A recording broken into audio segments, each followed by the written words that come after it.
Hello. What's up, everybody? Rasta, Warren, Sokoman, Ingold, Kimmy, Bird, Jag, Trim, Brewer, and Redacted. Thank you, Nasrallah, for the raid. I hope the first day with Kerbal Space Program was interesting enough that you're gonna return to it tomorrow. It's an overwhelming game sometimes, but it seems I haven't played since career mode was a thing. It seems like they've made it sort of a smooth new player experience. At the time it was just here's all the things, enjoy. So yeah, I don't know. What's up, Credo? I'm not sure it's a video game yet. I mean, yeah, it has objectives now. Again, is something that didn't exist when I played, like specific named objectives. The career mode hasn't explained anything.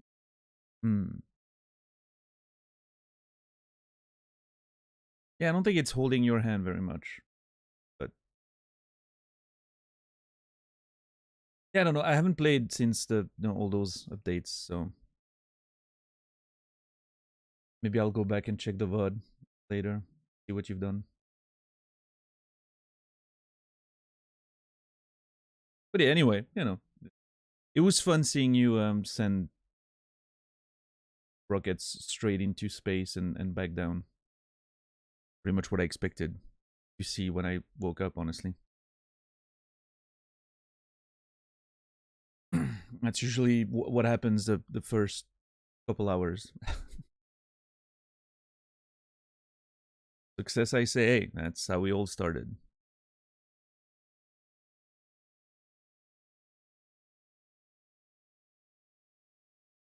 It's going up and it's coming back down safe. Already progress.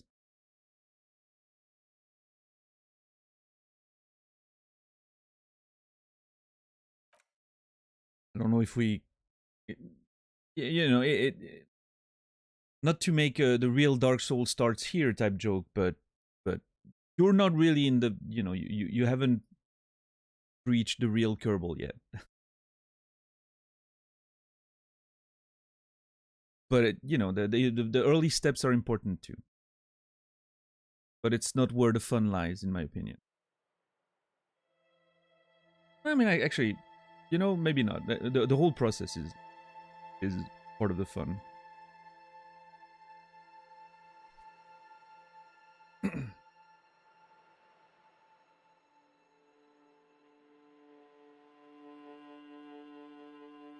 But to put that in Souls terms, the real wall is still ahead, and it's exciting. What's up, Fear the Dawn? How are you doing today?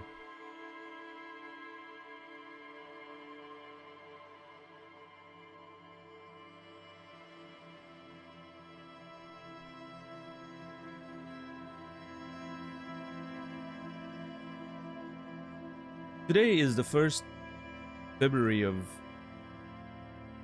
the first Wednesday of February, which in Switzerland is a day where every year they test the alarm systems in throughout the country. Like the nuclear flood, whatever alarms. And I didn't remember that. I didn't realize it was today. And so I was woken up by very loud alarms in the afternoon. But what is weird is I think the sounds sort of like introduced themselves in my dreams. At first, like it was part of the dreams, and there was a whole weirdness about it. And then at some point I remember waking up and being like, oh my god, that's actually outside. And like it immediately hit me that I think they're doing the testing today or whatever. But I remember still being very much half asleep when I realized that. It was a very strange feeling.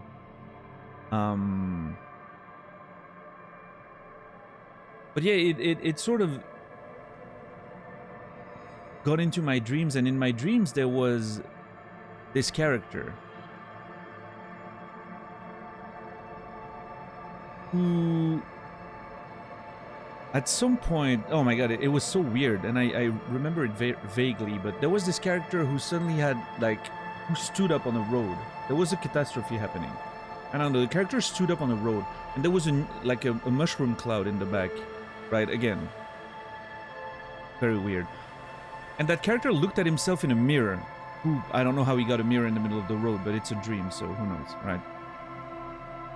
And he was looking at himself in the mirror, and it's as if he was seeing a different version of himself from a different timeline. And in my brain, it was very clear that this character was looking at an alternate or past version of himself, or future version of himself.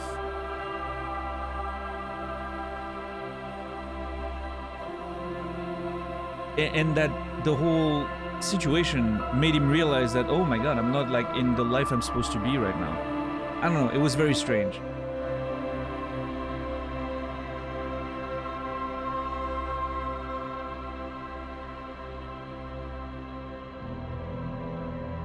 I'm not exactly sure what the story of that dream was, but it was very strange. Finished season 2 of Dark. Nice. I need to watch Dark at some point, for sure. Do they also test all the bombs in the tunnels? Most of these don't. I don't think. I think most of these are not a thing anymore. It used to be a thing, but there was a disarming plan a while back. I don't think all the tunnels and bridges are still armed as they used to be. It's a bit of a myth in Switzerland that everything can blow up in a second. I don't think that's the case anymore. I'm not sure. Maybe they say they disarmed it so that, you know, it stays a secret, but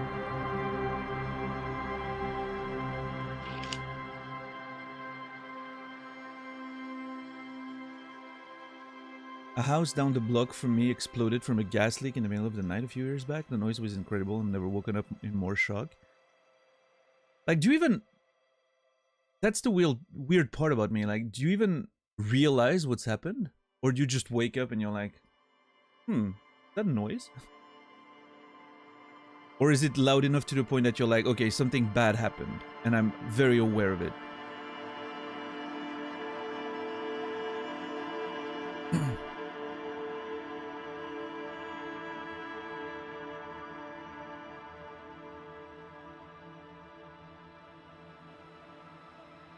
Woke up and bolted up, just moving in panic. Oh man. Yeah, I mean, I guess it's one of those.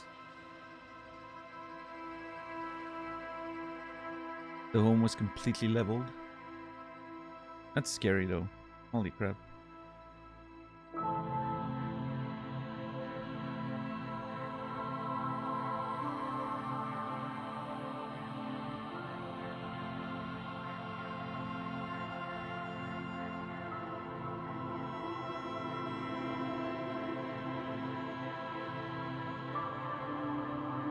Oh yeah, Ferdinand.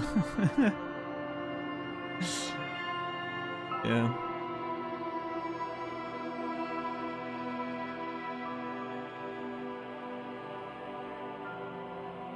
Love a good, moment of sort of self-awareness in dreams that you're like, oh, actually I'm stronger than this, and do that.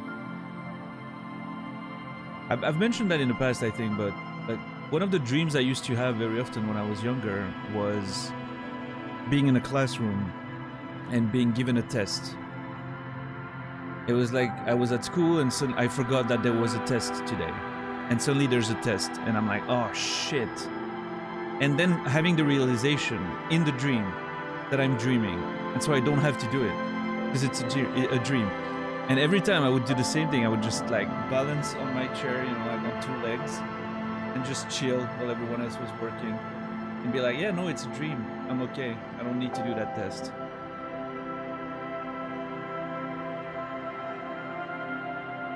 I've had that dream several times when I was younger.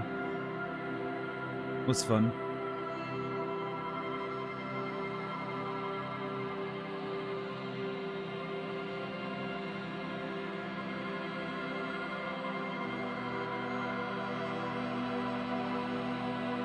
was always late and running for those dream tests. I totally forgot.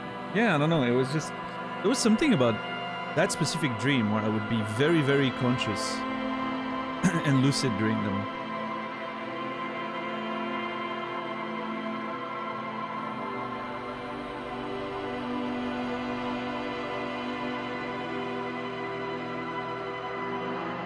Oh, so tired today. Jeez. What day is it? Wednesday?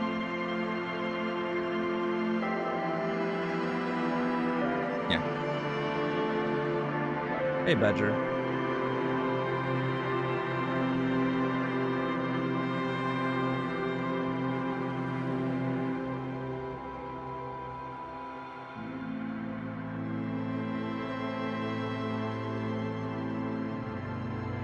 Yeah, I feel, I don't know, I feel extremely tired. I don't know if part of it is due to the alarm thing. Hard to say. Could be.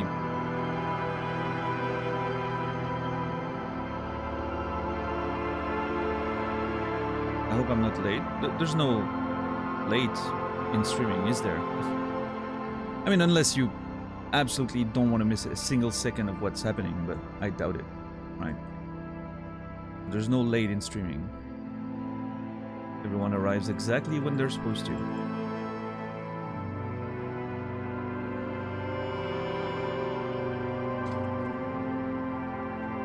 I still don't know what that is.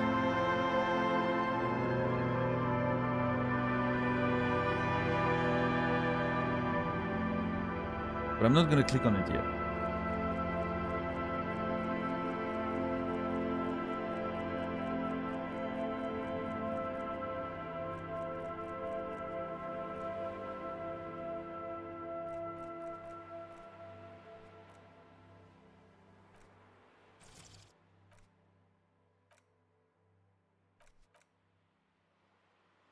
I'm not gonna click on it.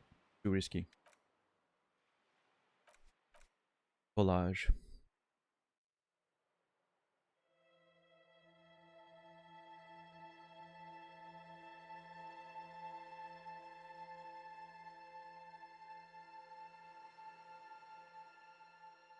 I don't know.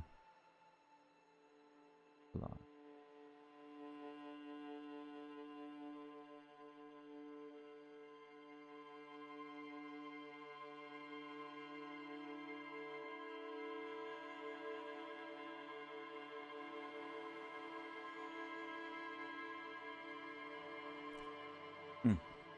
Not sure. Can't say I've ever seen a collage option in a video game before. So. Doesn't instinctively come to mind. Sabrian King, how are you doing today? Anyway.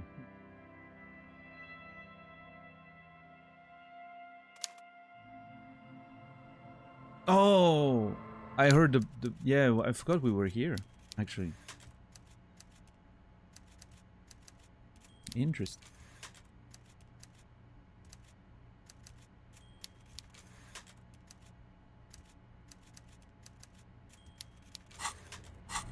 Actually, let me Mr. Dubois. Yeah. I just wanted to start the music. For some reason, the music starts when you click on him and then doesn't stop. It doesn't usually work that way. It's strange.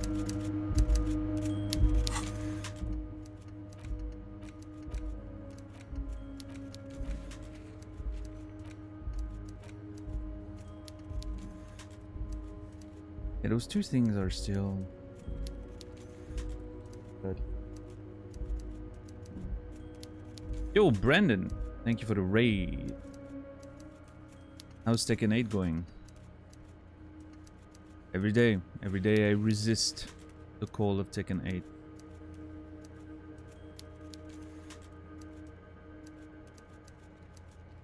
Going? Alright.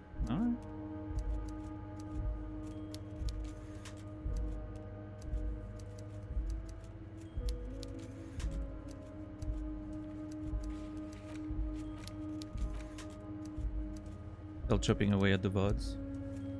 Damn. But like 6 or so more? Jesus, you haven't made any progress whatsoever. You were gone for a week and you're still 6 VODs behind. That's more than I've streamed.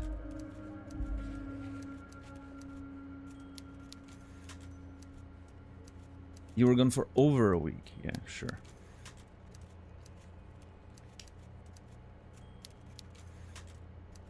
Oh, okay. Chop chop.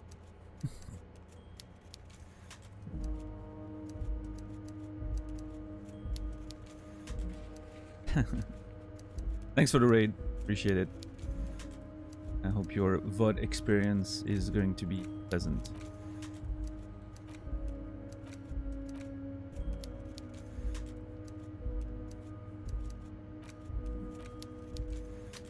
Where are my notes? Notes. Boom. There it is. Have a good one. Helping Egghead with the beat. That's something we need to work on, but...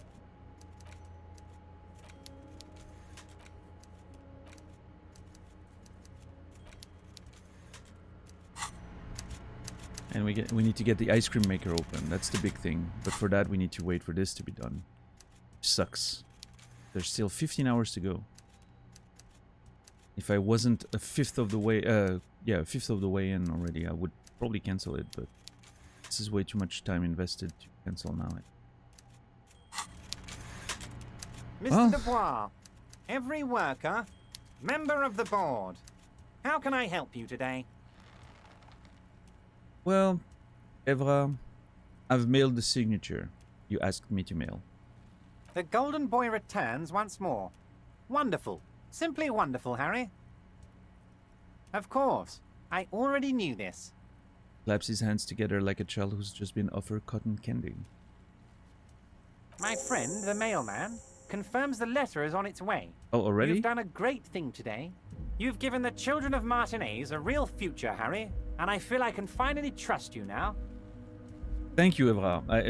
It was my pleasure to help in this circumstance. You're in my inner circle. You too, Mr. Kitsuragi. We can talk about anything. The strike, the murder, your lost gun, nothing is off the table. All right. Judging from how happy he is, it looks like you did it. He doesn't appear to suspect trickery. What does Drama think about it? Well done, sire. By guile and deceit, you're in. All right. Well, there you go. The signatures I got, I know you plan to force them out with the construction noise. Did you order the hangman kill? Can I get my gun now? And that's it. Okay, let's start small. I know you plan to force them out with the construction noise. Harry, by now you should know I would never do anything tricky like that. However, if the construction noise and limited street access makes some people consider moving, well, let's just say there'll be freshly renovated buildings near the roundabout where those poor people can finally enjoy a significant uptick in quality of life. I'm talking real affordable workers' palaces. Sure. He proudly spreads his hands to demonstrate the size of the palaces. They're very large. Mm-hmm. So the village is doomed. The lieutenant says grimly. You were there, you saw the place, a wasteland. There's nothing left. But mark my words, officers. We are going to reset it. Slams his fist on the table, causing some of the coffee to... Alright. Reset. I have big plans for Martinez, and they do not include humans living in those pig sheds on the coast. That land will be used for municipal buildings and commerce.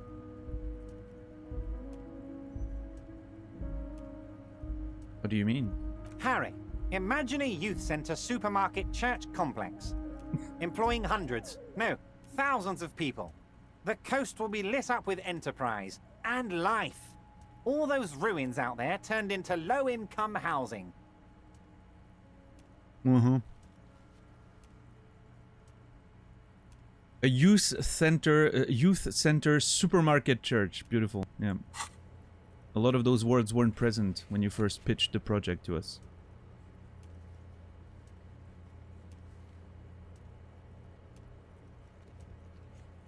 So I wonder, what happened to all of this, right? Like, I haven't seen really the ruins of this, I don't think. Unless, well, I mean, it got bombed down, right? So it's hard to know, like, or maybe I was just on this part, right? The fuck is that egg thing too? That is so strange.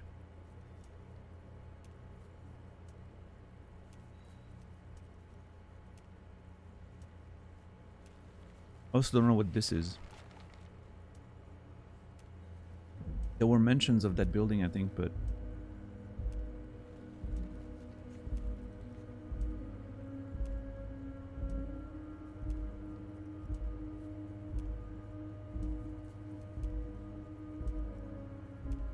I don't know.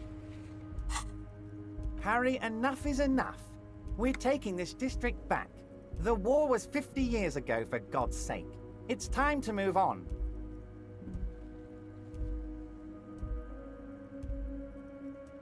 The use, it's time to move on. Use supermarket church complex. Do you expect me to believe that? Low-income housing, if even part of this is true, then why not? And life. I knew you were a man of the people, Evra.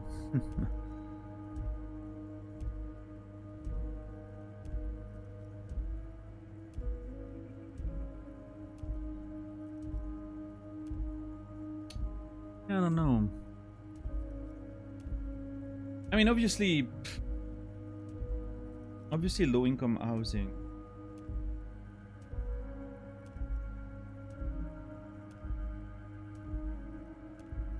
That's the thing, though. Low-income housing is never just that simple, right? There's always added element. Not sure of the context. Deleting just in case. Oh yeah, thank you. I think the context was wondering about. I was wondering about this building and this building.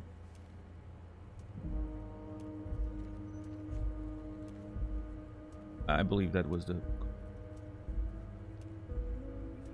I don't remember seeing anything that looks like that or anything that looks like this in the video game yet. Alright, cool.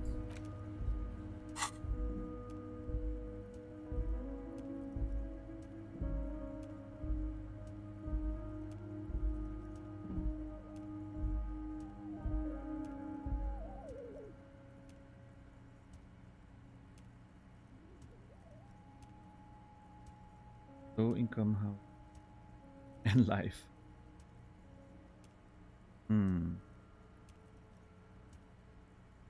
Use supermarket church complex. Do you really expect me to believe that? I think is the play. Yes, I do. I got the center, I got room for a retail complex, and in 4 years, I'll get the church too. The wheels are already turning, Harry. The wheels of progress. This post-war limbo, I won't stand for it. There are kids practically playing with their own feces out there. It cannot go on. There may be kids literally playing with their own feces. I don't know. I haven't seen Kuno throw his own feces, but you know what? I would not be surprised. I will say.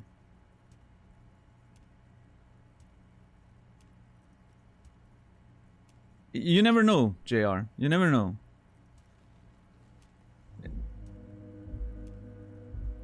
You know, one of these rocks, you know, like one day you can't. I mean, he's been there all day and all night.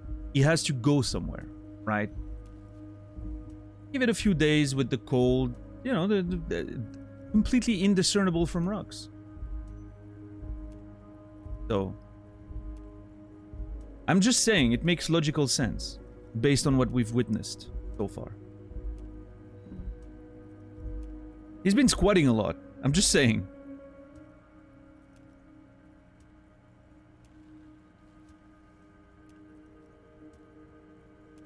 And I haven't picked up any of those rocks he's throwing, so... We haven't done our due diligence to determine if those were made of minerals or... Well... Who knows? Is all I'm saying. There is true indignation in his voice when he speaks about the state of things, and even a touch of pain. Did he leave to grab the bug sometime? I mean, he had to, but it may have been before we got here. Although we've been here 6 days, I don't know if bugs do survive that long. Not too, I don't think so. I don't think they would survive that long. Based on what we've seen.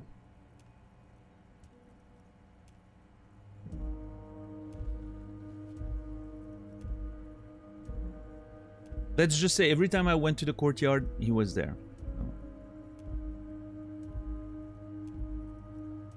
Even in the middle of the night. The pain is true. He's seen kids do worse than that.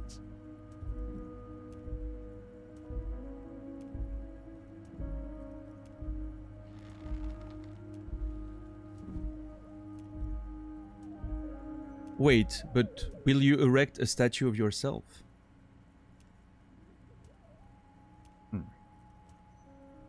Joyce was right when she said you were up to something.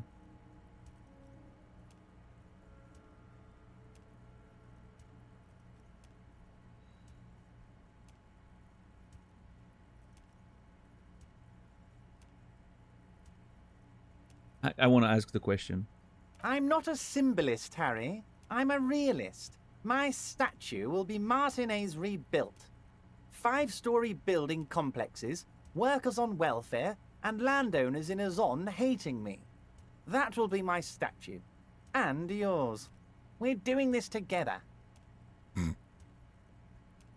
Joyce was right when she said you were up to something. Damn right I am, Harry. I'm gonna make the working man as rich as she is one day. That's my job. Just like yours is to keep the peace.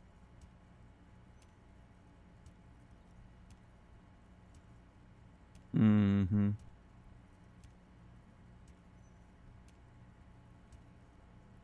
Did you order the hanged man killed?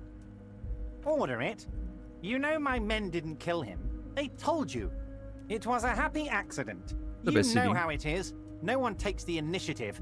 If I wanted him dead, I would have had to do it myself. And I'm too fat for that.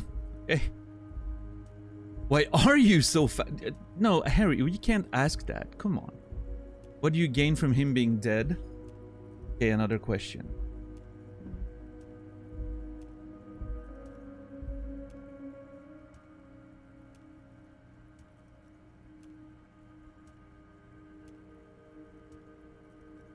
And today we learned that apparently they don't teach the alphabet in New Zealand.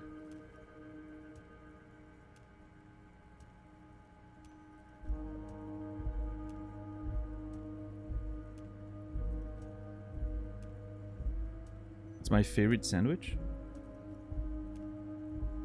I don't know.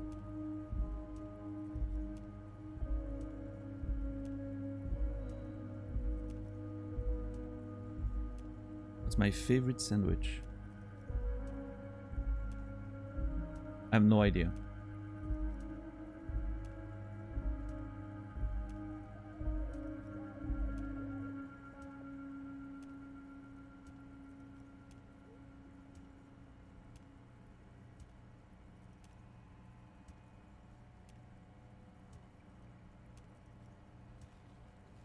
The one made by that guy in the game. Oh yeah, Gaston's sandwich looked pretty good, I will admit.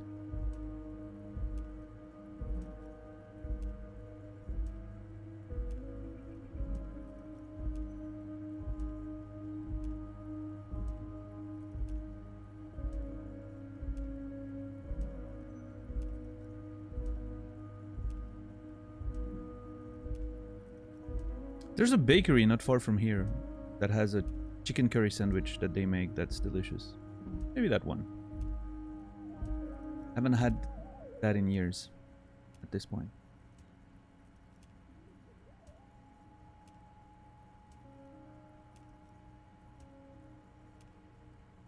I mean, I kind of want to ask him. He mentioned it first. Why are you so fat? Because he's eaten more calories than he expends, Harry. That's why. But maybe there are more deeper psychological reasons. Let's see. Glad you asked. I've got type 2 diabetes because sugar and fat was all my mother had to give me and my brother Edgar when we were kids. See, there you go. Mummy issues. Good job too, as it made me ugly. And ugly people, Harry, are much better at politics. Oh, that's the line.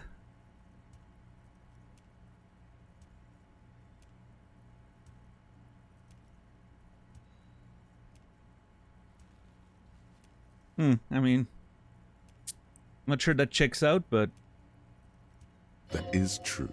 People don't trust pretty people.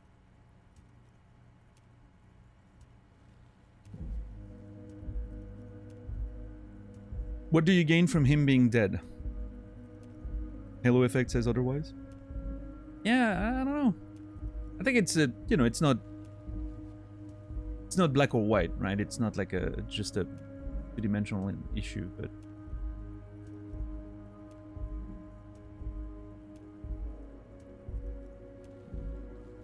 definitely multiple layers in this sort of whole thing. What do you gain from him being dead? Why, a war, of course. And what do you have to gain from a war? Victory, Mr. Kitsuragi. I have victory to gain. We are going to start a war with the Wild Pines group and win before they even realize there is a war. What's up, Chris Link? How are you doing today? Have you ever heard what 2 giant Cirrus hornets can do to an entire colony of bees? They destroy it. They're trained military people. Aren't you afraid of your men? For your men, sorry. I like the giant hornets metaphor. It's a pretty cool one. I have. It's a great story, Harry.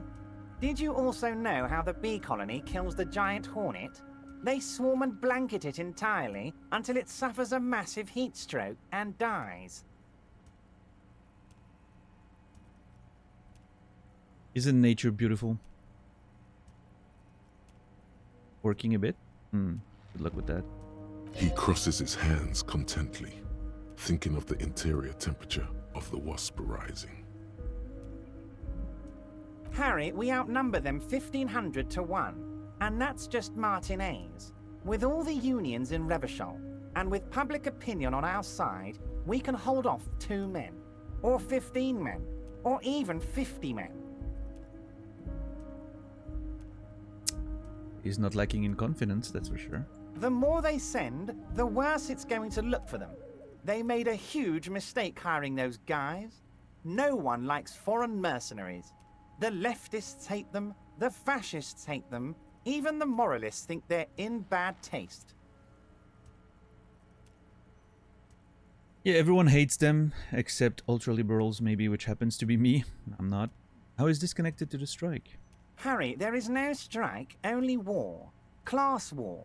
Or, in business terms, a dawn raid. Or wait. Is that when you still pay them something? Because we won't do that.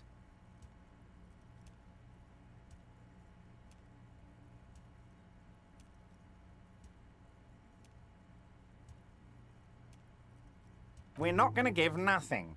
We're going to take Terminal B away from them. The roads, the gates, the containers, that big crane, even the damn coffee maker. We're going to take all of it for the people, and fuck Wild Pines. Okay. The word fuck rings like a gunshot from his mouth. He doesn't swear often. So that's why you haven't let Joyce in? Yes. It's also why I let that midget Gaumont go. He's too nice. I can't put him through this. Plus, he knows how to get in here. That woman can't tell her tits from her arsehole. She has no chance. It's an expression.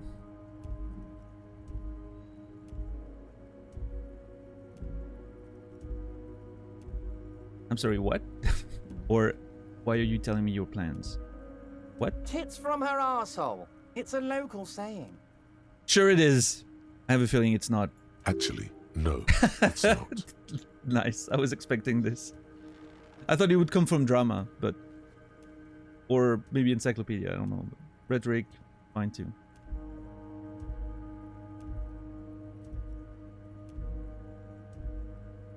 Why are you telling me your plans? Because we're friends, Harry. Besides, it doesn't matter now. You can go tell her if you want. Sabrico. It won't change the course of events. We have a significant head start.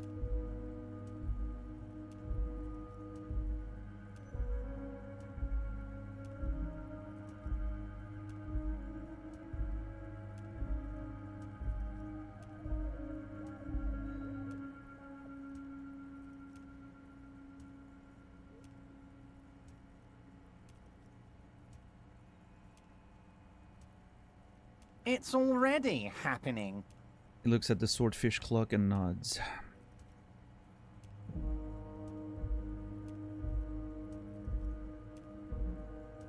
Who killed the hangman? No idea. Could have been his own mother for all I know. If you ever find the guy, give him a big fat kiss from Everard Clare. Couldn't have done it without him. He really doesn't know. How do you know it's a guy? I don't. I told you it could have been his own mother. I'm pretty sure it wasn't anyone from the Union. Maybe it was the mob. Or maybe he killed himself because he was a closet socialist. Truth is, I simply don't know. Okay, He really doesn't. that's fine. We have a pretty good idea. We'll see if it pans out, but... How many of you guys are there in the Union? 2,372. Plus yours truly, of course. Okay. 2,373 is a sizable contingent for a labor organization in Revachol. Thank you, Logic. How are you going to fund your new independent harbor? Oh, you mean what sort of goods are going to be flowing through? How am I going to replace all the contacts we'll lose once the poo-poo hits the fan? The clients will ditch us. Harry, we've thought of everything. Everything? We've been running back channel negotiations with all the major clients. I think the company will be unpleasantly surprised to see how many of them stay loyal to Martinez and to the new competitive contracts we can offer. With renewed zeal sparked by communal ownership, the men will be shipping those containers double time. You'll be surprised to see how fast things go without parasites latching on. We'll have our hands free to pursue bold, exotic new revenue streams.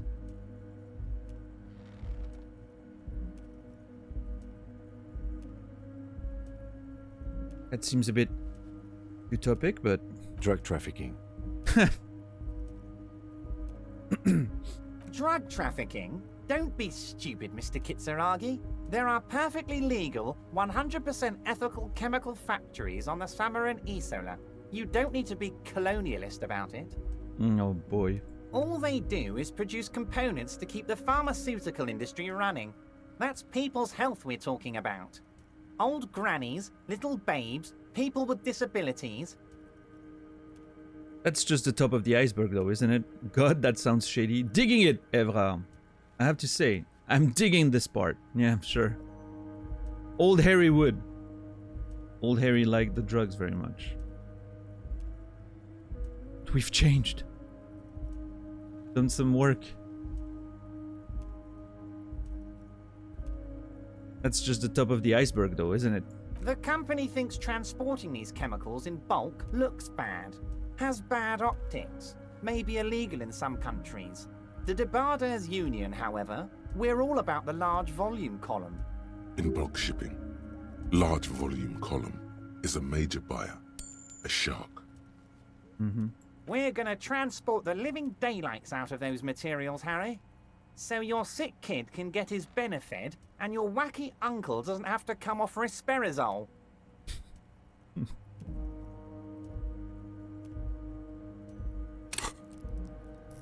Okay, I have 3 upgrades now.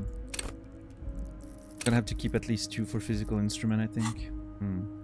Benefed is a children's cold medicine, usually apricot flavored, and risperazole is used to treat severe psychosis. Please keep telling me facts, Encyclopedia. I'm making so much money out of them. And the kids on the street can get speed and pyrrolidone. Yeah, you tell him, Kim. I'm an old-fashioned guy, Mr. Kitsuragi. I sometimes grab a beer with the boys, but I have no idea about the things you just mentioned. He smiles. Sure. But if I were to supply ingredients for some sort of rainbow party, I would make sure the Union took a fantastic share. The And I'd infamous. keep that stuff far away from Martinez. All right. That's when he tells us the actual plan, right? That's how it works. He's basically admitting to it. More money. We made so much money just in that conversation. Beautiful. Yo, Archeesy, thank you for the resub. Tier 1, 2 months. Thank you so much for the support. Very appreciated. Thank you, thank you. Archeesy, you will be remembered. Hope you're doing well. Thank you. I'm doing okay, Infamous, I think. I'm not sure. It's a weird day. Weird sleep. Weird waking up.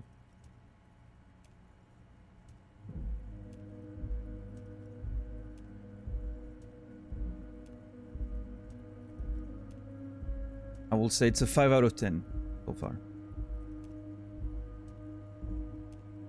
We'll see which way it leans going further. Doing okay, tired and sleepy, but okay. Well, good. Is Ruby helping you secure this fantastic share? Drugs are a no-go for me, I'll report this. I have to admit that's a well put together plan and far removed from you. Interesting stuff, I just want to solve this murder. Makes sense to regulate the drug trade like this, keeps it out of more dangerous hands.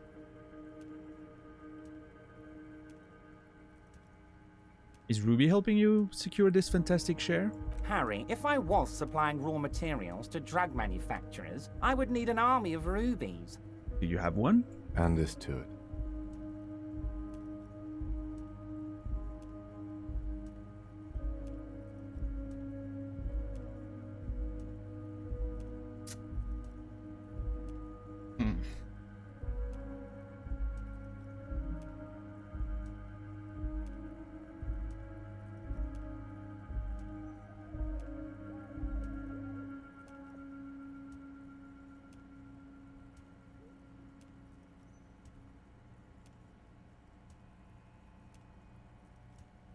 I don't like 4.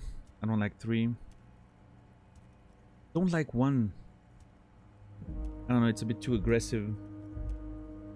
I think I'm gonna have to go with 2. I have to admit that's a well put together plan. And far removed from you. It's also far removed from my men and the people of Martinez who've put their trust in me. He smiles slyly. Rebirth looks good. That's good to hear. I've entered media blackout when it comes to it. I mean, I haven't watched any of the trailers or anything.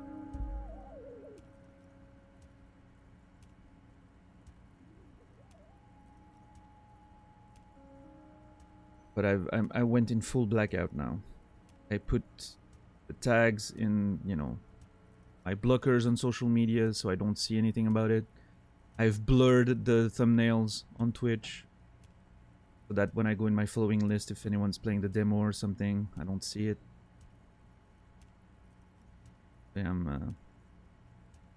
I've entered filter playing it day 1. I don't know, we'll see. My plan is to play it off stream, so I'm, you know, I wanted to play the first one again before playing 2. Well, Rebirth. I wanted to play Remake first again, but I haven't really found the time to get into that. So I think I'm going to be late on it. We'll see.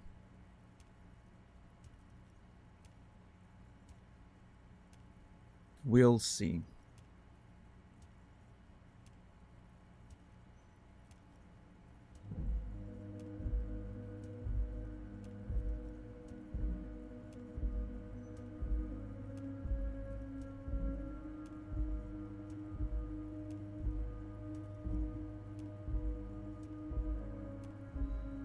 Anyway, let's not focus on the sensationalism of the drug trade. This hypothetical drug trade is all anyone ever seems to be interested in. It would only be a small part of the harbor's turnover, just like the harbor is, but a small part of Martinez.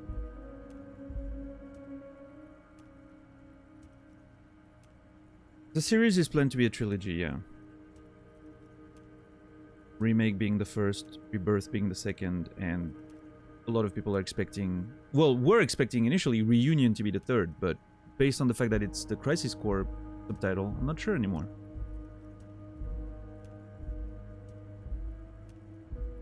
Probably gonna be something different.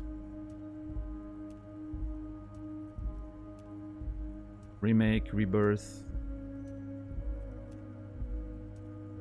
something. I don't know.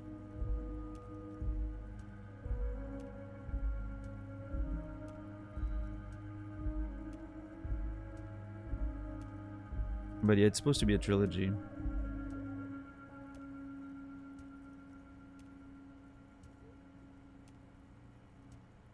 Revachol, maybe? Yeah, it's a tie-in with Disco Elysium. The whole thing. Nomura is a big fan.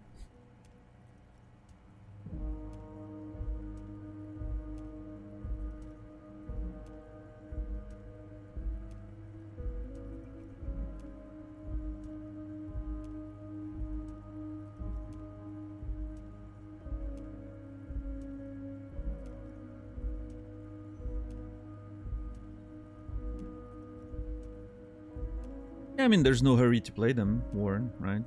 You are still playing the original. I definitely think that it definitely benefits from someone having played the original. It's fine for newcomers, I think. You know, it's built to be a new game, but I think it definitely benefits from playing the original first, especially. And again, I'm you know, I've been speculating a lot since I played the first one, and I don't know how true that is, and I don't want to know if there's more information that has come out since. But my understanding of Remake Part 1 when I played it, right, was that it was not actually a remake. It's a sequel disguised as a remake, and I'm waiting to see if Rebirth is going to confirm that.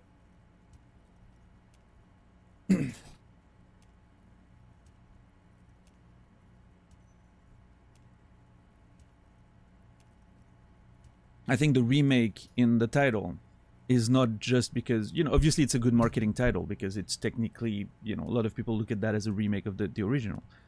But I think it's also thematically linked to,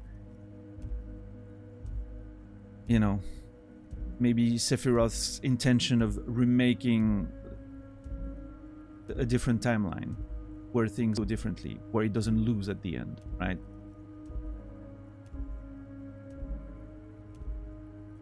Which is why, you know, I'm not going to be too specific because spoilers, but yeah, I think there's a lot of hints to that in the first part.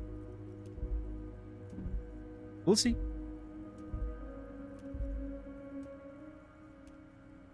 I'm interested to see if it pans out to be the case, or if it's just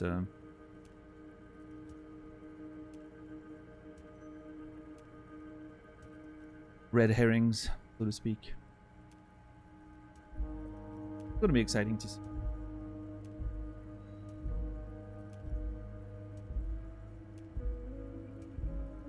But I have a lot of hypotheses about what's happening in Rebirth. We'll see if any of them confirm. I'm excited to see.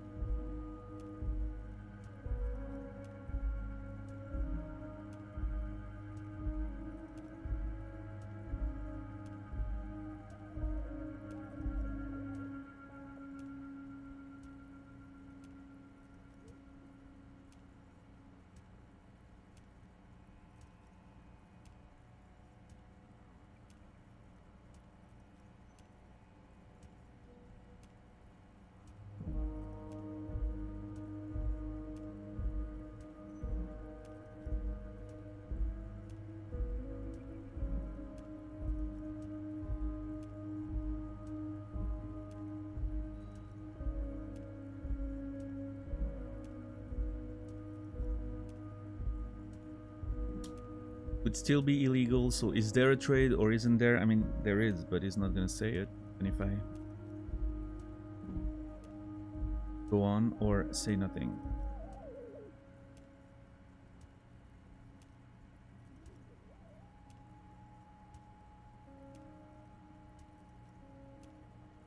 I'm gonna say nothing. Let's look at the big picture. Martinez as a whole. He's talking. There are May little as well shut girls up and out listen, there right? with dreams of making music. Young mothers who want to start businesses. Models who want to walk catwalks and steel welders who want to weld steel. Nice.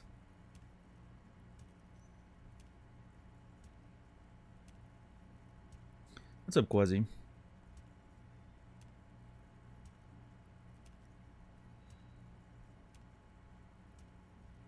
Yeah, I mean, that's gonna happen, of course, right?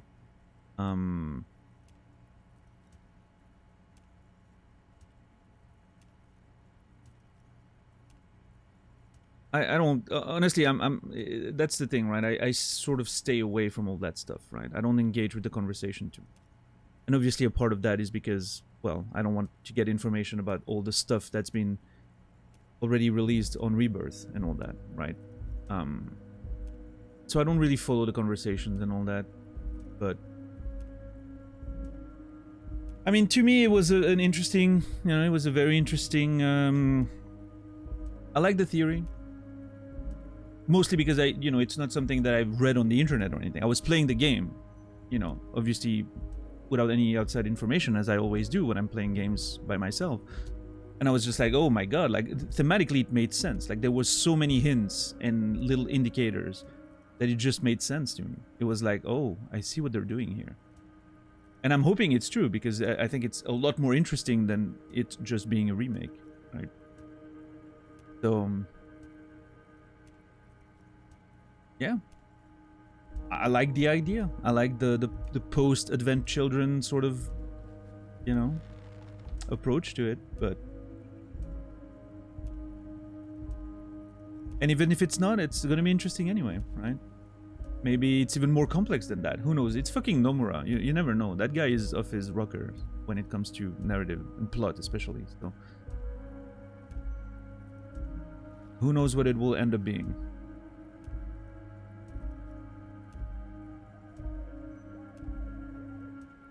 I don't know, Mopo. I played on PlayStation.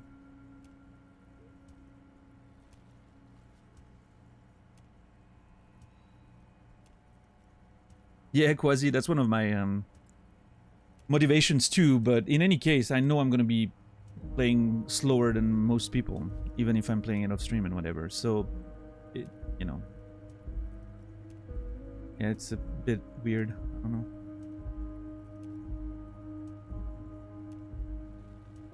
I'm thinking they won't, Quasi. my one, and I've been saying that again, like, since I've played Remake, I was like, I'm sure that's gonna be the way they go. The only reason why they're planting that sort of seed of doubt is so they can take it away from us again.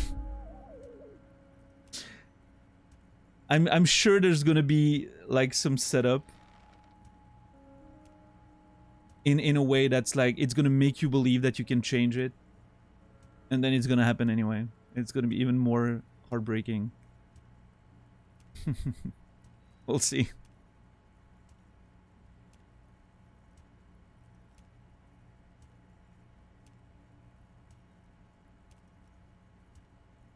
Oh yeah, no, absolutely. Absolutely. That's the only way to make that event meaningful for people who've played it before, right? Or people who know about it. The only way to make it meaningful again is if there's hope that this time it's going to be different.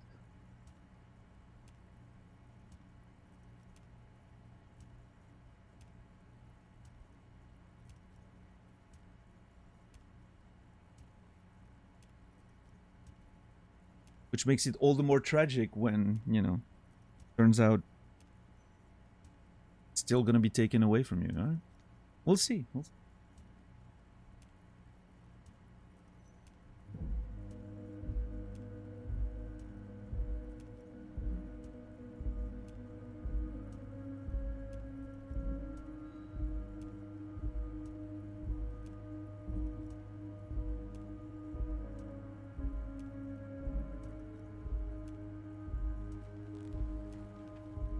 Yeah, I mean, that's what I'm expecting, Quasi. In the first game, we see hints to that, right? In Remake. He has those little visions and whatnot, right? So it certainly seems to be leading into this.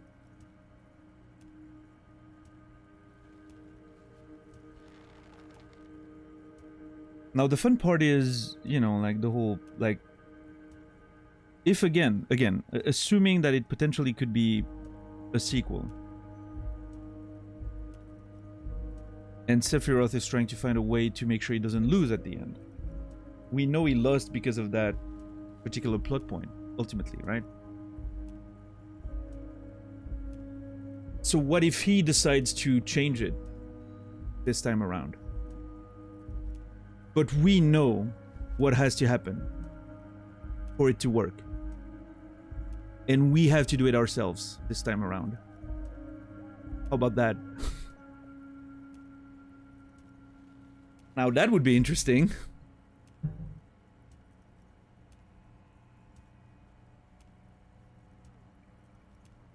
Whatever doing it ourselves means, right? It can take different forms, but...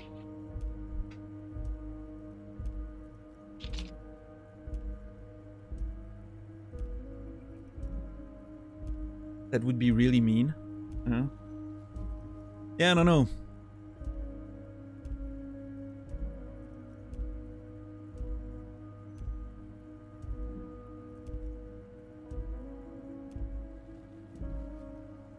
Let's just say I wouldn't be very surprised if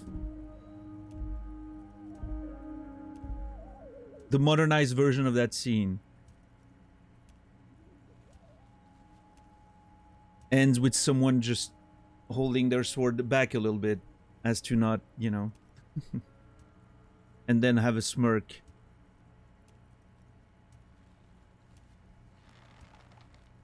And be like, nope, not this time. I know what that leads to. I'm not gonna do it. And then, well, we have to work with that.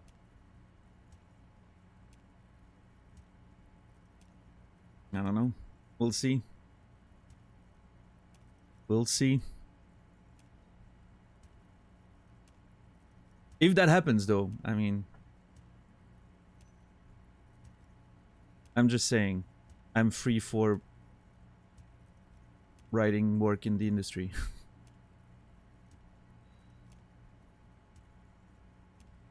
What's up, Amy?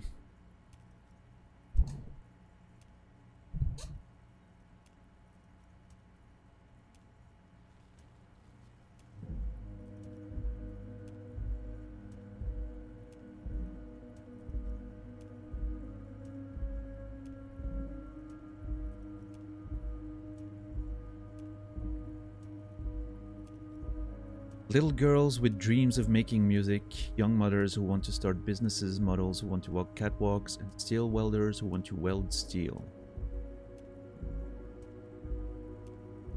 Yeah, are you really gonna help with that, Evra?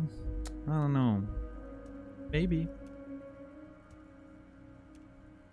But that's what, you know, that's always like the pretense. Oh yeah, it's gonna make everyone's life better, but really, the life... No one in Martinez is going to benefit from that.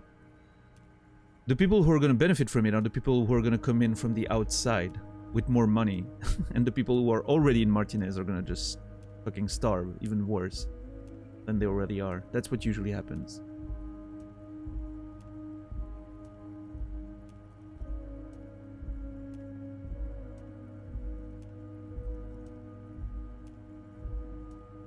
I don't see Lilienne's daughter benefiting from this whole situation whatsoever. I'm gonna unite them all into one economic body. We're gonna incorporate this place to Kingdom Come. Everyone's gonna be in on the wealth, and everyone's gonna pull their weight. Let's keep focusing on the drug trade. He was almost admitting to it. Hold on. I don't want to look at the big picture. I want to look at the drug trade you almost admitted to. Well, thank you, Warren. If it ever happens, I mean, at least we can say that I predicted it. So.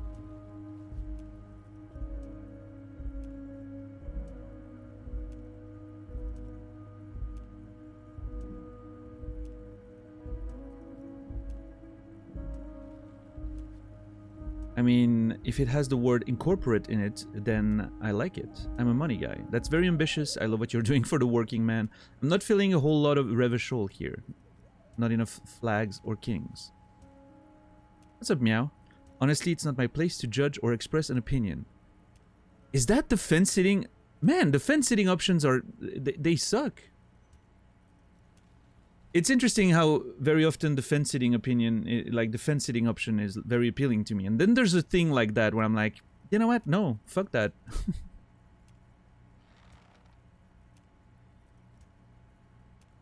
Hold on, I don't want to look at the big picture. I want to look at the drug trade you almost admitted to.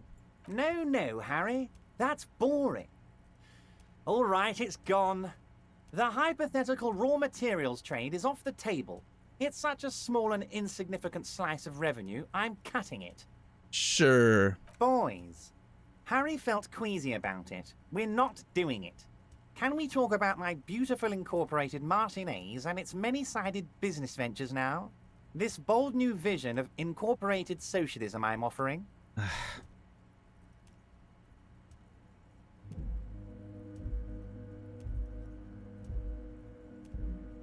I hate all of these options. Incorporated socialism, yeah. It's a very nice, God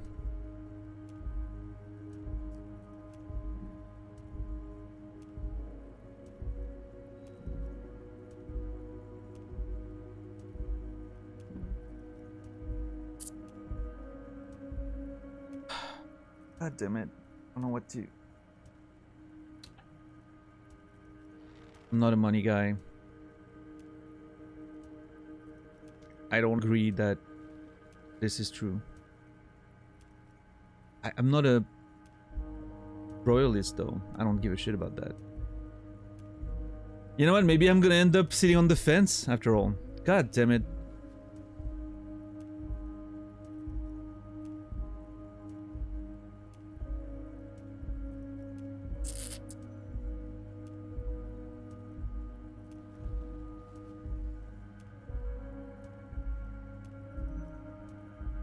Honestly, it's not my place to judge or express an opinion. Harry, the length you're willing to go to keep your nose clean is remarkable. You will always have a warm bed in Mr. Clare's household, my friend, and a special place in the future of Martinez. Thank you, Evra. If only you knew. Oh man, he's not gonna be happy when you hear about Idiot Doom's spiral. And don't call Abigail being his, you know, supporting signatures on his documents. Is not gonna be very happy with that. I can tell. It's fine. Can I ask about specific union members? We're way past specific union members now. This is the big time. We're talking about the future of Revachol here, Harry. Okay. You can bother Leonard with that. He loves to run his mouth on such matters. But I'm in big time mode, Harry. Big time Claire. Let's go. There's something different about him now. He's more vibrant, more alive in his big-time mode. Can I get my gun now? Big time mode, yeah, no. I mean, hey, it worked for Becky Lynch, right? That's one reference that only wrestling fans will understand.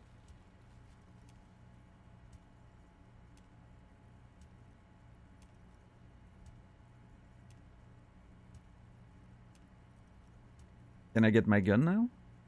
Harry, I've got to be honest with you. Your gun was found 2 days ago. Withholding this information weighed heavily on me, but it had to be done. No, Claire, Evra, Claire, I was aware of that. In fact, 2 days ago seems very late. I was expecting you to have it from day one. I missed it. What? Oh, he said, Evra Claire said he's now in big time mode. And I said, oh, well, that worked for Becky Lynch, so, you know.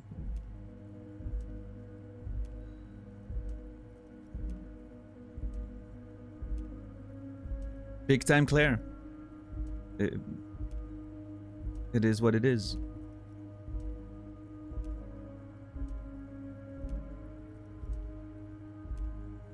Big time Bex. Nana.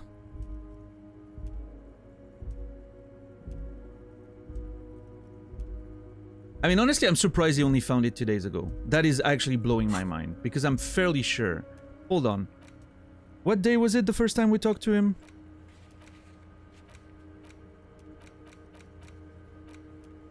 I think it was Wednesday. That was Tuesday. Hold on.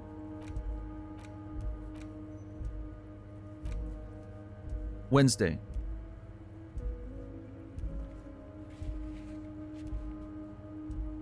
Oh, yeah. The race stuff we did on Wednesday and all that. Okay, so 2 days ago... Yeah, no, I mean... He didn't have the gun the first time we saw him. This is extremely revealing news. I thought he had it much earlier than that.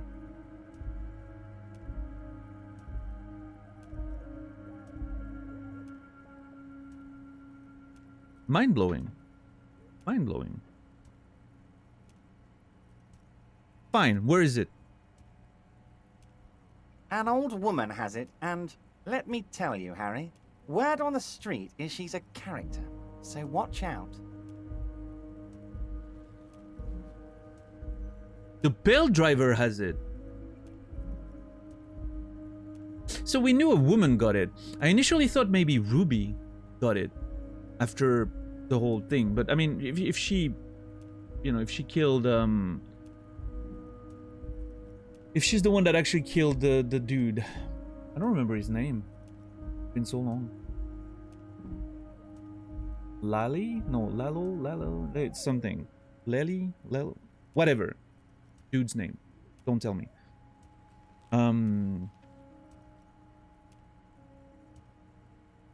She had a gun already at her disposal, so I doubt she would have needed to buy one. But we knew a woman got it. Well, did the Pale Driver get it then? 'Cause I'm assuming that's who it is, based on that. I mean, although there's a variety of other older women, but... This must be the woman who bought the gun from Roy. The one he described as terrifying. A terrifying old woman. There's no way it's Joyce, though. No, I think it has to be the Pale Driver.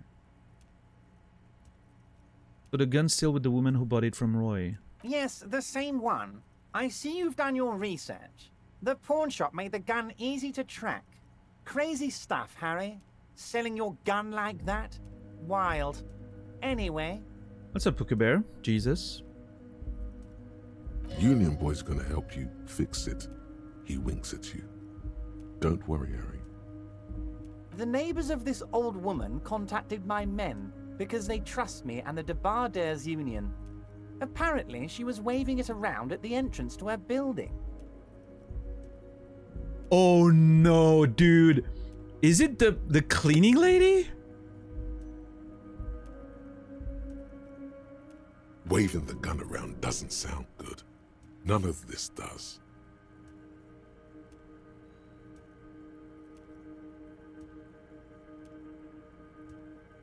She was waving it around at people? I mean, I don't think I can really judge anyone for doing that based on the stories we've heard about my behavior, right?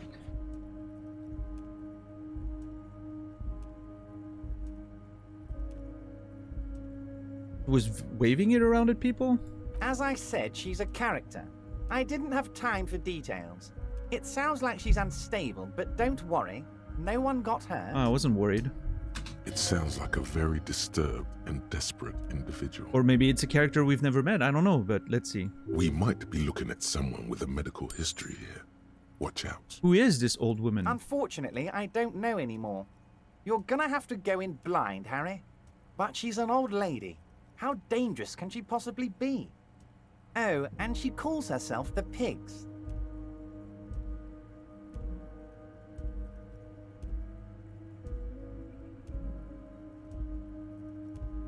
There it is again.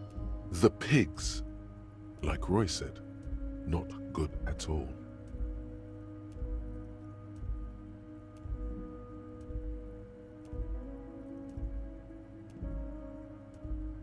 I, for one, find it refreshing. Finally, someone calls themselves a pig. The smile flickers in the corner of his mouth. I'm confused. It actually sounds extremely bad, but let's not give him the satisfaction. Can you set up a meeting? I already have. Tonight, starting 10 o'clock, near the old fish market on the coast. The one on the boardwalk, a little past the fishing village. Be careful, Harry. I would never set you up for anything dangerous, but you did ask for this. Now, back to the fun stuff.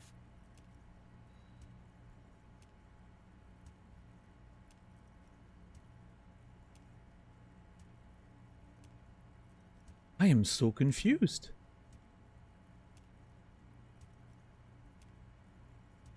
Could it be the washerwoman? I mean, it could be a character we haven't seen yet, but... She will be there from 2200 hours till 0200 hours. Okay. More fun stuff. Seems like we already have fun stuff to do. That's it for now. Great, Harry, great. I think we have truly built a bridge between Martinez and Jamrock today. We have united the RCM and the Debarders Union.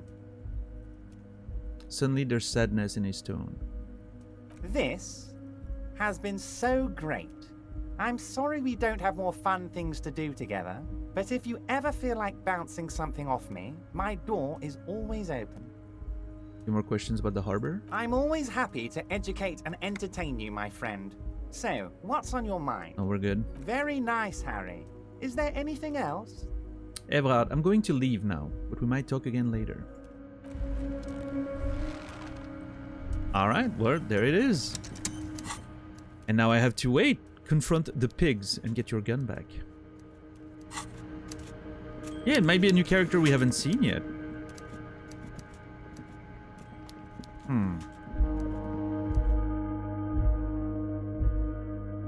Man, that music is so good.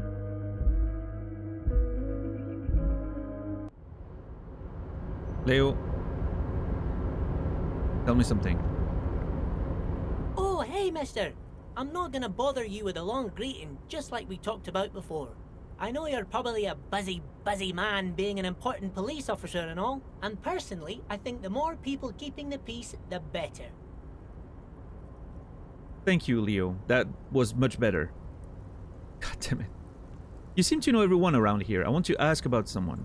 Mr. Everett doesn't really want me to talk to people about Union guys. But who did you want to talk about?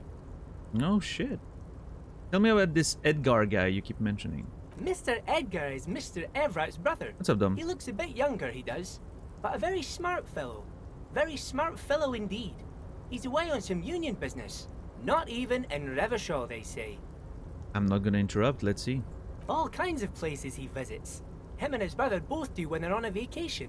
Right now, it's Mr. Everett's turn to look after the Union. But last year he spent a whole winter in South Africa.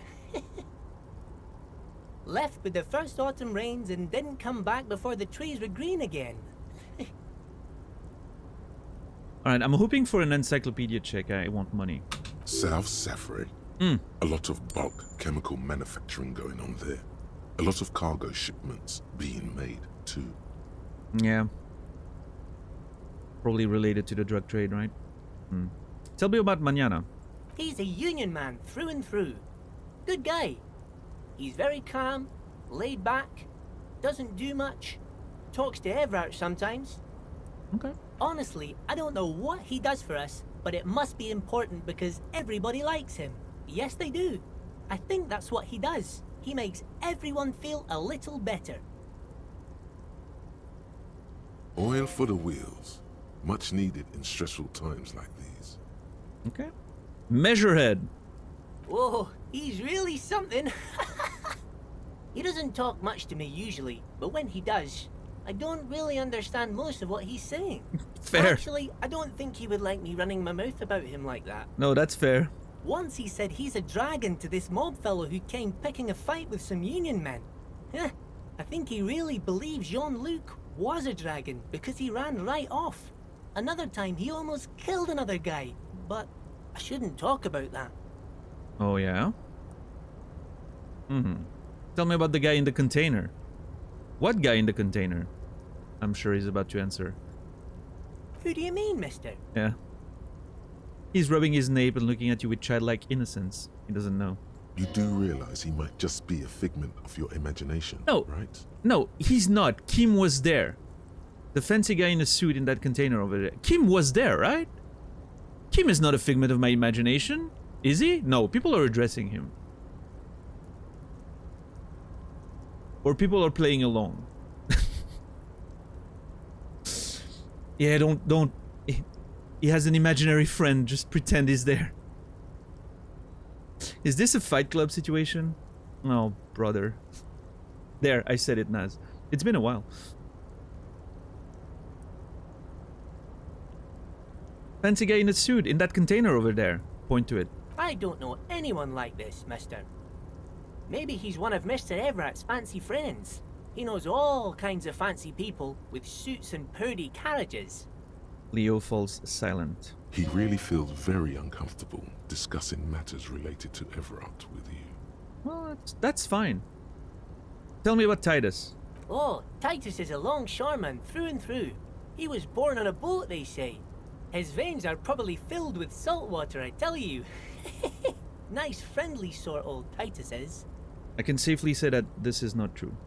He's probably one of those rare specimens who are born when two drunk seamen stumble on top of each other on the deck amidst a storm so violent it flings whales around. Well, I don't know, but what I will say is seamen is usually involved when there's a birth. But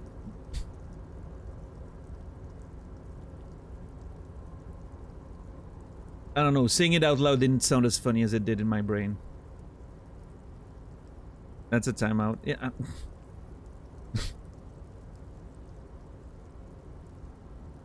Tell me about Evrard. I'd best not. I mean, I could, but I don't think Mr. Everett would like it very much. You better ask him yourself, mister. If anything, the ever-present smile on Leo's face gets even warmer. Tell me about René. The night guard. He was a peculiar fellow. Headstrong and proud. We didn't really talk all that much. He died recently. Something with his ticker. Yeah, a very sad natural event that could not have been prevented. Very sad, Leo. I agree. Actually, I want to talk about something else. Sure, mister. What can Leo do for you? The expression on his wrinkled face says, I really want to help you. I'm off. Thank you, Leo. Appreciate it.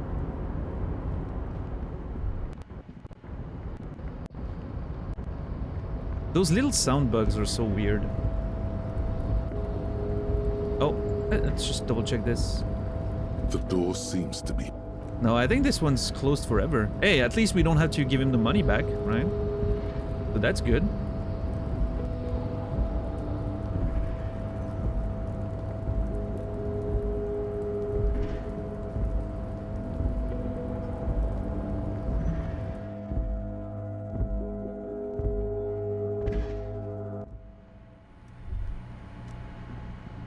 Let me check this again. The payphone hangs... Now we're good.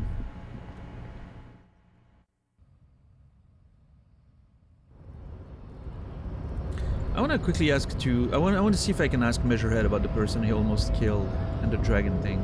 Who knows, right? Your race descent has... Yeah. Bye.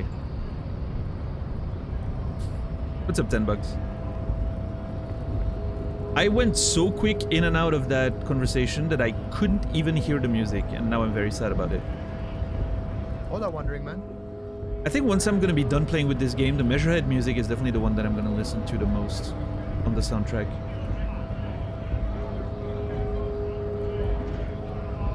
Right to... Let me, I just wanna... I do not think it's her, right? But... The woman looks at... No. We're good.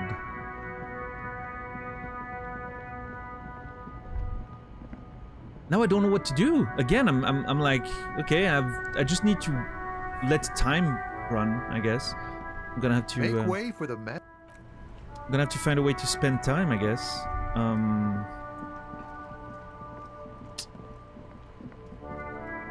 Because we have 14 hours on this, 15 hours on this, and we need to wait until 10 so we can progress the story there.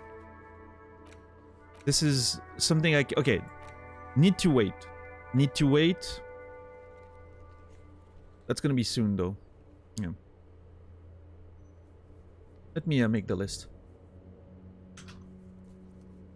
Boardwalk. Meeting.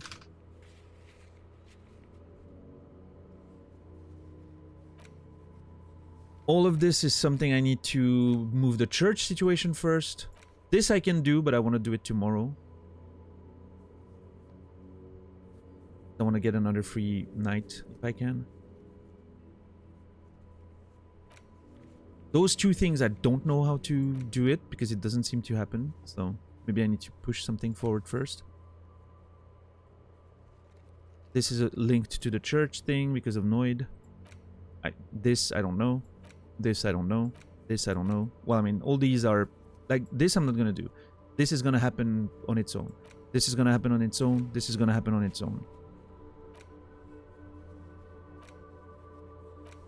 So yeah, I mean, I'm at this point, I'm just... I don't have anything to do. I need to pass time. So... let me check in there. If there's any conversation I can have, maybe I'll talk to Classy again. And then I think I'll make my way to the church. And maybe chill in the oh, hold on. Hold Hi on. again, Gendarme. I could unlock Composure Bye-bye, Gendarme. and try to get this checked. Because we have space in Composure now. Ah. Thanks to this.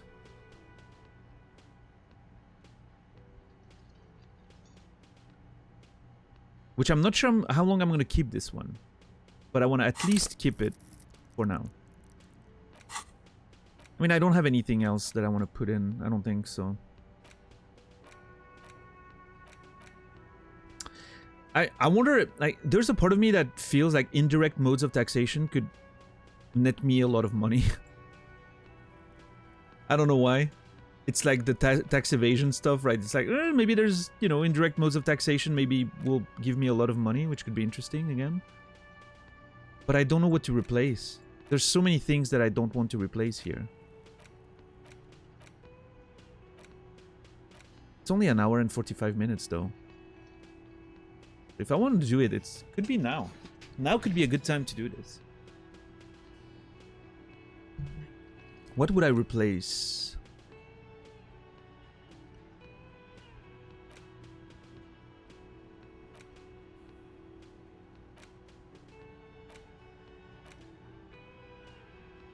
Man, the thought cabinet is such an interesting but frustrating part of the game because I just want to unlock everything.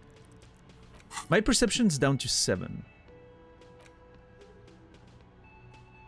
I don't want to remove too many of those.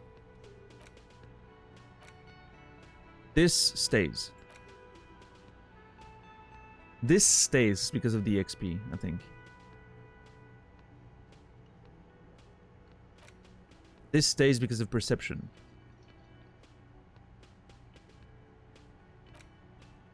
This stays because of the -1 difficulty, at least until I've done like some of the big physics checks that I want to do. Oh, it's only to passives. Oh, this doesn't apply to checks. It only applies to passives. I don't think I give a shit about that. Oh man, I completely misread this one. I completely misread this one. I thought this was for all physics checks. It's only passives. I don't think I care about those too much.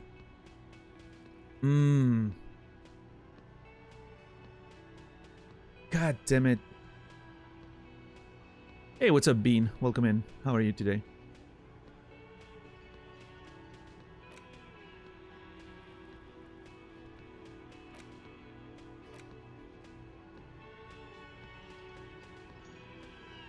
Pizza?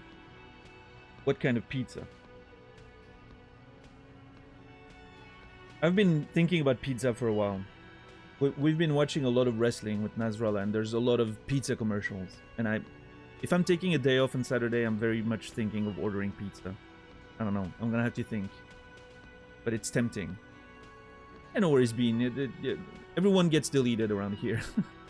We have very strict rules about game information and all that, so it's a rite of passage. Don't worry. You're just part of the crew now. If someone hasn't been deleted, it probably means that they haven't spoken at all.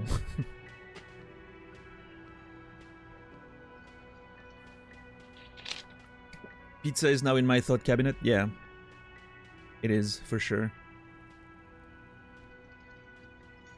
Yeah, Hawaiian pizza is great. It was my grandmother's favorite. Just for that, it deserves to exist. I'm not a huge fan of it myself. Like, it would never be my first choice, but when my grandmother couldn't finish her Hawaiian pizza and, you know, there would be leftovers, I would gladly eat it. It's delicious. Yeah, my usual choice is 4 cheeses. That's my go-to. It's just standard, covered in cheese, you know.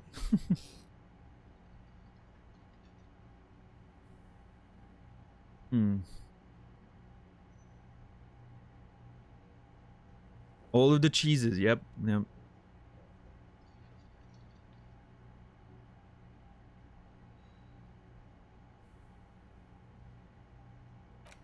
Yeah, onion soup's great. I don't know how important this one is. I don't think it's that great. The posters, I mean, it could be instrumental maybe in getting the beat thing, but the Motor X checks, definitely not something I'm too interested in.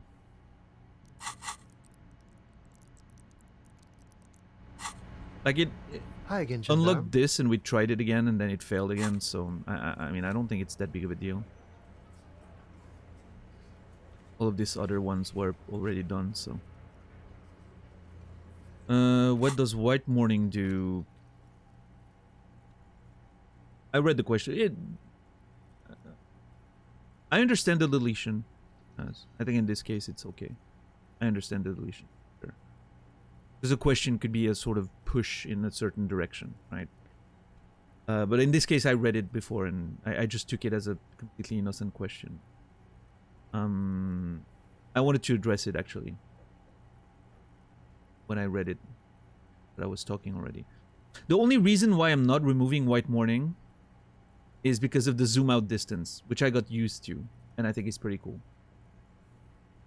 But I also think it's maybe one that can go.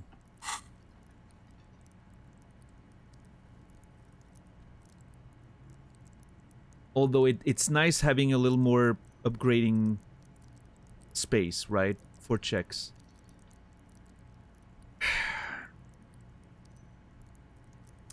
So I'm not going to remove it right away. It's not a priority for removal, but it can go. Eventually it can go, is what I mean. Which ones are staying for sure? Let's make a list. This one's staying for sure because money, right? I do like the extra income. I would like to be able to purchase the streetlight at some point. Not sure I'm gonna get there, but I'm gonna give it a try. Plus it's XP, right? Anything that gives you XP, extra points, why not, right? -2 suggestions, a bit annoying, but it's fine. This one's +2 perception. I guess perception could go at some point. But I still do enjoy it very much. Noticing things is good. This one can eventually go. I just want to keep it open for composure mostly. Right? So...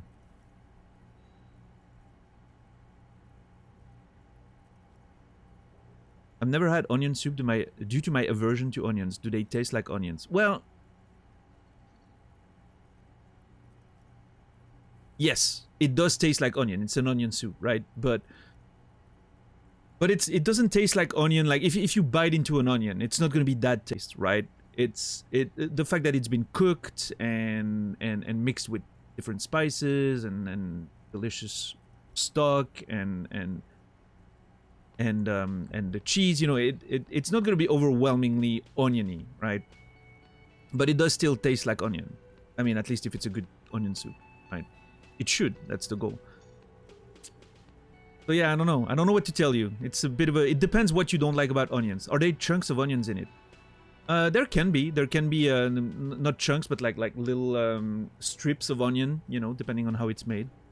Yes. But they're very caramelized. Yes. Yes.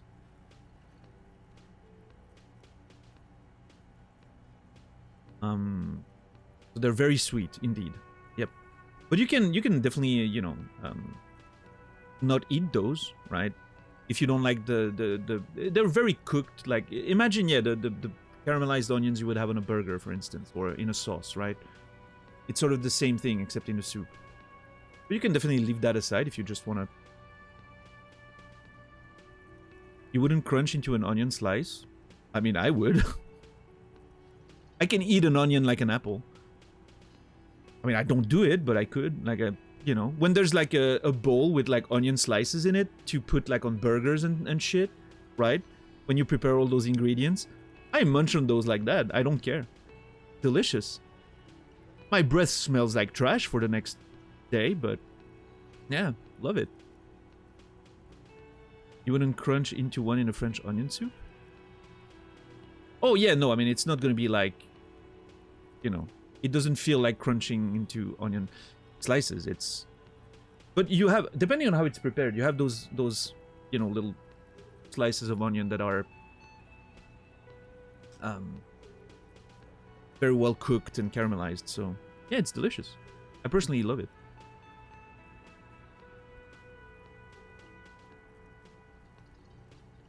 Never had onion rings either. Oh man, I love onion rings. Amazing how many onions you need for soup. They cook down to nothing. Yeah, I mean, it's mostly water, right? Makes sense. And here's the thing, it's a soup, so all of that liquid, that tasty deliciousness is not lost, right? It's just dissolving in the broth and all of that, right?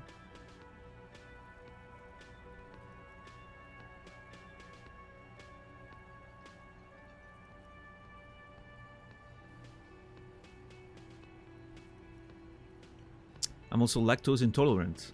Oh. I mean, depending on the cheese you use, it's not, you know, like a lot of cheeses do not trigger lactose intolerance because they're very low on lactose. Depending on the cheese that's being used, like if it's Gruyere, for instance, it's gonna be fine. But yeah, I mean, it's probably not a good idea for you. There's no cream in there. No, it's just the cheese, right? No. What's up, Murky? How are you today? I'll stick to my potatoes. Potatoes are fine. Love a good patat. Okay?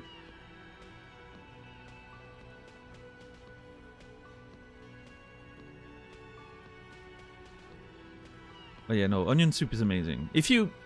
Who knows, Meow? Maybe one day you find yourself in a restaurant and someone's having onion soup at your table, right? And then you can be like, hey, can I have a try? And then you get a little spoonful and you see how you like it, right? Who knows?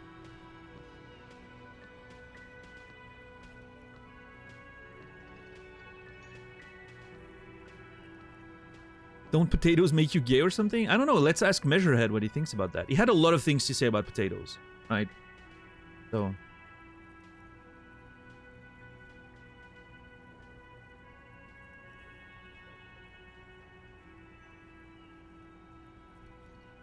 Potato soup is good? Yeah.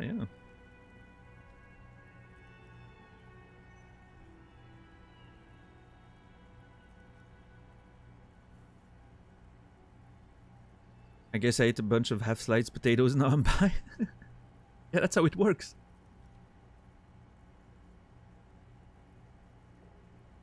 That's definitely how it works. Also, all the vaccines and all that, right?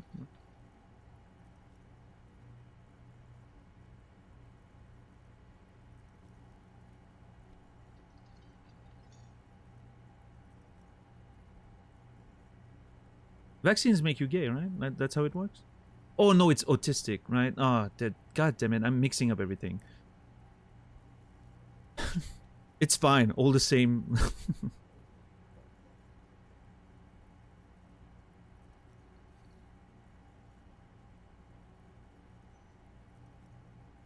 Those are old socialist traits, right?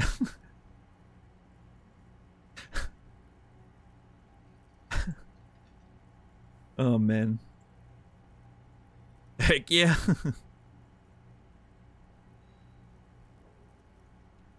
I need to watch more right-wing media as a comedy, you know.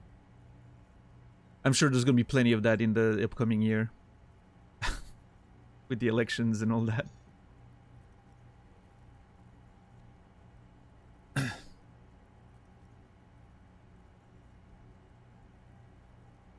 I've taken enough booster shots that it's looped around for, yeah, you what's it called, like a stack overflow, and then you went back to 0.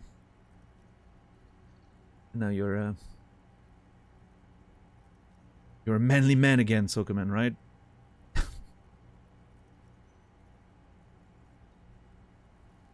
For entertainment's sake, it's great unless you live in the US and are faced with the reality. Well, yeah, I guess so. Yeah.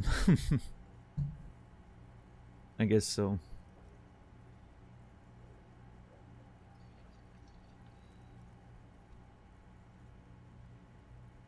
I saw yesterday that at one of the primaries somewhere in the US, none of the above won the primary election, which I thought was amazing. Or I don't know if it's the primary or whatever it's called, right? But there was one election round in one state yesterday, and none of the above won. At like an overwhelming 60+%, which I thought was hilarious.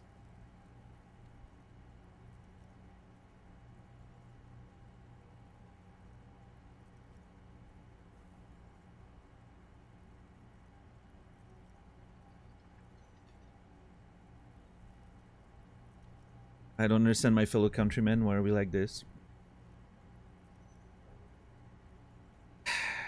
I don't... It's kind of like we had a bit of a similar conversation yesterday, right? It's hard to blame the individuals.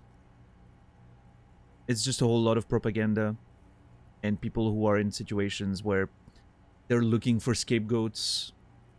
And so when, you know, when propaganda gives them very easy scapegoats to blame all the issues on, it's easy to, you know, it's easy to believe in that when you're struggling, I would say. It's a charitable way of looking at it. Yeah, maybe I'm optimistic. I don't know. Maybe people are just fundamentally... Maybe a lot of people are fundamentally sociopathic. I don't know. But I definitely believe it's a nurtured thing, right? I refuse to believe it's a natured thing. I think it's a nurtured thing. So it's hard for me to blame an individual. Because it comes down to education, comes down to context, comes down to environment. But then again, I'm also a little bit... I've had that conversation recently with Nasrallah off stream. I'm a bit of a deterministic type person, right? I tend to believe in determinism more than free will. So maybe that sort of colors my perception as well. But it's hard for me to just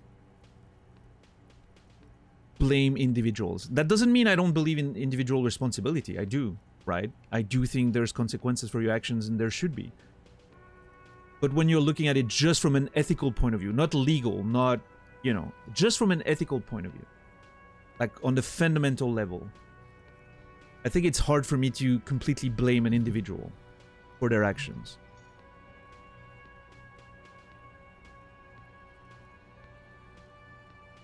A lot of it comes down, in my opinion, to environment, education, context, and all of that. Which, again, doesn't mean you're not responsible for your actions. You are. It's not about excusing the behavior. It's about explaining it, understanding it, right? The brain Around 25, yeah. That's usually when the brain is fully formed, according to what I know. Not sure if it's true, but that's what I've heard.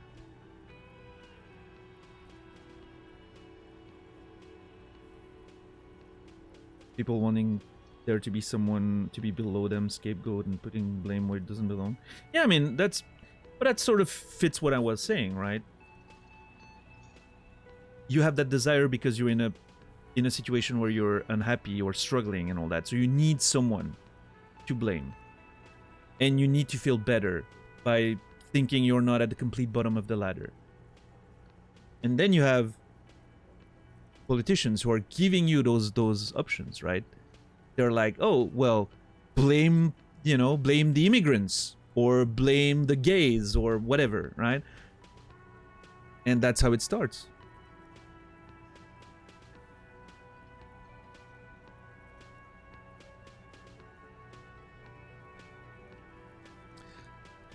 Don't know if it's more pop science stuff. I mean, it could be, yeah, I mean, for all I know, but I feel like the 25 is roughly when the brain stops sort of growing, at least.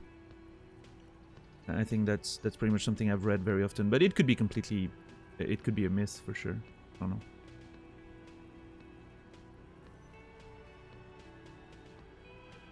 Doesn't mean you stop evolving, right? But it's just like a biological thing. Epigenetics play a huge role in neural connections.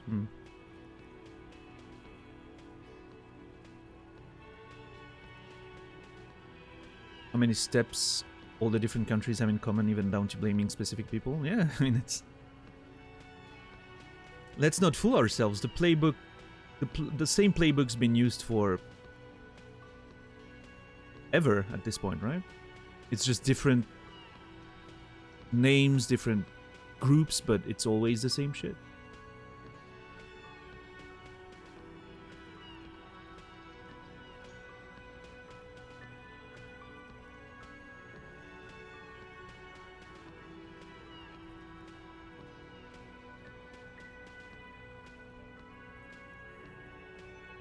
That's why history and politics are so intertwined very often in terms of like studying, right?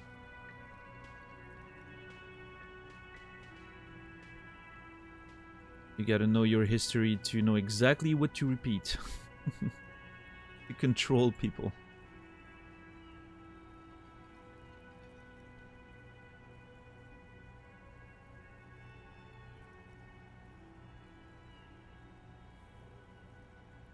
I never have to hear about George Soros's magical powers. Wait, hold on. I've never heard of that.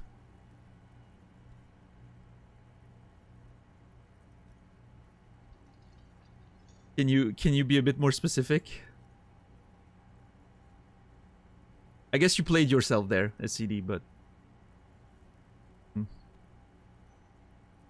If we could push tribalism to the extreme where all conflicts would be decided by football matches between countries.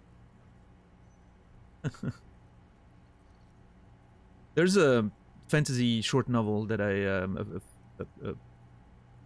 don't know if I can say a friend, someone I'm acquainted with from, seeing them around conventions for a while and conversations and all that, wrote like a while back.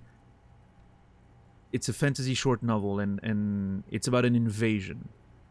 It's about the general of an invasion invading empire, and they get into a country where the ruler of that country doesn't want an actual battle, so they're asking to play a game of chess to decide the winner of the battle. And so they start playing a game of chess on this weird, strange chessboard.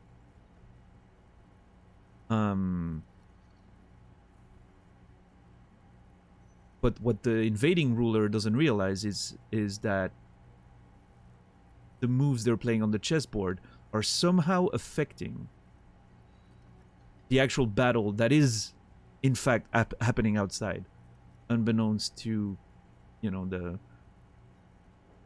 invading ruler. It's a very interesting book. It's in French, though. I don't know. So. Yeah, it's sort of like... not fully like Ender. It's a bit more, but yeah, same sort of basic concept, right, Credo? But it's definitely a little more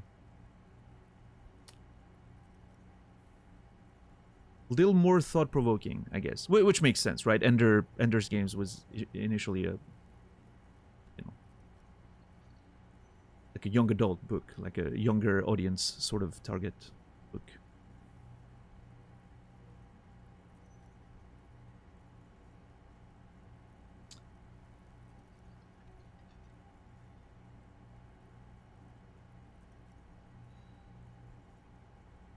Is a common boogeyman in the US for years to say he's funded this or that and imply it's bad.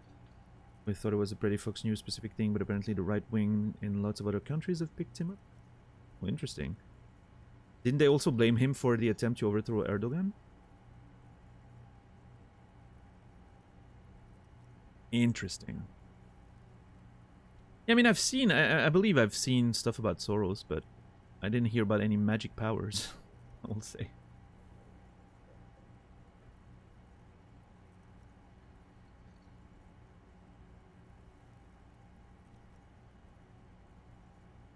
All right. Anyway, let's resume the triage of those thoughts.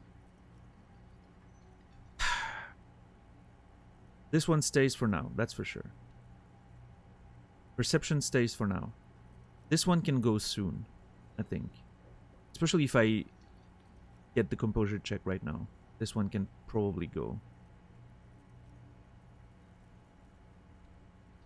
This one stays for now, because the learning caps being open for physical instrument at least important. This one, well, studying it now. This one stays because extra XP. I mean, eventually I think it can go, maybe, but for now it's still, I still want to get a lot of XP, skill points. This one stays, Perception's Wild. This one stays for now. Learning caps and the zoom out. I like it. But it can eventually go, I'm pretty sure. Shivers stays. This one I'm not sure. It may be one that goes pretty soon. Because I don't know if the posters in the world are actually that relevant. This one could go. I've had doubts about this one. I'm just not sure if sometimes having a thought in the cabinet can open a door or lock you out if you don't have it of certain like things. And this is linked to the Pale, right? And I really like the stuff about the Pale. I'm hesitant of wanting to remove it. But the +1 Inland Empire I don't think is necessary. I mean, we have so much of it. I don't think that's a big deal. What's up, Chipmunk? And the date of birth, I think, can go. Now that I understand that it's only passives, I'm not sure if I need to keep that. Although, I mean, it is a lot of, you know, all the passives that are going to work with shivers and all that. It's still, it's almost as if I have a +1 on all of these, right?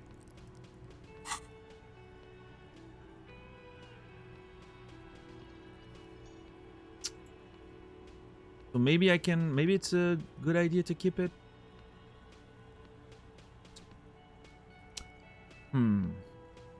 Ooh. I don't know if the passives matter that much to me. I don't think so. You don't really know if you fail. Unless, well, sometimes it tells you, but it's still information. The ones that I would regret is the ones that I'm completely entirely missing, but you miss stuff in this game. It's not possible to see everything. So I think I need to accept that and say goodbye to date of birth generator. The learning cap of logic doesn't matter to me. I mean, I'm already over that. So it's only -1 difficulty to all physic passives. And I don't think that matters too much to me. I think I'm going to forget it to try indirect modes of taxation and see what that does.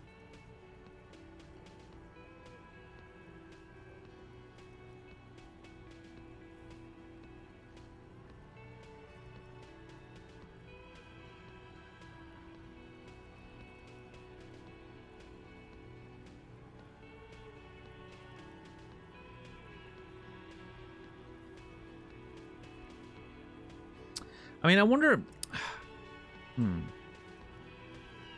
What does the thought cabinet do exactly? So it's sort of a skill tree for your character. Like, imagine like a skill tree in a video game, right?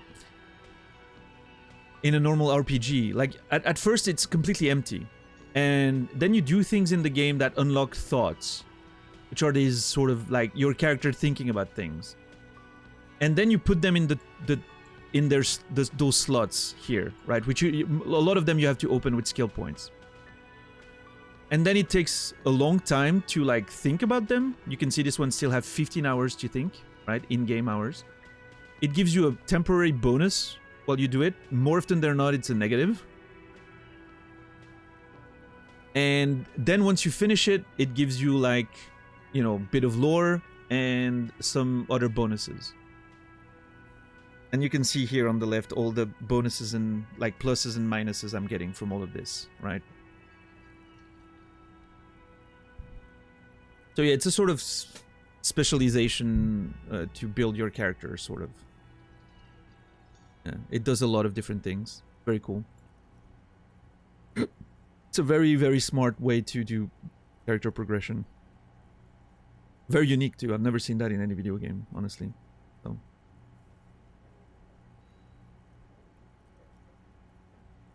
Admirable work they've done with this.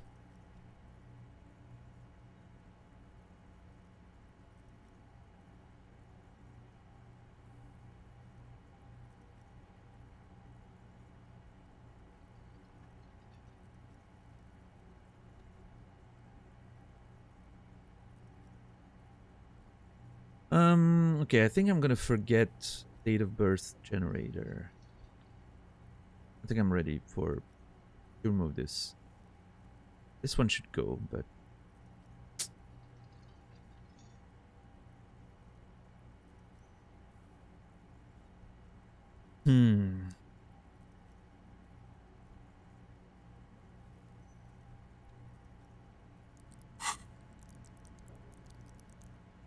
Hold on. In fact, maybe I should try the composure check first. Because if I nail that composure check, I think I can remove this. Because none of these, I think, are interesting outside of the composure check on this guy.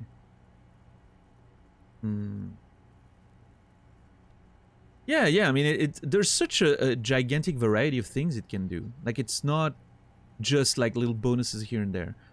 Like, it really does a lot of different things, which I think is amazing. It definitely changes the way you play the game. Love that. Again, it's one of the most interesting progression systems I've seen in a video game ever. And the way it's completely involved with the... like the lore of the game and the... like the narrative of it. Like, it's just... it's so fucking interesting. It is really, really, really interesting.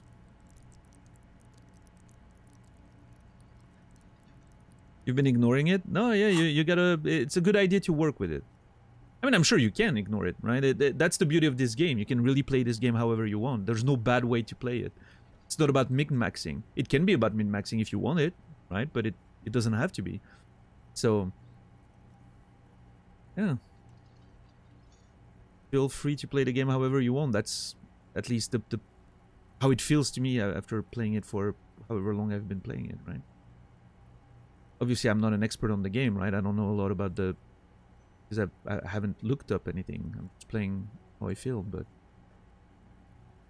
Don't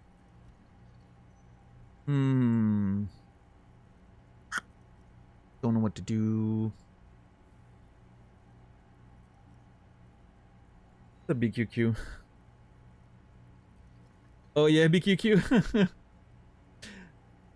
I expected it to be capped.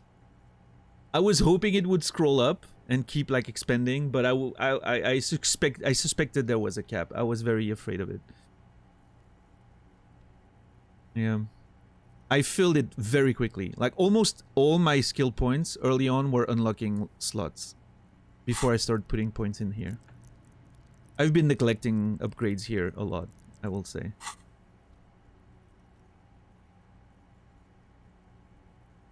There's something so much more interesting about the thoughts. Yeah. I mean, not too many, right? Oh, shit. Oh my god. I have so many. I didn't realize. 1, 2, 3, 4, 5, 6, 7, 8, 9. Yeah. All those forgotten thoughts.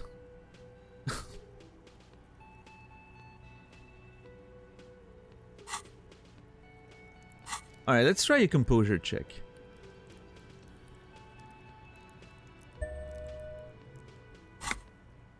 Bye-bye, gendarme. Alright, let's put on our composure clothes. Let's see. Like tears in rain. Yeah. So I've been thinking. Oh, I've been thinking a lot, yes. How are you today, Ocelot? Good to see you.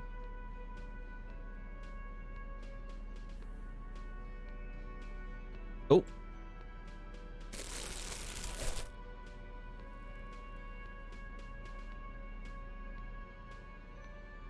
Oh, I'm pretty sure I had a composure shirt, didn't I? I don't think I did. Oh well. Oh. No, that's a minus. That's it? No way. Oh, the black jeans, yeah. I thought we had more composure gear, but apparently not. Well, okay, let's see. Hi again, gendarme. 58? How is it so low every time? God damn it.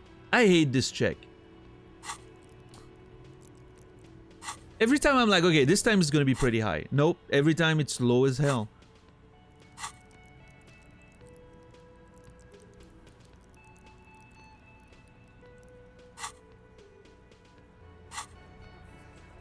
Fucking hate composure.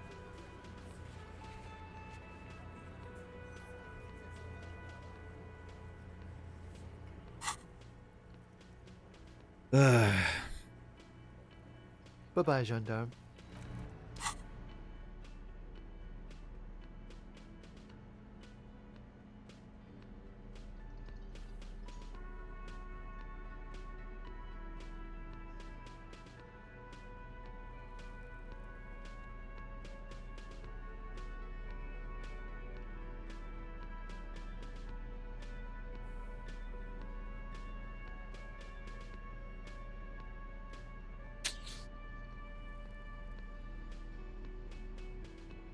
Was a meme, no backseating. Oh yeah, I mean, joke backseating is still backseating. Otherwise, what's the difference, right? How do we determine what's the difference? Anyone could backseat anything and say, oh, well, it's a joke. Hard line. But it's okay. There's no, you know, no hard feelings, as always.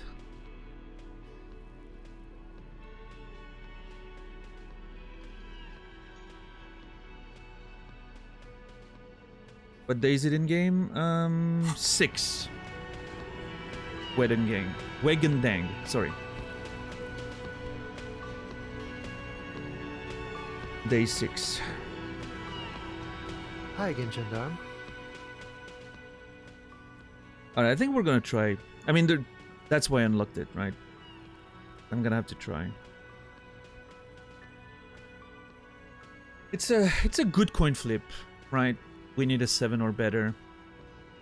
And like day 60 RL, 41 actually. Yesterday was day 40. Yeah. Well, you know, if you count days off, it's been what, 2 months almost? We're approaching 2 months playing the game. So yeah, you're actually pretty on point, Taurus.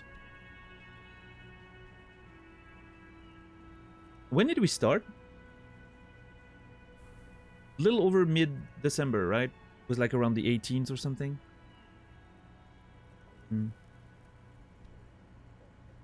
Fingers crossed, yeah. Alright, I need a 7 or better, and I'm gonna call it...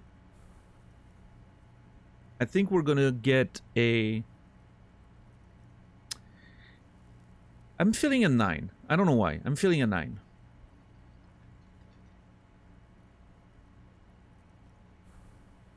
If I fail this one again, I swear I'm gonna scream. I don't know how many times I failed this one yet. What is it about the way he carries himself?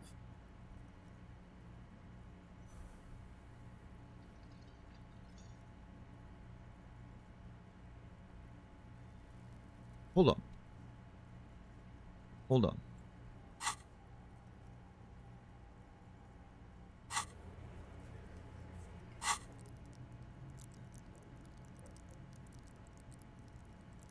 One base, 3 learned, 2 items. No, we're good. We're good. We're good. What is it about the way he carries himself? Could he be a member of the homosexual underground?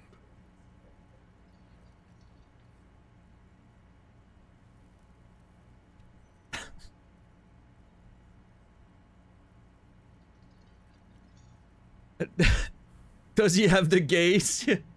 Why are you gay?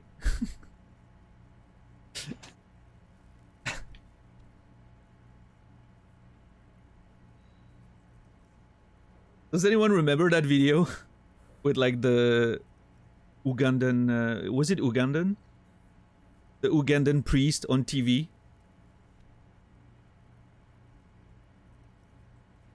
Dude, that video is insane.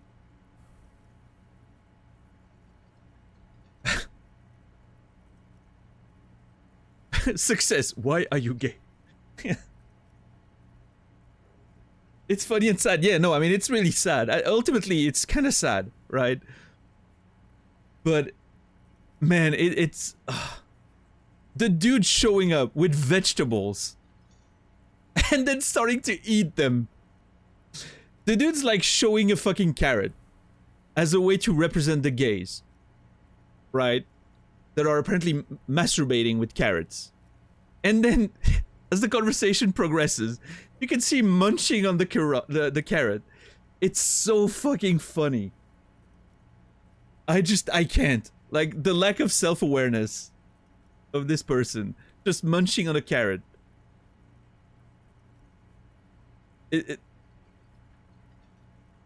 Oh, man.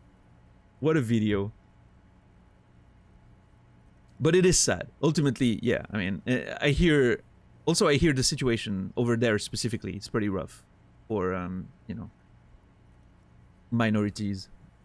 So the background of the hilarious video is unfortunately not that funny, but such is the world, I guess. That's a cool emote, Chipmunk. Love the children style drawing.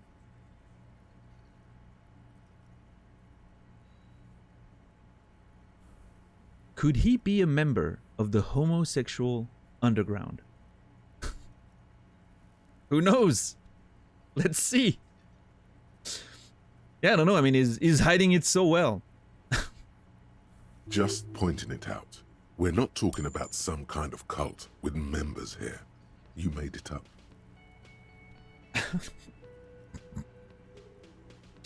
I'm not bringing it up. Let it go. This is the correct answer. Obviously, I'm going to pick number 1.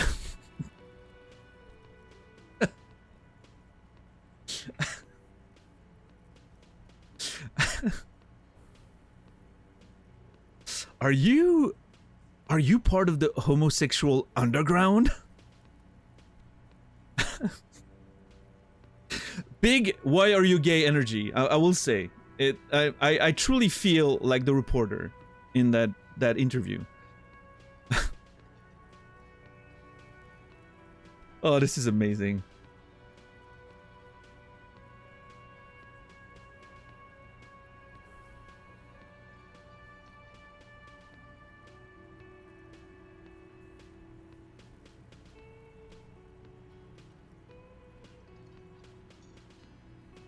Are you part of the homosexual underground? And if so, how can we go there? I'm hoping is the next step of the question. I want to see this place if it exists. If there's actually a cult, if I didn't make it up, and if it actually turns out it exists, I want to go there. I'm sure they have some bangers playing in the background. The homosexual underground? The smoker sits up immediately, his eyes wide with amused surprise. A honeyed smile lingers on his lips. Why, yes, I am, officer. Why? Do you want to investigate? Yes! I want to hear more about this homosexual underground you're part of.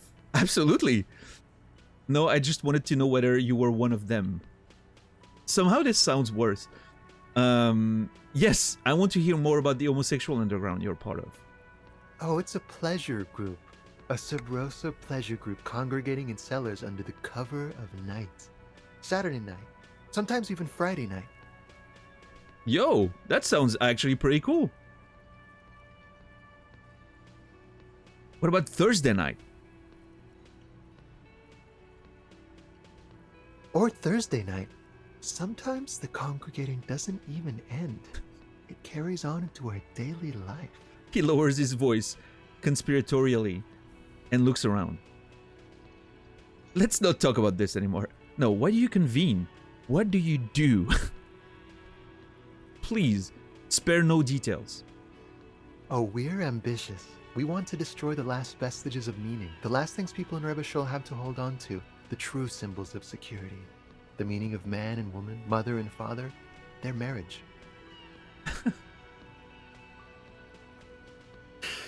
Oh, this is amazing. Everything will be constantly shifting and moving under our rule. The future will belong to a circus of identities just spinning around, surreal and unreal.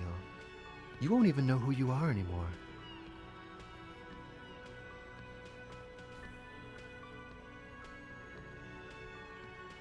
Well, I mean... a circus of identities. Does it have anything to do with disco? Oh, Harry, my boy, if only you knew. It has everything to do with disco.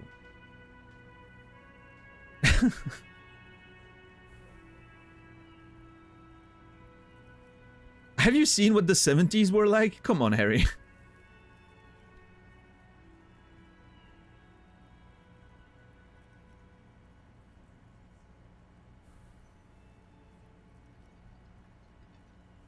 For some reason now I have the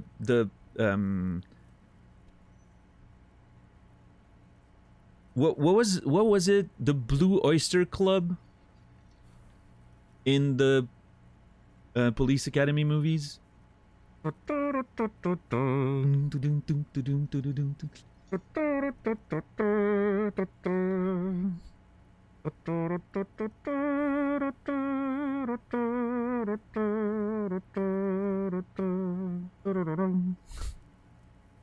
Man, that song was amazing. Loved it. The Blue Oyster Bar. That's the name. Yeah. The 70s will be in 15 years? No, it won't. Come on, Mex. Wait, hold on. No. You had me. No.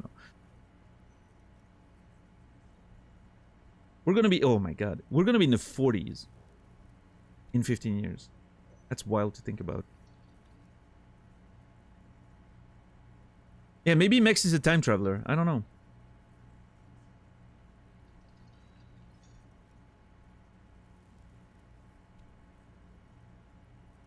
Are we closer to the 70s? Oh, you mean in game? Yeah, sure. Well, not quite. We're in 51, right? Or 54. I'm not sure. I think we're in 54.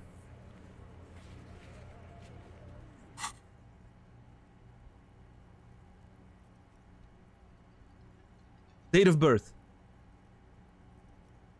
Yeah, we're in 50. No, we're in 51. Yeah. We're 44. That's what I thought. We were born in 07. See? I'm so glad I didn't remove this one. Otherwise, I wouldn't know now. I would be confused.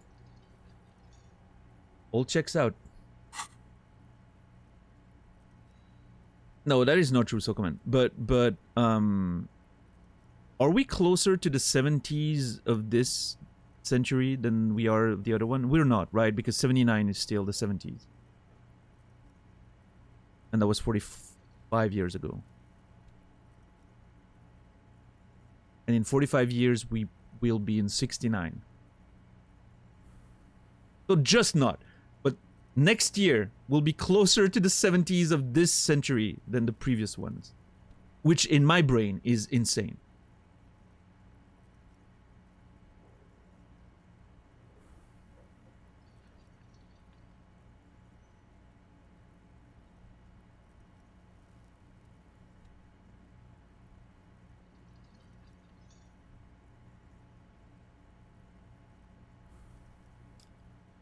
But I like knowing who I am. Or does it have anything to do with disco? But I like knowing who I am. I mean, do I? I don't know. Yes, sure. But do you also like the razzle-dazzle of gold? Do you like parties and discos and having fun under the vibrant lights of Saturday night? Because instead of the traditional family unit, we're going to have all this razzmatazz. And mysteries, of course, too. Mysteries of sexual nature, very esoteric. And disco music and drugs. Well, that's a whole lot of stuff that isn't written here. Because instead of the traditional family unit, There we're it going is. to have all this razzmatazz. Yeah, repeat it. And mysteries, of course, too. Mysteries of sexual nature, very esoteric. And disco music and drugs. This definitely deserves to be said twice. Disco music and drugs. I do like disco. Maybe I should get into it. No, this is not me. That much fun should be illegal. I mean, I'm not, the drugs and everything. I'm trying to stay away from that. And the disco stuff, I'm not that into the disco. I haven't picked a lot of the disco options in this game so far. I'm not into the traditional family either, though, I will say. I don't know. I'm a bit split. I do like disco. Maybe I should get into it. No, this is not me. That much fun should be illegal.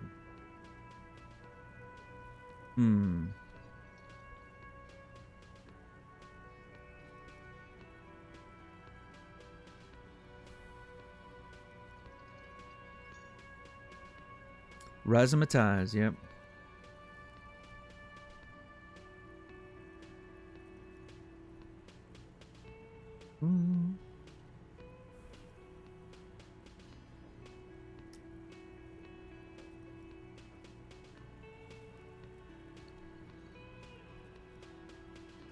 I'm gonna go with no, this is not me. Drugs, razzmatazz, come on. I'm a very serious police officer. Okay?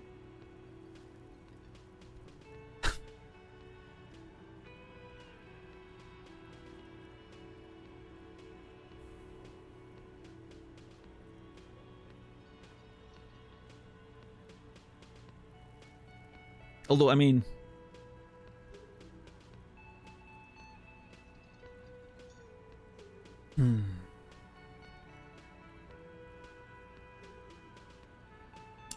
You know what? I do like disco. Maybe I should get into it? Question mark? Oh, I almost clicked off. You can't just get into it. You have to be born into it. One is either already in the homosexual movement or forever excluded from it. Wait, are you saying it's not a choice? I don't know if I believe that.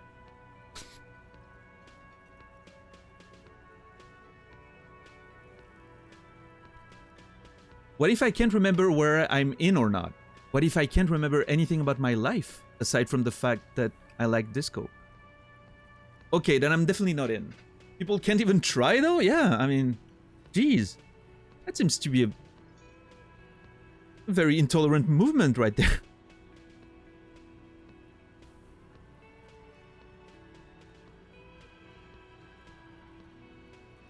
Forever excluded? What the hell?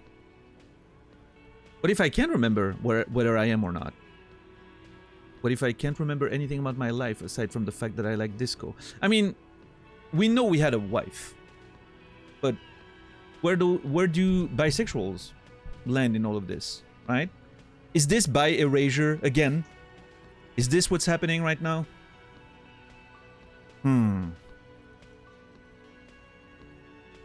I'm not sure I'm on board with that. You had a wife, yeah.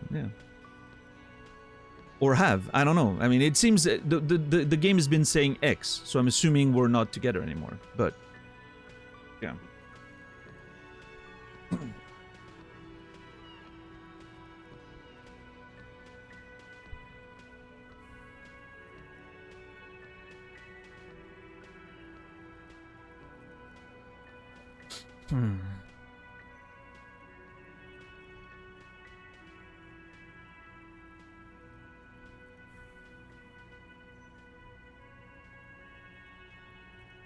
Let's question it. What if I can't remember whether I'm in or not? What if I can't remember anything about my life aside from the fact that I like disco? Beautiful. Beautiful. That's exactly what we're looking for. Who knows, maybe you were homosexual in the past. Maybe all of that has been repressed. He circles his hands around you. I have to say that you do look like someone who might be part of the underground. You have that very distinctive, I can't understand what's going on here look. Okay, I have to think about it. This is going to be like a 20-hour mind project for me. 20 hours at least. Oh boy. What's up, Captain Dax?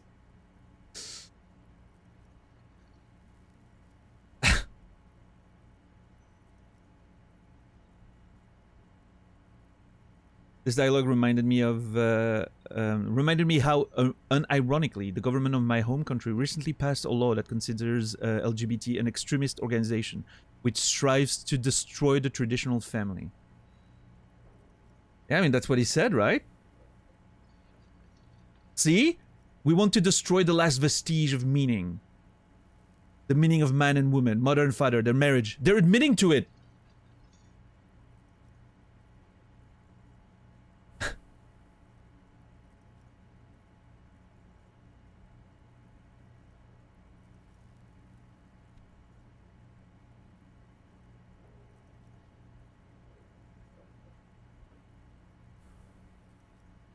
God, is it gonna be a 20-hour thought? There's so many of them. I can't take them anymore.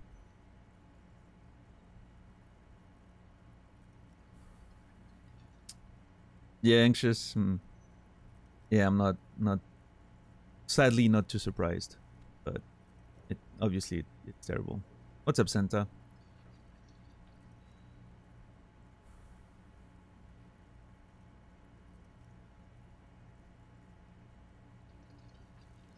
And I mean, let's be fair. It is not a thought that's constrained to that particular country, right? Obviously, there's not a law about that everywhere, right? But those ideas and you know, they're not limited to those areas or that country, right? And you hear the same shit. You hear the same shit literally on right-wing media in the US, so you know, maybe it's sort of covered a little more with a few more words that are a little less explicit, but I mean, these days barely, right? They're saying the quiet parts very loudly these days because they don't give a shit anymore. They got away with it for so long. Why would they be worried, right? Not a 20 years thought, at least. Yeah.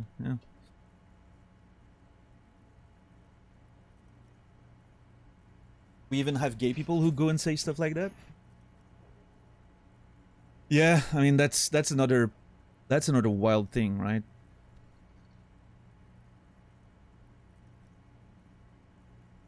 Dave Rubin. Yeah, I don't know. I don't really fully get how you reconcile all those things, but I don't know.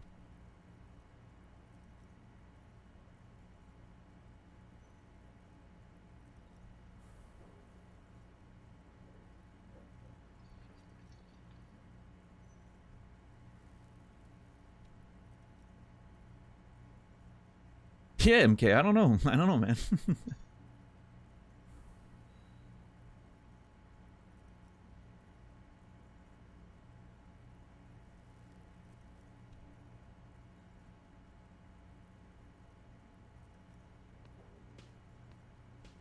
It is what it is, I guess.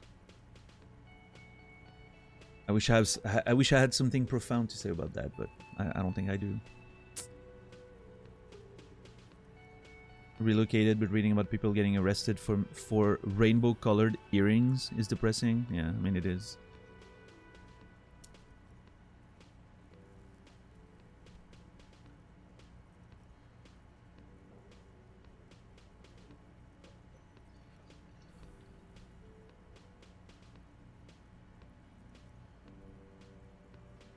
Alright, this is gonna be like a 20-hour mind project for me. 20 hours at least. Absolutely wonderful. There you go. Oh no, man. A man like you can figure out his sexuality in a working day.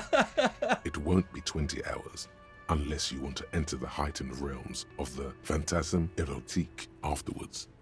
It may be 20 hours or more. Hold on. But that would be on your own time. The heightened realms of the phantasme érotique. Oh, you have me interested.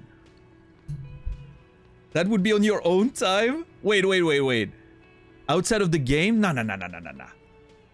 It has to happen here. Come on.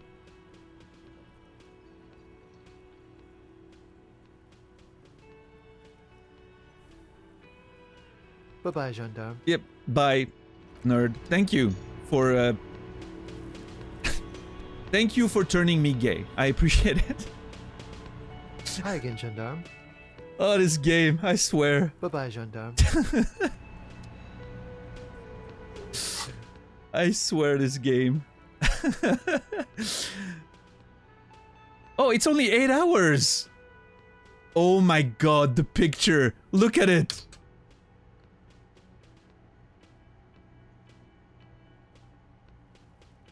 Oh my god.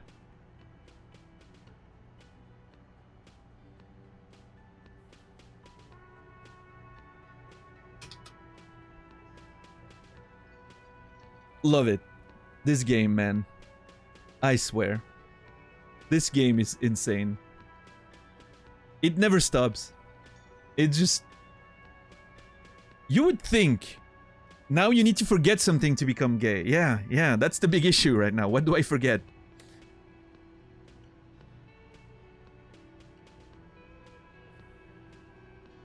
I can't forget the actual art degree. Seems to work very well with it.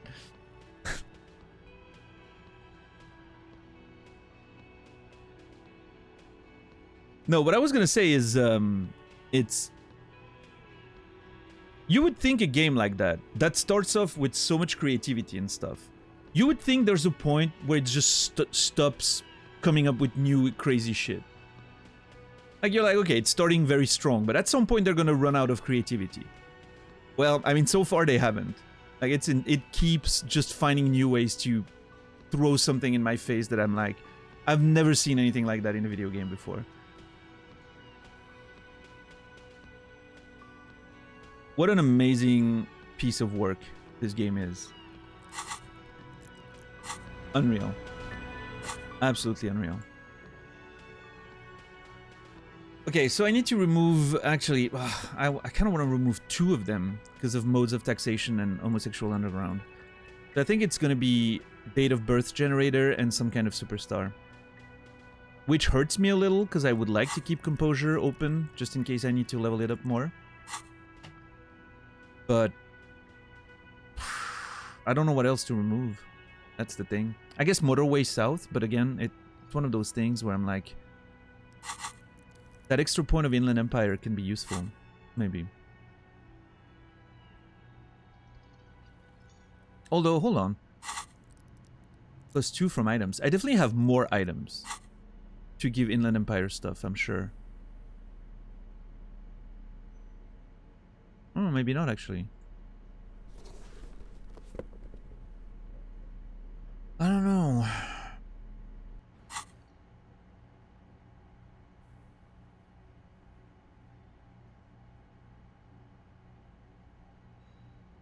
Looks like a Combine Advisor. Is that a reference to a franchise that I do not know? Are the Combines in Halo? Is that the thing? I've never played Halo. So if it's in Halo, Oh, Half-Life! Of course. Yeah, no, never mind. I did play that, but it's been 20 years. Oh god, it's been 20 years. What the fuck?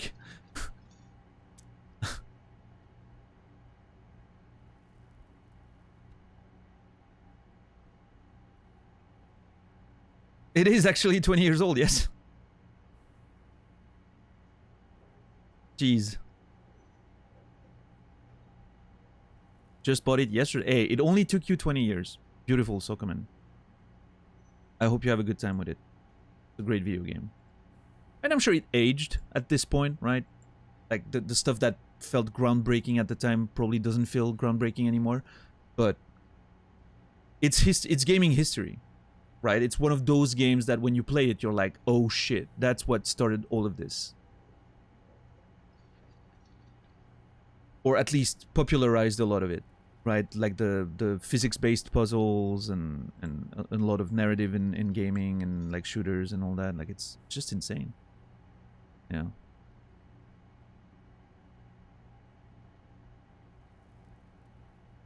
Yeah, I mean, it aged because a lot of games took inspiration from it, right? It's one of those cases where most shooters that followed took a hint from what they were doing, right? So now you go back and you play it and you're like, well, I'm not seeing really anything groundbreaking here. No, because all the fucking shooters you played since then borrowed from it. So it's that big of a video game. It literally changed, you know, the history of gaming in a meaningful way. Yeah. It's one of the big ones.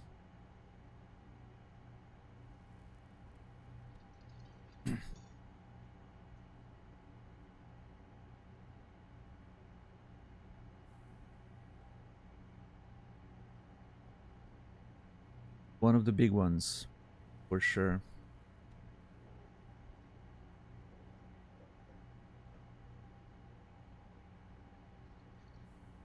Black Mesa is older, but even more impressive. Yeah, I mean, the first Half-Life was also very, very impressive, for sure. Was one of the first ones that really actually had a presentation that had a bit of a more of a story and immersion factor, like Half-Life did. Very impressive time, and the AI for its time, like the Marines AI was just insane. I remember being very, very impressed back in the day when I played it. But yeah, Half-Life 2 was like such an incredible experience at the time.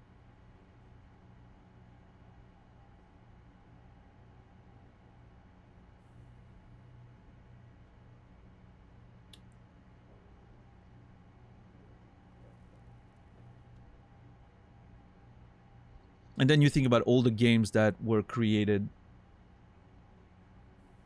first starting out as mods for Half-Life and Half-Life 2, right? It's such a huge...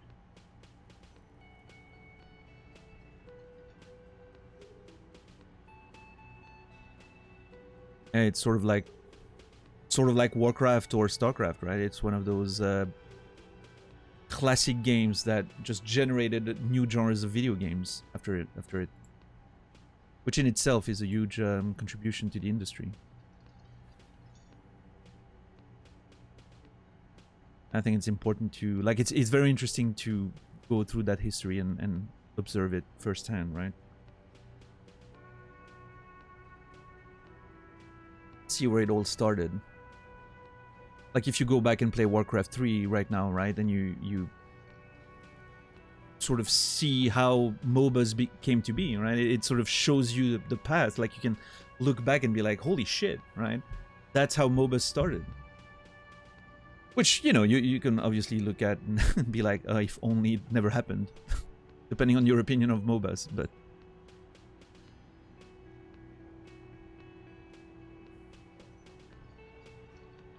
And then it gave us freaking Steam. Yeah, that's true. Steam was originally just a way to deliver StarCraft, Half-Life to the people.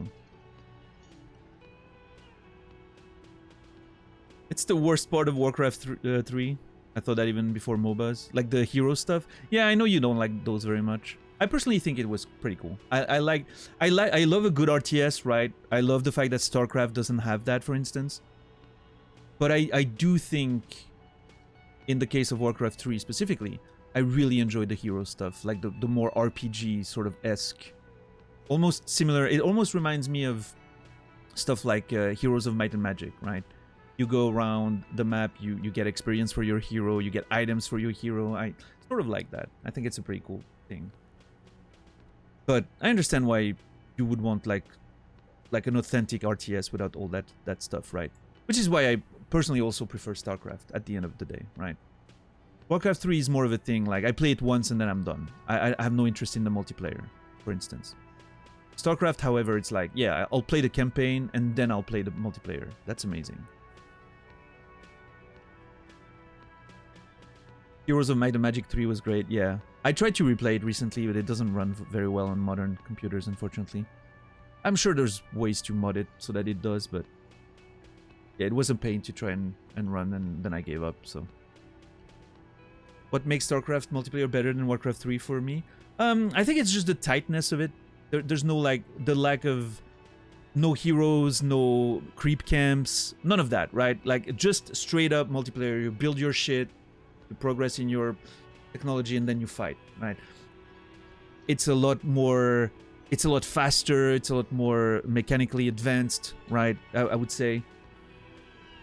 Although a lot of people would argue that there's more micro in Warcraft 3, and I think to some extent there's some truth in that.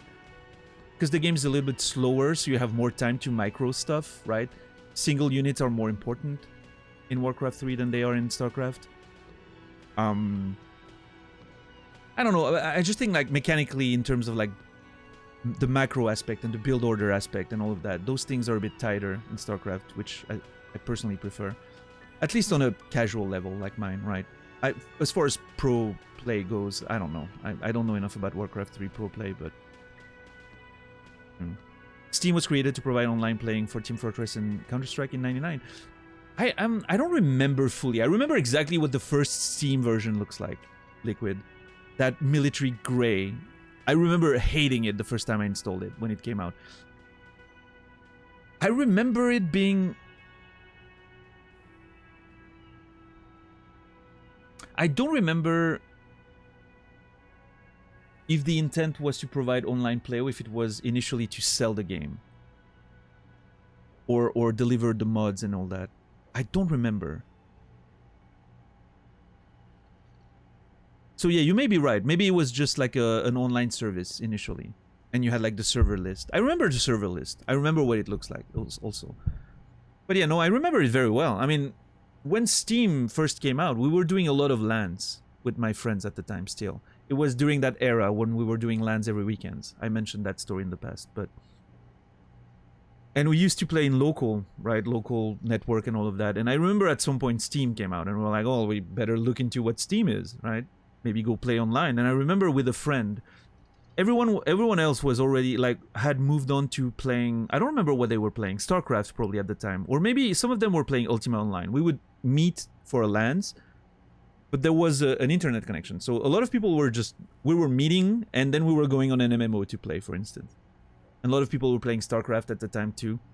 And a friend of mine and myself, we were still very much into Half-Life Deathmatch at the time. And I think I remember us installing Steam because we wanted to see if we could do like team, like 2v2s in like Half-Life Deathmatch. And then we, you know, realized that the netcode was not as good as the one in Quake 2. Because the dude in question, we were playing a lot of Quake 2 together at the time. Like semi-competitively. And Quake 2's, you know, there was some, obviously the latency at the time, you know, it was the late 90s. So like 250 millisecond latency was pretty normal. You would definitely play over that kind of latency and you were like, yeah, it's fine. You know, it plays pretty well for an online game. And then you had experiences like Half-Life on Steam initially that was like literally unplayable. because of netcode issues. But yeah, the Quake netcode was great.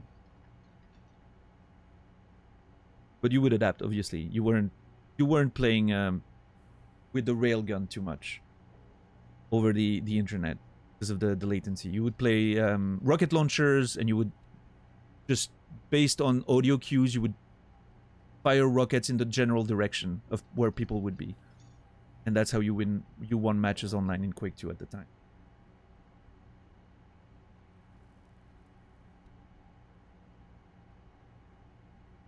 Yeah, Sokaman. So it turns out I played a lot more of the first Half-Life Deathmatch than I did the second. Because we were all... by the time the second came out, we weren't doing LANs anymore. So I never really got into the multiplayer aspect of Half-Life 2, but... the first one, yeah. Jesus. I remember the first Deathmatch before they made the blood non-permanent. Initially, when you first played StarCraft...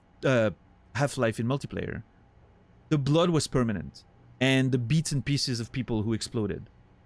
And so the more you would play a map, the more covered in blood it would be. And I thought at the time, young teenage Daniel was fascinated by that. I loved the fact that you could see how much of a battle there was on the map you were playing. And so we would do these matches that would last for hours. And eventually, like... The game would just run at like in slideshow mode because there was so much blood effects everywhere and particles and pieces of bodies on the ground and all that. And obviously that would slow down the network too, and like it was just a whole fucking mess. And then eventually they patched that, obviously to help with like, you know, internet play and all of it, but I always missed it after that. The original blood everywhere in StarCraft was... Half-Life was amazing. And yeah, then Team Fortress Classic came out. I remember that was a big deal for us. We really played a lot of Team Fortress Classic. God, that game was great. I was a scout main. I learned all the tricks to move faster on the map. And never shoot a shot. I remember, I still remember, like we would always organize with my team. Like I would not fight at all. I would just concentrate on movement and doing crazy movement to go to the flag as fast as possible and bring it back as fast as possible.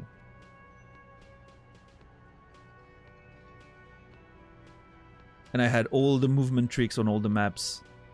Which felt very natural to me because Quake 2 was so much about movement that coming from Quake 2, like all the movement tricks and the strafe jumps and all of that was very natural to me. So that was great.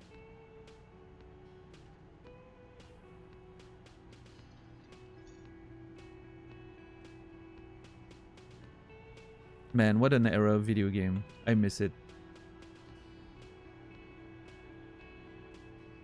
Now we can just play online whenever we want, and it has no taste anymore. It's all completely bland. You play Overwatch and you chain those matches and there's no meaning behind it. There's no... You know... I'm sure some people are still getting those emotions, I'm sure. And it's great, but I personally can't anymore. Like, playing Overwatch brings me no joy whatsoever. But I'm glad some people enjoy it. Maybe I need to play other games. I don't know. Maybe I should get into BRs. I should play Apex or something. People seem to like that. Or Warzone. I don't know. The meaning of playing Overwatch is to pay Blizzard money. Yeah. No. I mean, you know, I'm not gonna judge. I got into StarCraft 2 recently again, so... I do play Blizzard games. It's fine.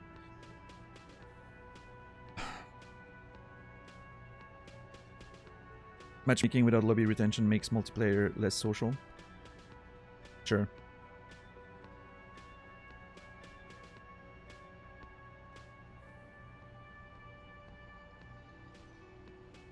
Which, it's sort of a double-edged sword, though, isn't it? Because on one hand, yeah, you miss your, you had your preferred lobbies back in the day, right? And you would always go to those same lobbies. And I remember playing like Diablo 2, and you had those lobbies, you would always go and meet the same people. It was almost like MMO before its time, right? Because you would see the same people day after day in, day out, and that sort of transferred into like the MMO concepts initially, especially like World of Warcraft. I think really relied on that, right? It took that experience and made it like a global thing with like a giant, not just lobbies, but a gigantic world where everyone could hang out, right? And I think nowadays, I think it goes both ways, in the sense that on one hand you miss that social experience, and on the other hand, the lack of retention makes it harder for people to engage in, you know, the toxicity of online stuff, which I think is kind of okay. Like, I definitely don't miss the toxicity, I will say. And the people insulting each other, which still happens in some games, right? You're playing League of Legends, you're still gonna have a chat where people abuse each other, but at least, you know, you're moving on after the match and you don't see them again, and that's it, right?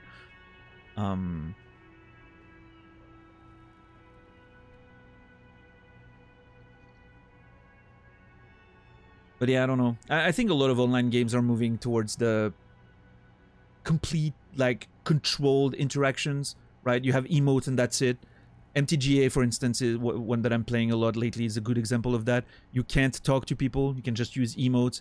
And of course, people find creative ways to use emotes to be toxic, right? But there's a bit of control over that. And I know a lot of people miss the fact that there's no chat and wish there was a chat in the game. And I guess it could be a thing, right? And you can opt out if you don't want it. But I also understand they don't want to have to deal with the moderation of all of that and have to deal with all the reports and all that. Like, I get it too. It's less, you know, it's an investment to have a chat in a video game, right? Because you have to actually moderate it and act on reports, and it's money you're gonna have to spend. And I understand that a lot of companies don't want to do that. So.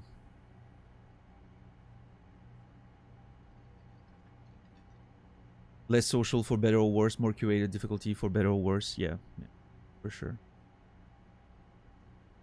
Remember when there was a sorry emote in Hearthstone? There's no sorry emotes in MTGA. There is an oops emote to which you can answer with a sorry emote, but someone needs to do the oops emote first. So what people do is, when they see you do a misplay, or when you do something and then they counter it, or they find a way to like blow you out, they're like, oops. Which is worse. That isn't true? Wait, no it is. It's not?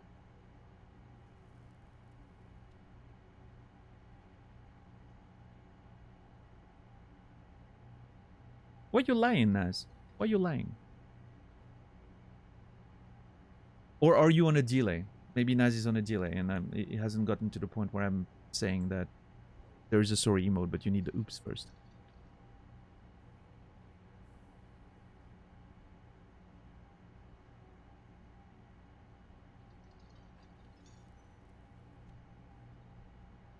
Yeah, Dax, in MTGA there's a lot of emotes that are reactive. You don't have access to them unless it's a reaction to what the other is saying.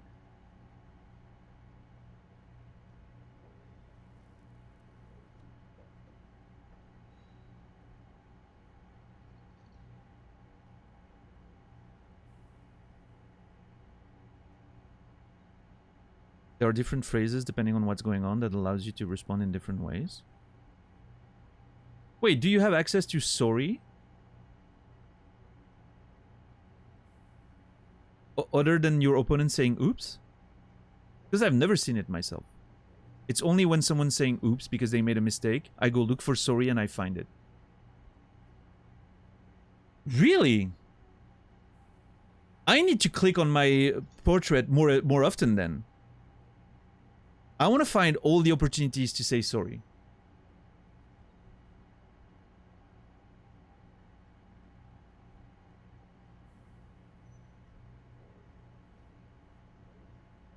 No, Dom, he's talking about the differ net. It's a thing.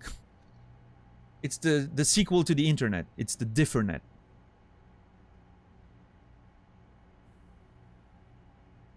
I'm playing a game, for fuck's sake. It's fine, Naz. Don't worry. Oh yeah, no. In this case, I wasn't aware. I know like the your go and the thinking is dependent on whose turn it is, right? Which makes sense. You can say your go when it's not your turn, and you can say thinking when it's your turn. But I thought the sorry was only a response to oops. I need to look into this. I'm intrigued now.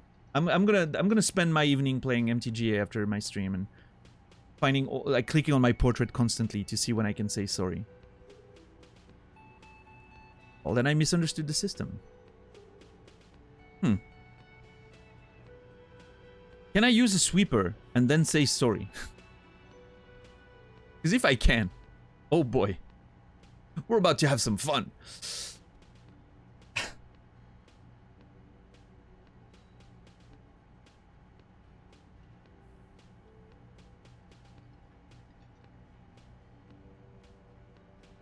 Bum, bum.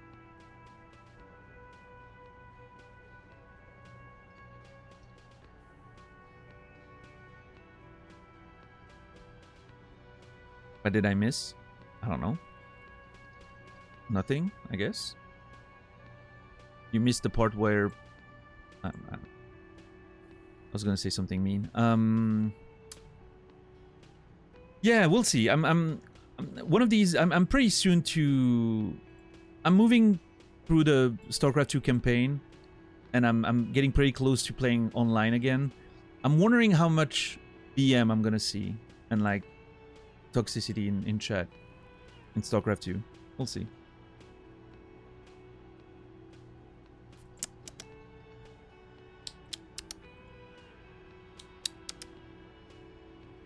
Alright, so I have to decide what to remove now. I've been on this for an hour at this point. I think date of birth generator goes. I did it! I hate it, but I did it. And then I need another one to go. Because I want the homosexual underground and the indirect modes of taxation. Wait, you see mysterious strangers in the night, leaning against unlit doorways, engage in hushed conversation. A shadowy cabal, exchanging looks, whispering in dark alleys and unmarked locales. Locales? Locals. I don't know. A radical cell conspiring against the state, and perhaps even against men and women. Was that a secret handshake? What is going on? Who are these secretive people? How will they accomplish their sinister and world-altering goals? And most importantly, are you one of them? You could be. Maybe you forgot. I forgot how to become gay. Yeah. Yeah.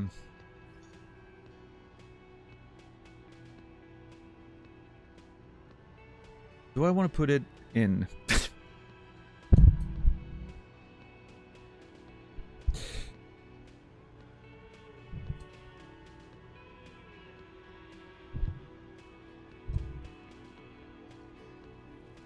That's not what I meant.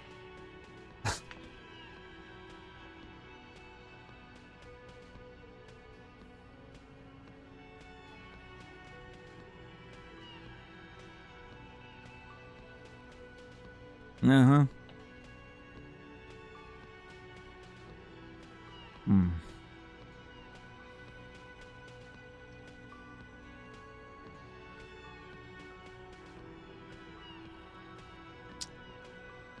Okay, what else do I get rid of? No, I can't get rid of anti-object task force until I'm done with the ice cream maker.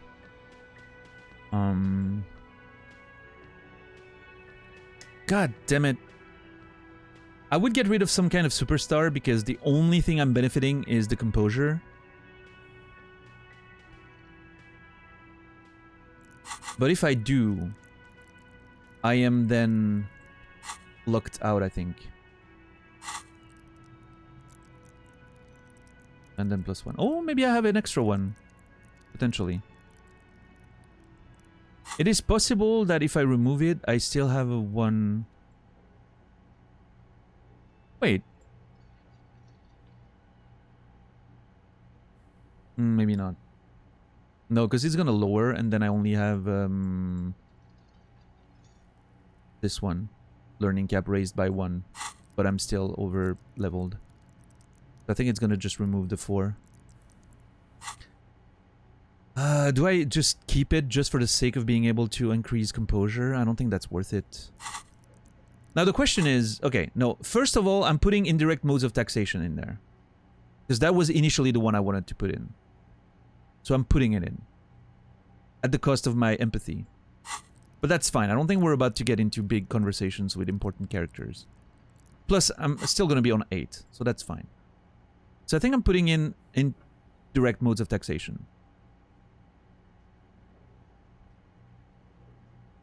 I want to be a cool anarchist. Yeah.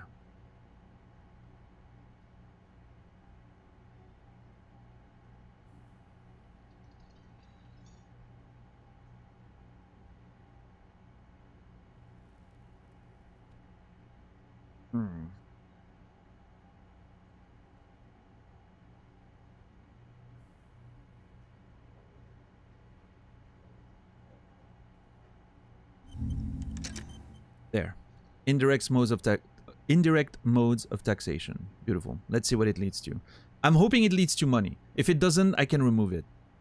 Oh, maybe that's the play, actually. I keep that one in, and then we transfer to Homosexual Underground if it doesn't do anything interesting.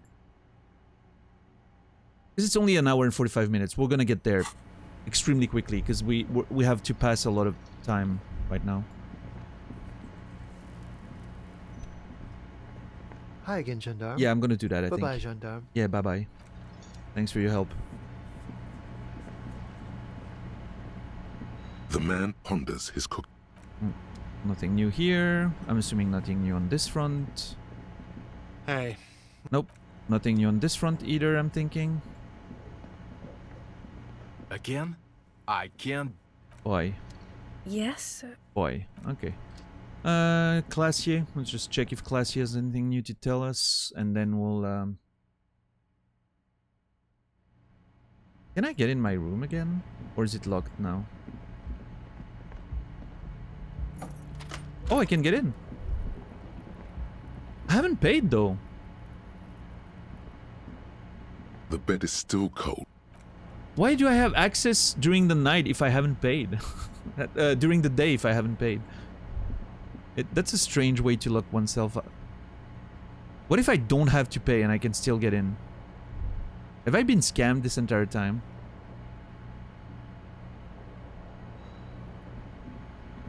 A mirror hangs on the bar. I don't know.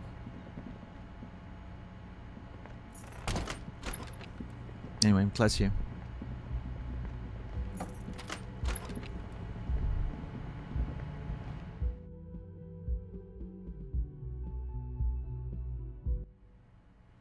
Brings back fond memories of your heart attack. Well, that's a line you don't read every day. Yeah, I guess it does, Greedo. Officer, it's a fine day for questions.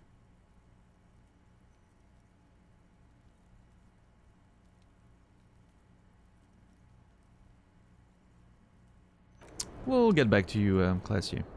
Sorry about that.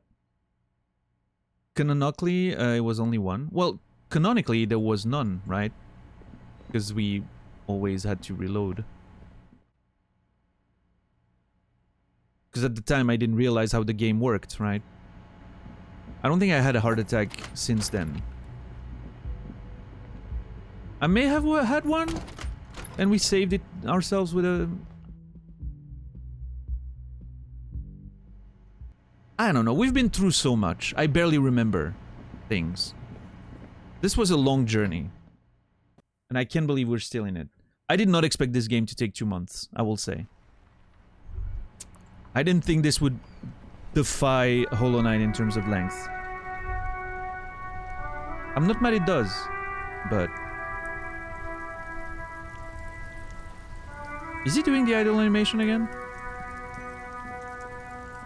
What's up, Delquoise?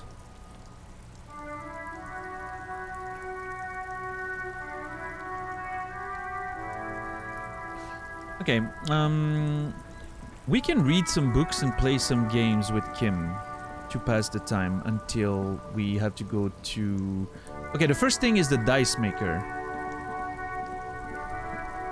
So let's stay around here. So let's not go to the church. We have to stay around here because the first thing we'll have to do is the dice maker.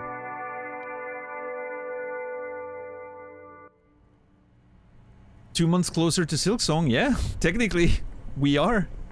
Every second that passes technically gets us closer to Silksong. Unless Silksong never comes out, in which case it doesn't. But one has to assume that it will. Otherwise, what's even the point of living, right?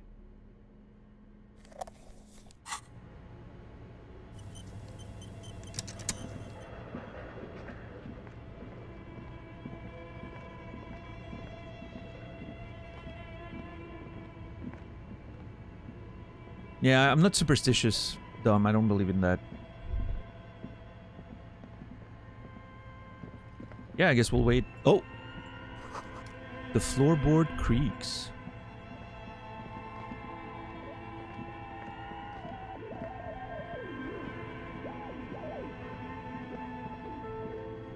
Alright. Well, we're gonna stay around here and use all of these things to pass some time. We need to pass 5 hours, roughly, until the dice maker is ready with the dice. And then a couple more hours for the boardwalk meeting. Yeah.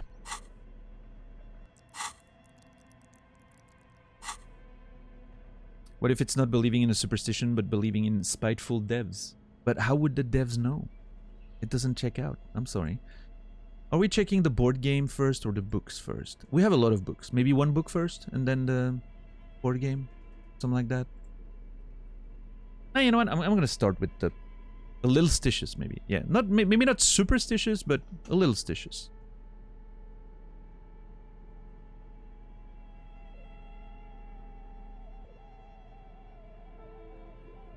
As long as we're not hyperstitious, we're good.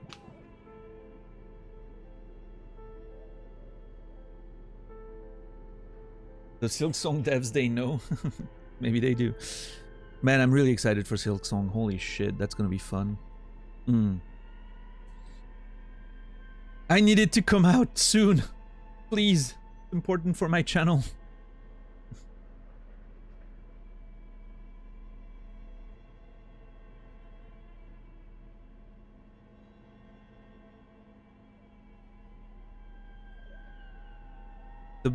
A star-shaped note on the box proclaims the game now includes a completely new genocide option.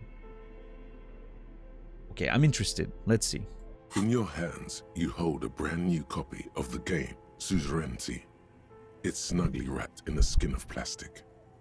It's snugly wrapped in a skin of plastic. That's true, Quasi. The difference is, I'm pretty sure if my timing is good on Hollow Knight, I'm pretty sure it's going to be a pretty good game for the channel, right? Based on how well it went the first time with the first game. Baldur's Gate 3 is a bit up in the air. I'm not sure how it's gonna go. We'll see. But you never know with Twitch, right? The cover features a charming illustration depicting a mass of grinning laborers loading goods onto a ship, while a richly dressed administrator oversees their work. Okay. The exact location and time period are left deliberately vague, but it's clearly meant to represent the economic relationship between the Revacholian suzerainty and its many vassals. Okay, shake the box. The box has a nice heft to it. You hear the rattle of individual wooden tokens and feel their weight shifting back and forth. Okay. What treasures wait in store for you? Sure. Even before you open it, you can tell that this will be a meaty game of grand strategy and complex player interactions. We're not playing in the dark, Doctor. It's old school. Remember when you went in like a dark attic room with your friends and you would put a board game on the ground and you would have like a torchlight or a little lantern? You know, that's the kind of vibe we're going for. Remove the plastic wrap. The plastic wrap rips off as easily as a bodice in a tawdry historical romance. Well, that's one way to describe removing a plastic wrapper.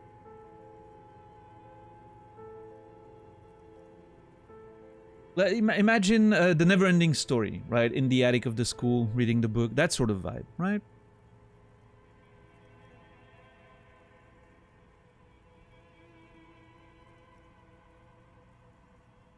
Yeah, chipmunk. Nice. Nice. Love it. There's a hiss as the lid slides off. Inside, you find a thick, full-color rulebook and more than a dozen pouches of various wooden components. Interesting. What's up, Garrus? Savor that new board game smell. A mix of wood, paper, and ink, all wrapped in the sweet must of cardboard. I'm not sure why I got a healing thing there. This is perception, not conceptualization. Perception's not supposed to heal me. Hold on. That was weird. Maybe a bug.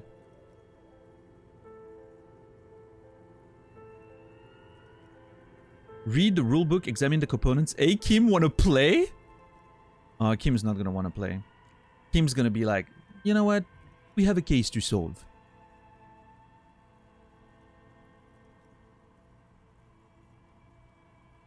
Hey, new board game smell is delicious. New book smell, all new stuff smell. Delicious. Love it. Ow. Ah, fuck, that hurt. I was crossing my legs in a weird way. And I sort of... I sort of applied a figure 4 leg lock to myself without realizing. That was painful.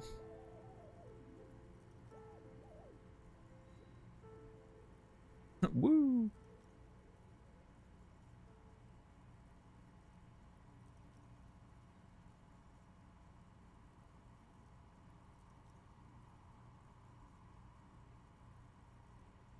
New book smell.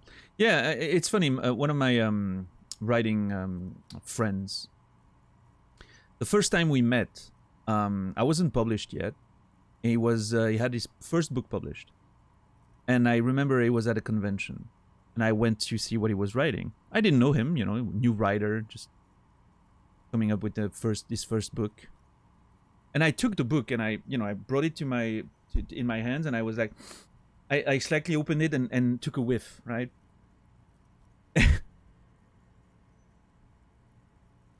And like, it was a completely like automatic behavior. I didn't think about it. I just like picked up the book in front of him. You know, he was sitting there with his books, and I just like took a whiff.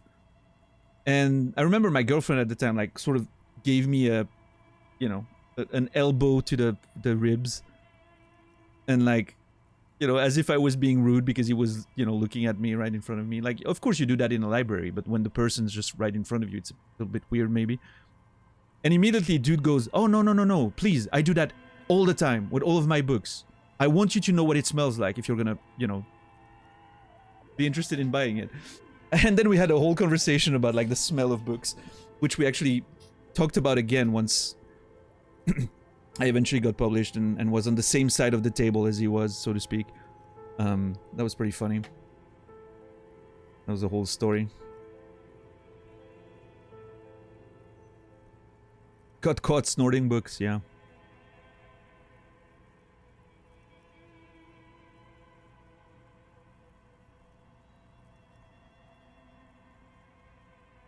Perfume books? Yeah, I wouldn't like that too much, but it's funny because I know which publishers. I have like sort of a ranking of publishers based on the smell of their books in my head, which is a very weird thing. I realize that. And then suddenly you smell a book from a publisher and it changed smell because they changed the producers, right? They changed like production facilities or whatever. And then it smells different. And it's like, oh, damn. I love their smell. In fact, I will say, when I was trying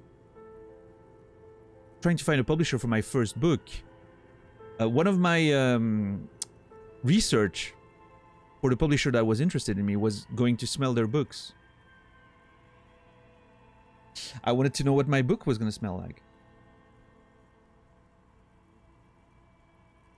I don't think it played a big role in my decision, but I still, you know, researched it intentionally.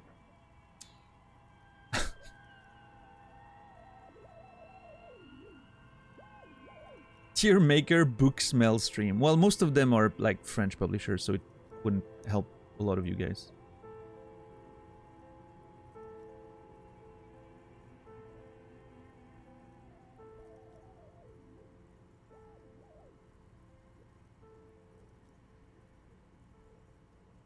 But yeah, it's interesting because I can't even go as far as to say. I'm just thinking about it now, trying to, you know, remember. I barely remember anything that's in my first novel. I legitimately want to read it again because I've forgotten half of the story at this point, I'm pretty sure. I remember, like, obviously I remember the big plot lines and the characters and you know, all that stuff because it took so long to work, but like a lot of the details and the actual writing and the details of the scenes and all of that, I don't remember a lot of it. Especially, like, a lot of it was rewritten during the editing process, right? There's quite a few chapters that disappeared and a couple ones that were created out of thin air. And those, like, were maybe the work of a few weeks. Like, years ago. And I don't think I remember those very much. So, I'm pretty sure it would be interesting to read again. I think I might read one of my books in the near future. But that being said, I do remember the smell perfectly. I remember exactly what my book smells like. My first one. Second one smells a little different. I think they changed producers in between.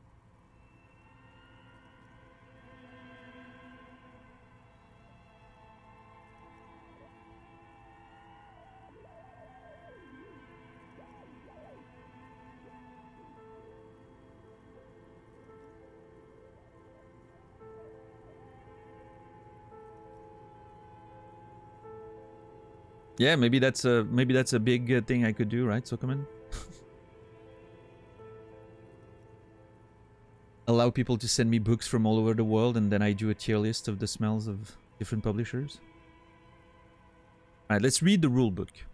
Welcome to Suzerainty, a game of economic strategy for the whole family. So I'm imagining The sort of a... rulebook is sumptuously illustrated and thick as a Gradian novel. Oh, great. The rulebook is as thick as a novel. That's awesome.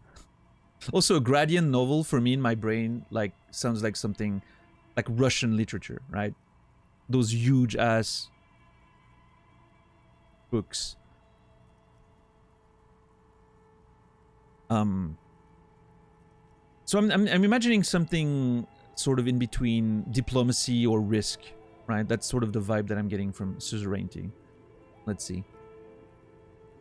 Economic strategy, more like rapacious plunder and exploitation. Finally, a proper game to teach children about the importance of trade and the global economy. Keep reading. Yeah, I'm just gonna keep reading. The instructions are opaque at first and introduce many concepts you're not familiar with. Fortunately, there are many diagrams and examples throughout. Oof.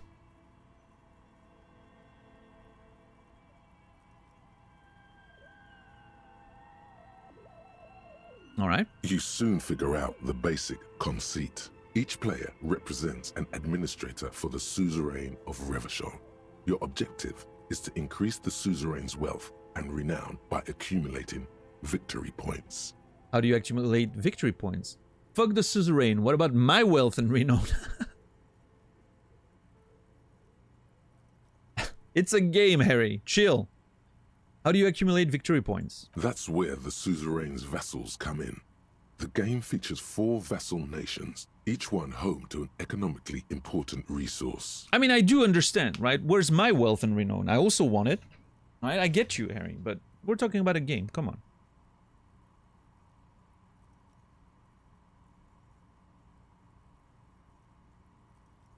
Each turn, the player collects resources from vassals where they've placed workers. They may then rearrange their workers, fulfill contracts for coin and bonuses, or build structures back in Revachol. Okay. How is the winner determined? The actual scoring system appears infinitely complex, with a series of tables and appendices required to compute each player's final victory point total. You skip that part for now. God damn it, I wanted to read it.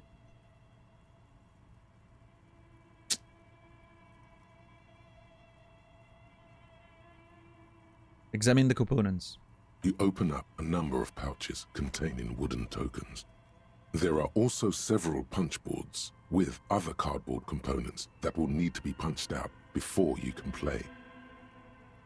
Punch out the cardboard pieces one by one. Check out the wooden tokens. No, I'm gonna punch out the cardboard pieces one by one because I want to play. Each cardboard token makes a satisfying chick as you pop it out.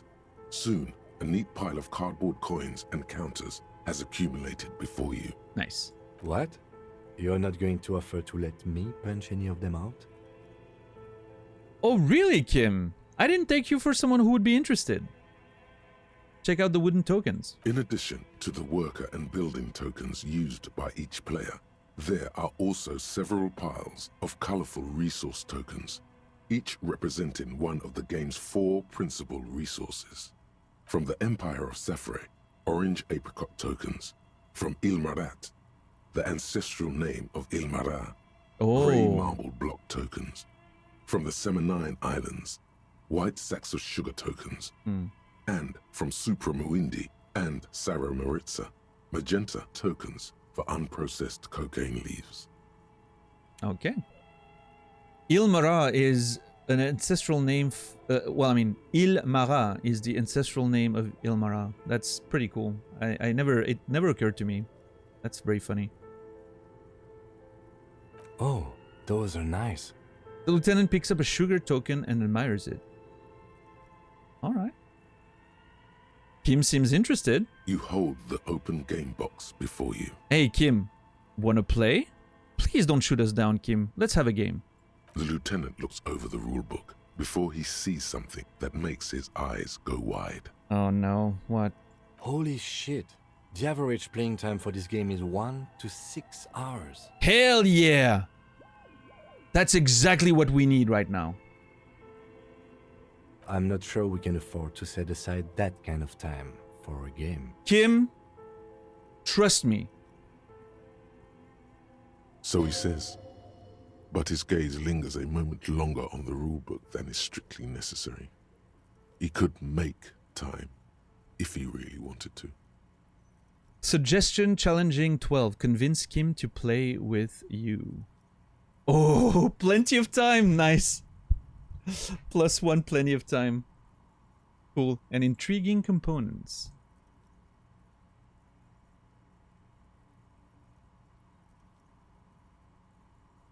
Okay, so we need a 3. Yeah, okay. Only a double 1 can kill us, as is the case with all the 97%. I'm always verifying first. You never know. All right, please don't... Oh, please, if this is a double 1, I'm going to be very, very upset. Do I have some margin? Yes, I can upgrade my suggestion if I need to. But please work. Please. That's a double 1 that I don't want to see. What is detective work if not an elaborate game? Easy. You need logical inference, attention to detail, the ability to analyze your opponent's motives. Oh, I'm gonna get trounced by Kim, by the way, if those are the things that I need for this game.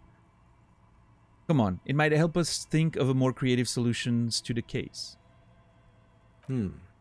I do feel like my thinking has become somewhat rigid. Yes, Kim. Maybe a little diversion to keep the mind limber is just what's in order. Exactly. I wholeheartedly agree. I'm glad we see eye to eye on this, Kim. See? He's doing the hard work himself. All he needed was a little nudge.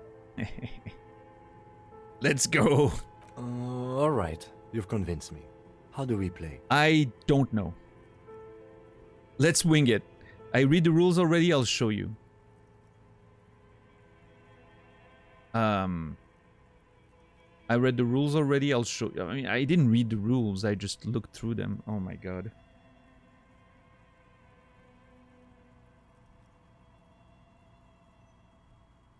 I read the rules already, I'll show you. I'm gonna be confident there. I know exactly how this plays. You explain the basic setup procedures to the lieutenant, who seems to be a quick study. You each take your bag of tokens and counters and unfold the board between you. This is so cool. In the center is the crown of Revachol. Radiating outward are her colorful vessels, each one supplying some raw material desired by the suzerain. Man, this is a Crusader King sort of thing, almost. Apricots from Safre, archaeological treasures from Ilmarat, sugars from the Seminine Islands, and magenta cocaine from Supra Muindi and Sarah Maritza. Okay. There's also a neat little log to keep track of your progress in case you need to put the game away and return to it later. Oh man, is this going to be a whole thing? Hold on. The lieutenant goes first. He draws a contract card and moves several of his workers to the Safre territory of the board, and the others to the Seminine Islands. Okay. Going for that sugar. All right, detective, your turn. You have a few options available to you. Will you try to fulfill contracts right away, or rearrange your workers to maximize production on future turns? Try to fulfill a contract. Let your workers rest for a while. We barely started. Or just do whatever Kim did. I'm going to try to fulfill a contract. Let's go. You draw a contract card offering a number of coins in exchange for archaeological treasures. Amazing. You place all your workers on the Ilmarat territory. Beautiful. On your next turn, you produce 6 units of archaeological treasure and fulfill the contract for a handful of coins. Hell yeah. Not bad, detective. Really? Good. But not good enough, the lieutenant seems to be saying. Oh man. As He's already completes winning. his own contract card, the lieutenant is rewarded with 4 coins and a round wooden token that he places in the center of the board. He's already winning. This is like chess. He already knows exactly how he wins this. That's a market. It's worth 2 victory points. Hey, why don't I get one of those? Kim, can I do my first turn over? I think I messed up. Glower silently. Oh boy. Why don't I get one of those? Don't worry, it was mostly just luck. You'll earn some points soon enough. I'm not even sure what points are. That's part of the problem. Okay, I'm gonna glower silently. The lieutenant returns your baleful look with a satisfied grin. Oh, man. Come on, is that your game face? You're practically broadcasting your position to the lieutenant with that expression. Glancing over the board, you see several possible strategies. Pressing more workers into service would increase your economic output and help you to survive a possible conflict with the lieutenant. Or you could ignore your labor supply and focus on fulfilling contracts for points and resources. Oh, jeez. Those aren't your only options. Yeah, I just flip the board and pretend that I won. You could also show your workers how much you appreciate them by investing some of that wealth in them. After all, they're the ones producing wealth for the suzerain. That's very socialist and communist of me, but we all know what happens with that. It doesn't work. Well, sure, you can do that. It's just not a terribly effective strategy, but then it's up to you.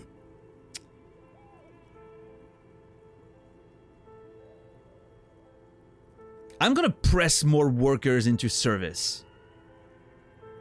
Let's go. Using your powers of persuasion, you convince more workers to join your cause. It's like StarCraft. You need to make sure you get your economy running, right? Always have a drone in production. After several turns, your worker tokens greatly outnumber the lieutenants. A vast army of expendable labor is at your command. Gaze on your workers like a harsh but proud deity. Take pity on their miserable lives. I'm a harsh but proud deity. Let's go with that. Too bad investing in your workers just isn't worth many points.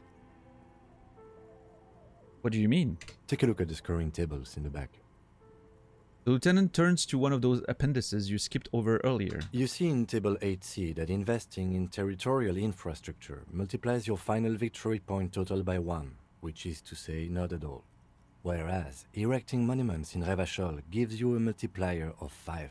Whoa! Hold on! So you're saying the values of the ruling class are completely divorced from the well-being of the people who generate their wealth? That doesn't seem right!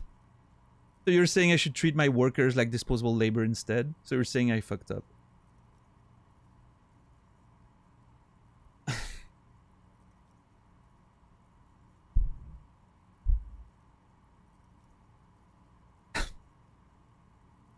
I like that first answer. I'm gonna go with that. Yes, precisely. Sure. Now it's the lieutenant's turn to respond. He moves aggressively onto the Safre territory. Soon, his workers are producing a steady supply of extremely valuable apricots. I feel like the game's, I don't know, I don't feel like I'm playing a fair match here. For several turns, you struggle to respond to the lieutenant's burgeoning apricot empire. Eventually, you relocate the majority of your workers to Supremawindi and Saramaritsa, where they begin producing a bumper crop of cocaine tokens. Oh, are we getting in the drug trade? I mean, there's the genocide option that's on the box. We haven't been offered that option yet. Hopefully, you know, happens sooner than later. You draw a new contract card. According to the text, there's an aristocrat willing to trade a large supply of cocaine for a number of coins and access to a rare bonus. Amplified music worth 7 victory points. Amplified music! That is hardcore right there. That's how we win.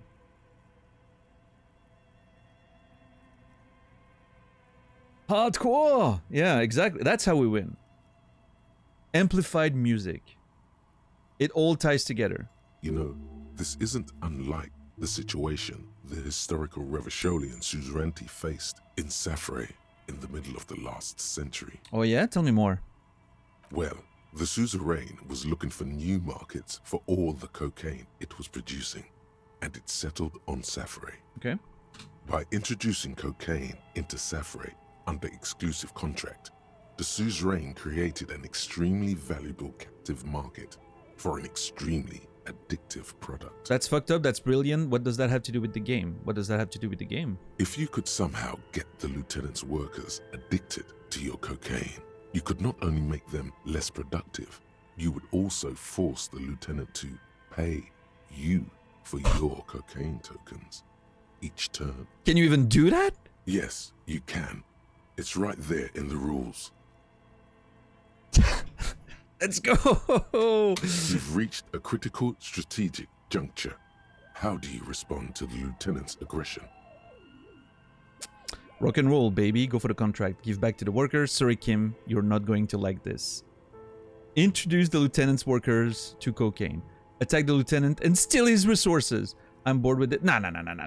Sorry, Kim. You're not going to like this. Introduce the lieutenant's workers to cocaine. The lieutenant's face goes stony as you take your turn. He does not appreciate you getting all his workers addicted to cocaine. With each passing turn, you slowly bleed the lieutenant of coins as his own workers become less productive and more dependent on your magenta cocaine tokens. This is incredible! I want to play this game in real life. Well, I mean, I want to play the board game in real life. Yeah. As a matter of historical fact, this is almost exactly what happened in Safre. To this day, fully half of the former Safre Empire remains dependent on international aid in exchange for a steady supply of cheap produce. There you go. History lesson. Winning us a board game. Isn't this what they did to the apricot suzerainty in real life? Maybe I should say nothing. Not to tip him off, right? So he can't just... We can keep using history as a blueprint without him knowing exactly what we're gonna do next. I'm gonna say nothing. Realizing victory is slipping away, the lieutenant launches a desperate gambit. Protectionism. By erecting tariffs on your cocaine, he hopes to starve you out of the market at the risk of incurring the suzerain's disfavor. Amazing. The end game is upon you. Do you escalate the trade war with the lieutenant in hopes of crushing him with your economic might? Can I know what they did in history? Or do you ignore his aggression and focus on building the mighty victory column structure in Revachol herself? Alternatively, you could throw the whole game away by trying to build a public education system for the children of your workers.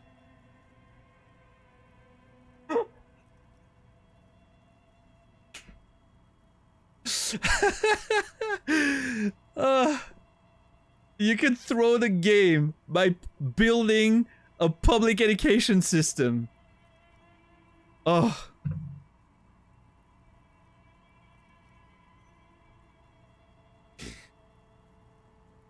Man.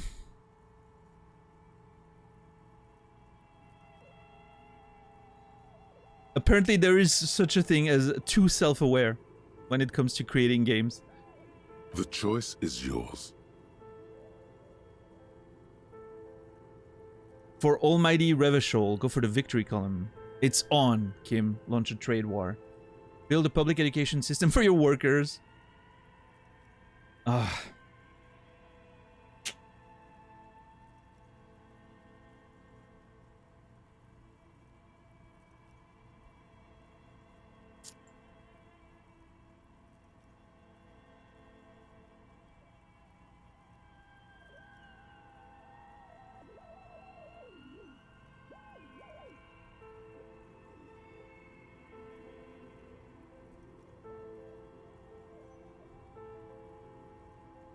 I don't know.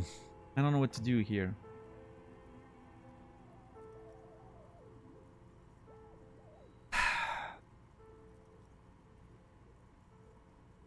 I think the trade war option is more fun.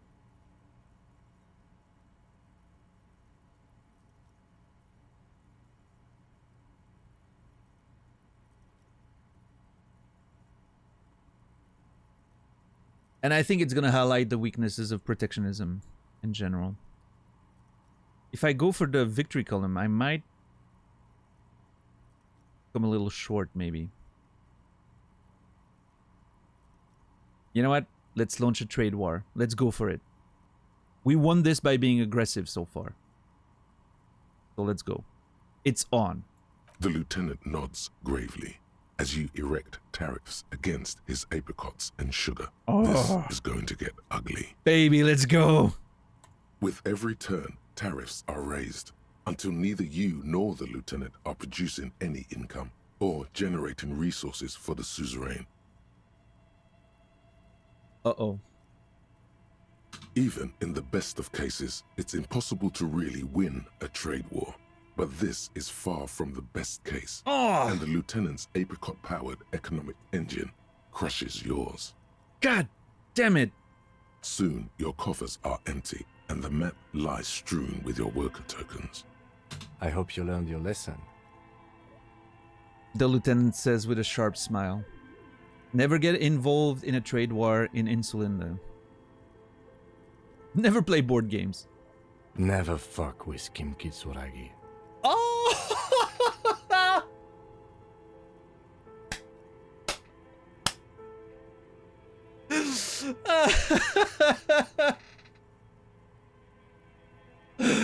Oh, Kim.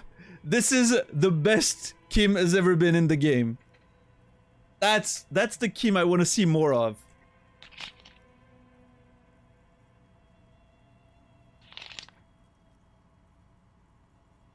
Beautiful.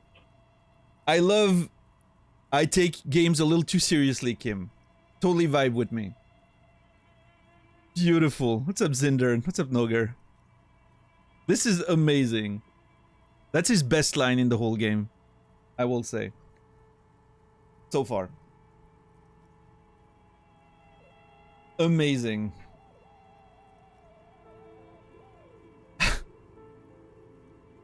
Oh. Beautiful. Now, let's tally up the scores, shall we? Sure. Computing the final scores is almost a game unto itself. You each spend an inordinate amount of time making stacks of coins, consulting tables, and struggling with basic addition and multiplication. Okay. After double, then triple checking your maths, you have your final score. Lay it on me. -5 victory points. You'll be lucky if the suzerain doesn't have your whole family executed for such a pitiful performance. All right. I've got 15 points. He says with a slight smirk on his face. Don't look too glum, detective. There's always next time. Figuratively, I mean. There's no way we have time to play this game again. Now, let's clean up and get back to work. You hold the open game box before you. Oh, I wanted to play again. Okay, that was really cool. That was neat. Amazing. I enjoyed this. Why can I not play Wural though? Large letters on the front form a title. You pry open the box. A colorful box. I would really like to be able to play Wural with Kim, but I don't think that's an option. Large letters. You pry open a quick guide. The options are you stuff it back. A colorful box. That's too bad. I have a thought, right? That was just finished? I can click on it. What the fuck is that? Oh. Indirect modes of taxation. Please be good. I need this one to be good. Actually, Turns out those financial oversight committee gangsters stuffed millions of hard-earned dividends away in the last place anyone thought to look. The hearts and minds of everyday Rivasholians. You need to spread that deregulation gospel to the people. Tell them about that foreign fair tax. Preach that 98% gross burden. Preach it, preacher man. Set the brothers free. Taxes are racist. okay. Sure. Let's see the bonuses. Ultra-liberal dialogue options gives +1 real. -1 empathy, thinks he's a hustler or something. Oh no.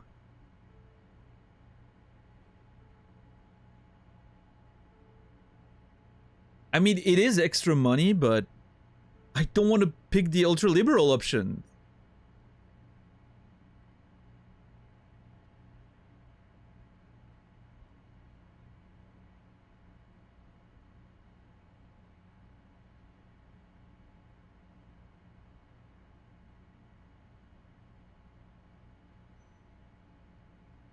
Ah, damn it. God damn it. Money in exchange for integrity, count me in. Yeah, that's the whole point. Ah, I was hoping for something passive, not active. That sucks.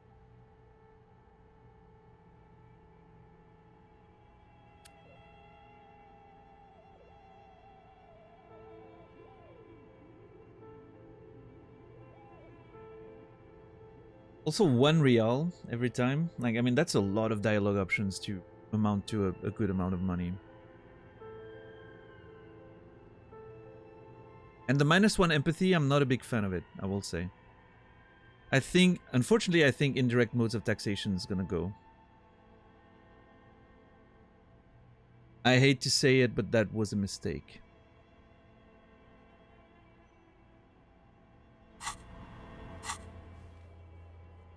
Yeah, I mean, it's one of my lowest ideologies, so.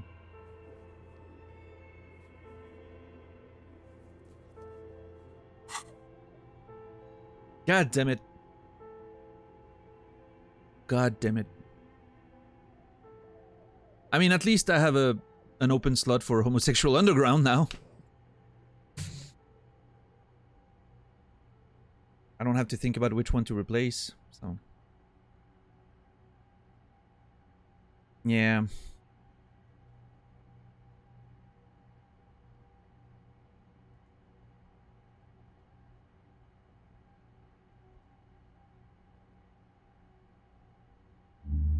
RIP.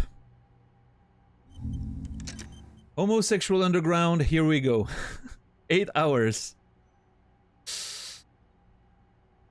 If this doesn't open the doors to an actual underground club with great music, I'm gonna be very disappointed. Yeah, goodbye taxes, hello gay sex. I think it's a good trade. Very happy with it. This only, it says it says 1 to 6 hours. We barely spent an hour and a half on this game. Kim beat me so bad that it didn't even last 2 hours.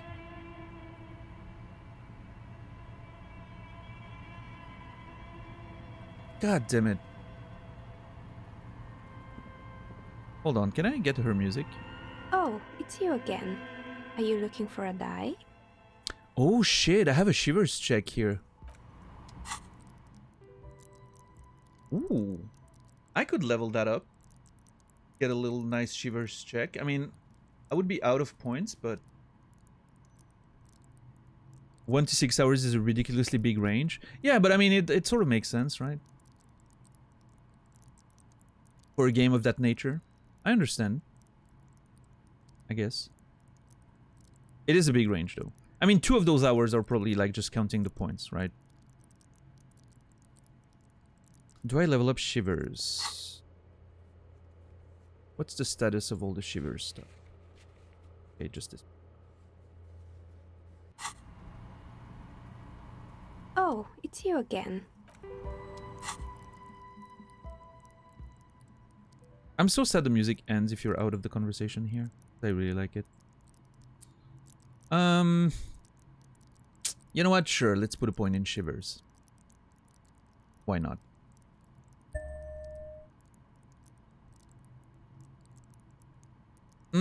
Actually, hold on. There's a non-zero chance that getting a die from her is gonna unlock this. Based on how it worked in the past with the dice.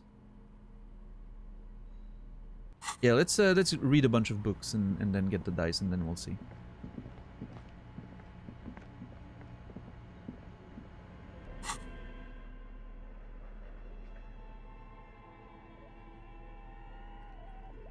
I'm gonna keep The Men from Heimdall for last.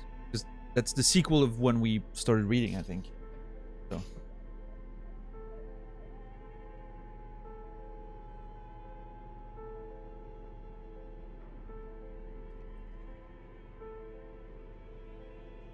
Have you heard of the Dune board game from 1979? I didn't even know there was a Dune board game. Okay, let's read Dick Mullen and the Mistaken Identity. Another Dick Mullen book that hopefully misrepresents the nature of police work. In this one, our detective returns from a trip having successfully solved one of the case, only to embark on another. Does he finally face the taxing nature of his occupation? No, he doesn't even look like a normal officer of the law. In your hand, you hold Dick Mullen and the Mistaken Identity. The brittle paperback feels fragile to the touch. Examine the cover. The cover features a pastiche of different scenes. In the foreground, a man in a dark overcoat clutches a pistol to his chest. Rising up behind him are 2 silhouettes wrapped in a passionate embrace. Okay. The tagline reads, Detective Dick Mullen must prove his innocence after an old friend is murdered by someone who looks just like Dick Mullen. That seems to sum up the premise nicely.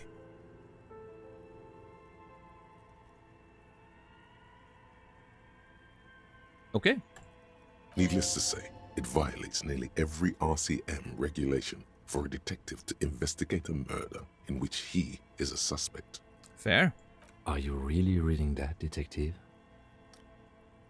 Come on, Kim. I really need to know who this Dick Mullen guy is. I'm looking for advice on being a real detective. I'm just skimming it. No. I need to know who this Dick Mullen guy is. Good luck finding it.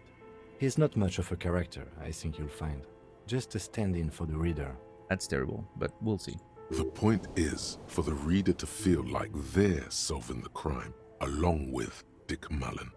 A crude narrative convention, but no less effective for it. All right, let's start reading. The story opens with a knock at the door. Detective Dick Mullen is greeted by an old friend, Charlie Spillane, who's come to Mullen to ask a favor on this dark and cold night. Muds get Kim. It didn't spoil anything. It's just a appreciation of the character, right? I don't know.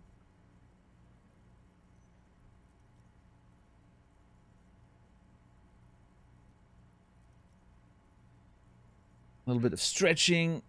God. My I had this. I think it's my sciatica. The left of my leg has been hurting me in the past couple days. It's very, very annoying. I don't really know what to do about it.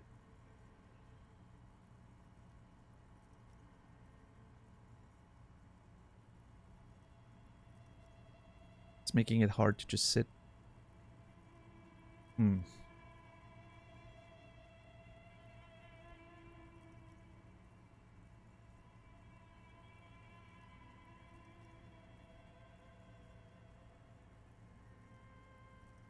Charlie Spillane has come to Mullen to ask a favor this dark.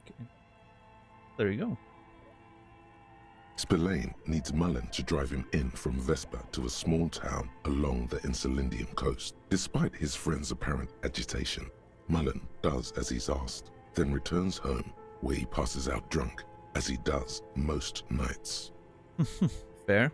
An extremely unprofessional and hurtful stereotype that's offensive to all upstanding officers of the law. Look, I can't judge. Keep reading. I don't need to read this. I'm already living it.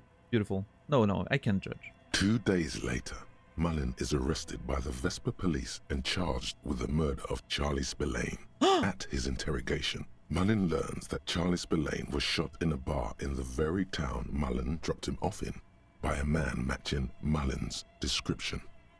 Well, would you believe that? Desperate to clear his name, Mullen manages to convince the Vespa police to release him for 3 days so that Mullen may solve his friend's murder and prove his innocence. So the cops release their prime murder suspect so he can find a real killer? Are you shitting me? No way Mullen did it. What's the matter, detective? The lieutenant turns to you with a start. I don't know who's writing this shit, but I get the feeling they aren't experts on homicide investigations. The lieutenant shrugs, resigned to the idea that his profession will rarely, if ever, be accurately represented in art and literature. They're not shitting you, detective. This is what the writers think passes for police procedure. Alright, so Mullen didn't do it. Keep reading. Of course, Mullen didn't do it. That's the whole premise of the book. Anyway, Mullen returns to the seaside bar where Spillane was murdered and meets a beautiful, mysterious woman named Diana Deneuve. Diana Deneuve. Nice, a dame. Now it's getting interesting. Keep reading. I feel like I've read this before. Close the book. Nice, a dame. And not just any dame. She's truly one in a million. A knockout whose mind is as dangerous as her curves. But she's got a secret. Man, who doesn't? Sounds like my kind of woman. Sure. She's any man's kind of woman, according to this book. Fair? Are you sure about that? Something about her gives you a bad feeling. What kind of secret is she hiding? You couldn't handle a woman like that. Oh, shit. Look at yourself. You couldn't even handle your... Composure hitting hard right there. Godly failure. Was it 16? Oh my god. Stop. Don't say it. Don't say what? Nothing. Forget it. Go back to your story. Alright. Now it's getting interesting. Keep reading. Deneuve reveals that she was Spillane's lover and that he was mixed up with a local amphetamine smuggling operation. As soon as Mullen begins pulling at strings, the whole conspiracy begins to unravel. Not only is the local police captain in on the amphetamine ring, so is the son of a powerful politician and a strung-out art collector named Torvald, each of whom has his own reasons for wanting Spillane dead. Tell me about the corrupt police captain. I want to hear about the politician's son. What was that about an art collector? Let's get on with the story. Tell me about the corrupt police captain. Outwardly, the old police captain is a real law and order crypto-fascist, a barrel-chested man who's beaten his share of suspects to pulp. But he's also dirty and increasingly paranoid that someone's going to expose his role in the drug ring. Okay. He would certainly have the motive and the means, but the captain walks with a noticeable limp from an old war injury. Is it possible that he was able to conceal it long enough to commit the murder? I want to hear about the politician's son. A typical privileged twat. In all likelihood, he's just in over his head. He does bear a personal grudge against Spillane, though, a former prosecutor who nearly brought down his father's administration.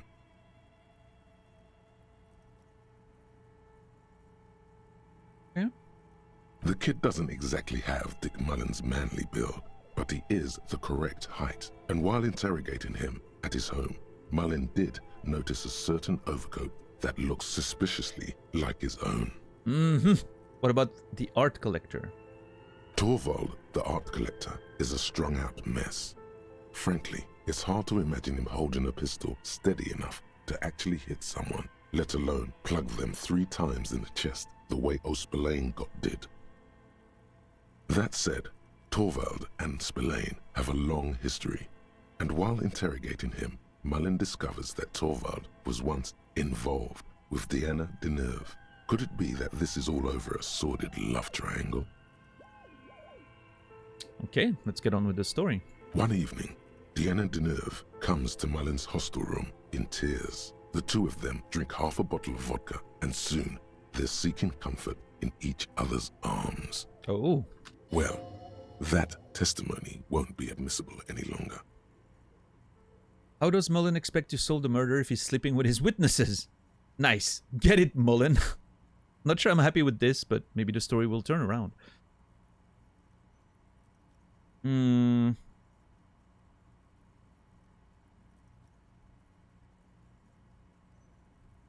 How does Mullen expect to solve the murder if he's sleeping with his witnesses? Oh.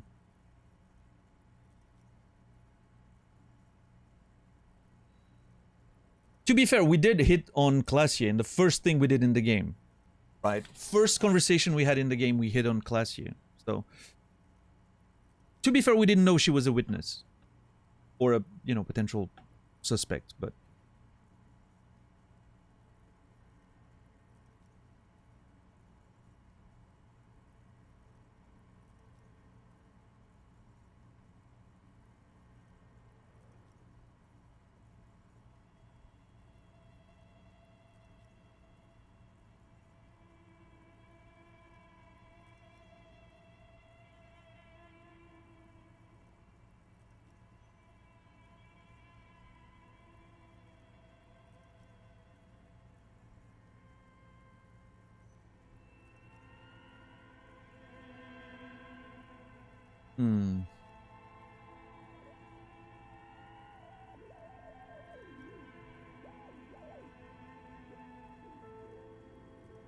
I'm not sure I'm happy with this, but maybe the story will turn around. Let's see. As the two lovers share a post-coital cigarette, Deanna Deneuve turns to Mullen and says, "By the way, Dick, there was something else I meant to tell you. I love you." Whatever it is, Mullen never hears the words. A blow to the base of his skull knocks him out cold instantly. Fuck. Can't trust a dame, shake your head. I don't really like where this is going. Close the book. Well, let's go with fuck. When Mullen comes to, Deneuve is dead on the hostel bed next to him. To make matters worse, his clothes are covered with her blood. Double fuck. Mullen trashes his blood-stained clothes and flees the hostel, knowing it's only a matter of hours before the cops discover Deneuve's body, if they haven't been tipped off already. Fleeing a crime scene, destroying evidence. Even if Detective Mullen didn't commit the murder, he should be facing years behind bars. The heat is on. If Dick Mullen can't solve both murders before the cops catch up to him, he's going away for life. Can you solve the case before the cops close in? Since when is it a choose your own adventure book? Wait, I've got some questions first. What is it, Detective? Why does everyone close to Dick Mullen wind up dead? It's a dangerous line of work, but somebody has to do it. That's why Dick Mullen never lets anyone get too close. Why did Dick Mullen become a detective in the first place? There was never a time when he wasn't a detective. He was born a detective. But why is he like that?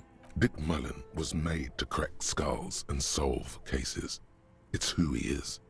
He could no more stop being a detective than a tiger could cease to be a predator in the night.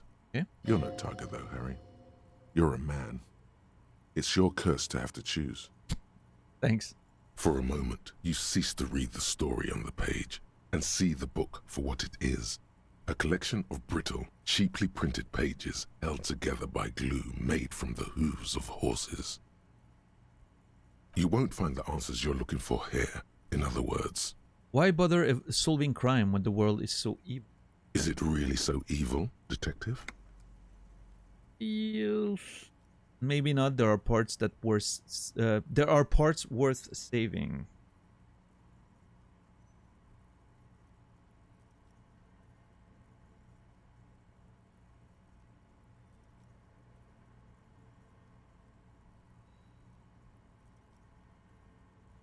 Yeah, maybe not. Like what? Friends and family, the pleasure of contemplating art. Sure. Friends and family, I guess. Do you even have those? I might. I just need to find them. Yes, yes. They're out there waiting for you. Just over the next rise. Up on Marvel Hill. Okay. Did you lose them? Or did they leave you? Do you even know the difference? Well, this is getting a little too personal there, Dick Mullen and the mistaken identity. But then, what does this book know? It's just a poorly made piece of pulp garbage made to be consumed and discarded. I don't have any more questions. I figured it all out. So, who did it, detective? Who killed Charlie Spillane and Deanna Deneuve? Love did them in. The dirty police captain, the junkie art collector, the politician twat's son, Dick Mullen. You know what? I don't even care. Close the book.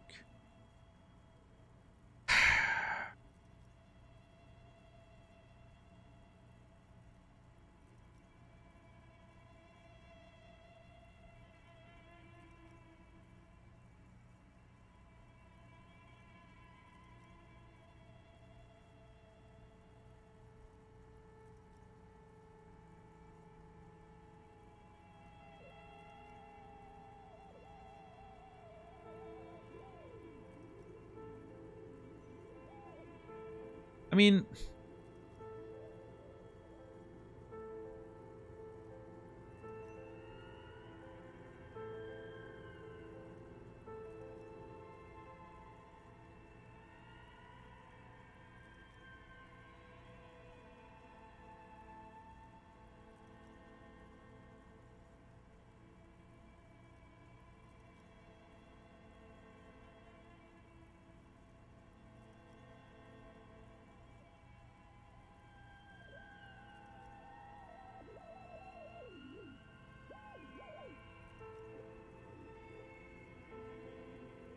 I think the politician's son is too obvious.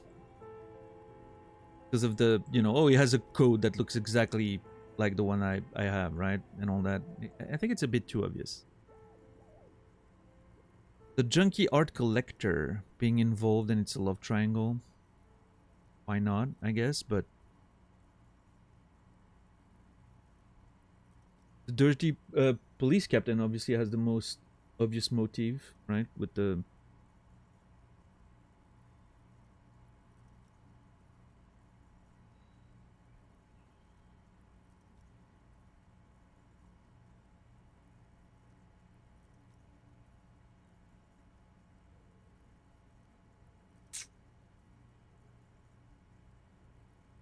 This is a nice callback to the conversation with Classier. I like it, but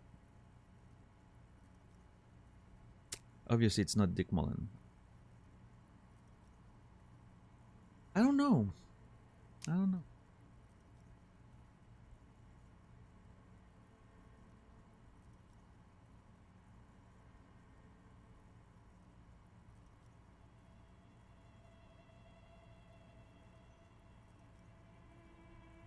Maybe it's a little bit of multiple characters. Maybe multiple characters were involved.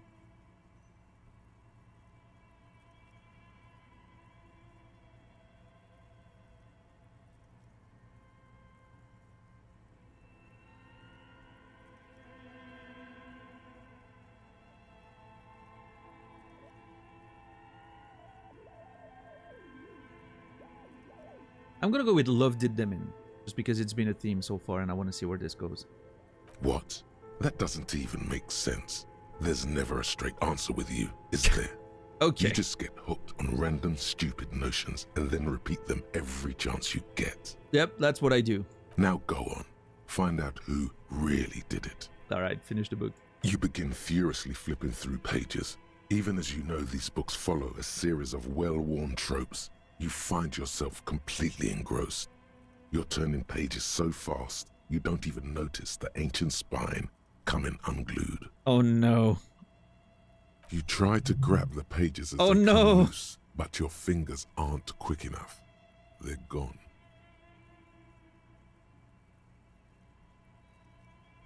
Reaction speed failure. Oof. Yeah. Dozens of pages scatter across the floor. The last fifth or so of the book seems to have been lost. It's possible that you could gather and reassemble the pages, but it would take way too long. Stupid horse glue. Ah, now I'll never know. Too bad, detective. If it's any consolation, the resolution is almost never very satisfying. And on that note, perhaps we should get back to making sense of our own case? Shut up, Kim. Last year, more than 71% of murders in Revachol went unsolved. In Revachol West, that number was closer to 85%. In your hand, you hold 4/5 of Dick money and the mistaken identity. Oh, nice. 4/5. I'd put the book away. Well, god damn it. Now I'll never know.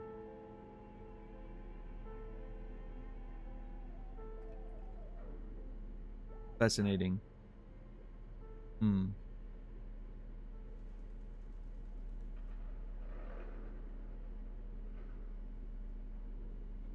Unresolved murder higher than 0% is scary. Could be anyone.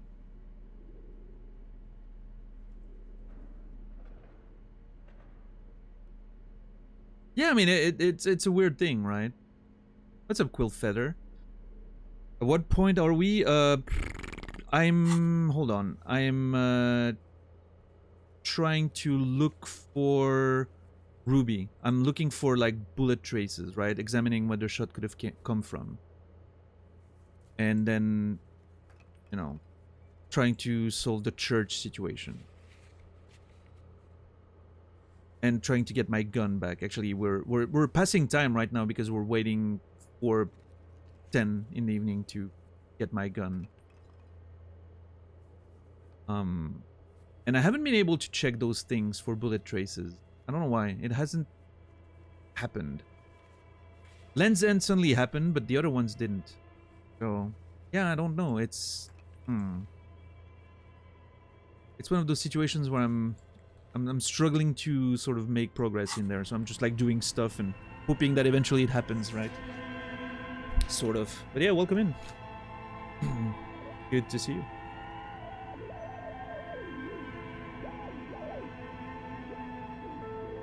And as always, don't worry if your messages get deleted. Everyone goes through that at some point. We have very strict rules. Even messages that can seem innocent. Sometimes the mod who know very well the, you know,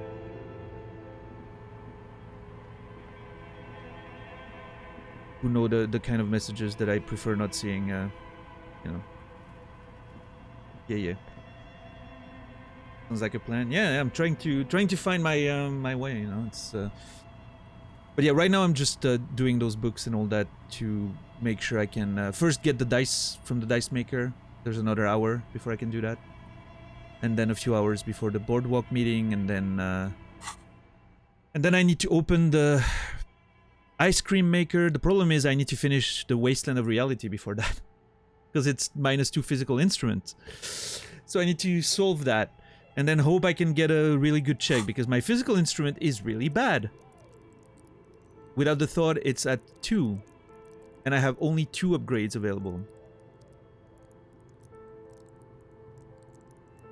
So yeah, it's I'm in a bit of a mess when it comes to some of the checks that I need to get right now.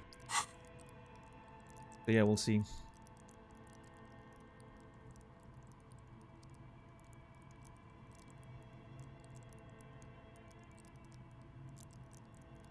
It's a weird animation. I'm not sure if I'm...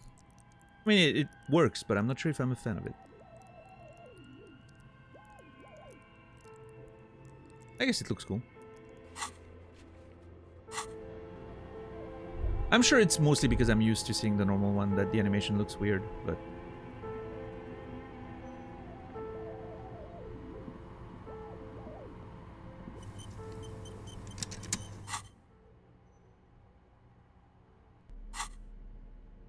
Well, alright. Let's see. Hold on.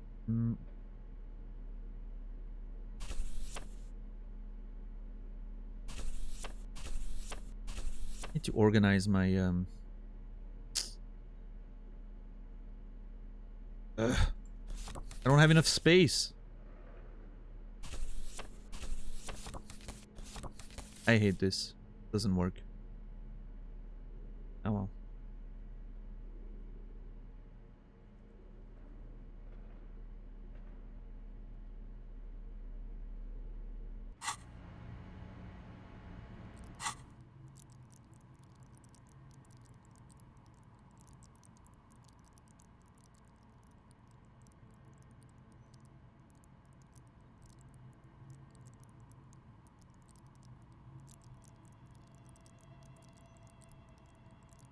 It is, yes.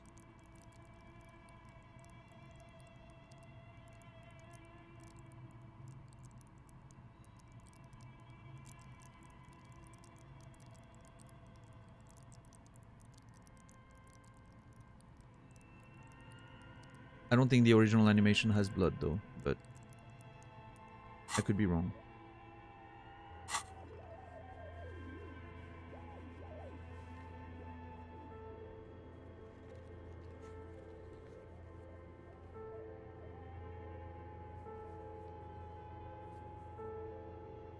Hopefully it happens sooner than later. I remember saying that, but I don't remember what I was saying it about.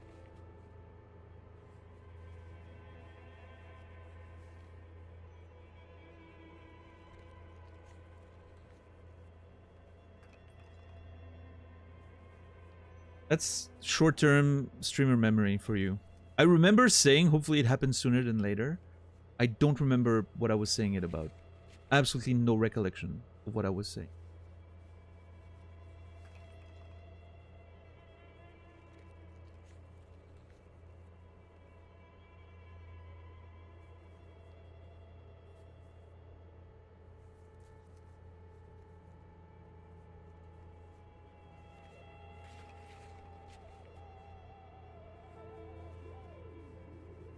Apparently you're a genocidal maniac? Was it about the genocide option? I don't remember. Honestly, I don't. You've lost me on context there. Sorry. And I'm not gonna watch a clip. Live, probably.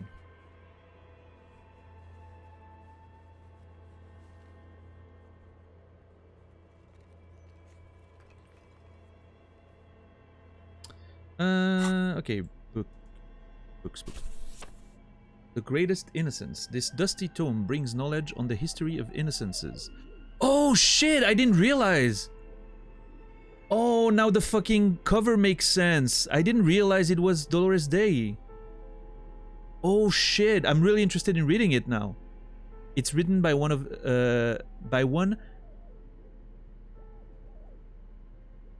Wow, I guess? Paulo Salomão Lopes de Fuego, a Mesque fascist, who tries to reach a conclusion on which of the innocences is the coolest in the world.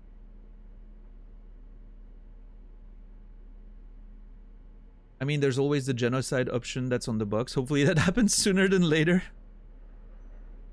I was talking about real life, not the game. I'm kidding. Unfortunately, that does happen in real life. Way too often.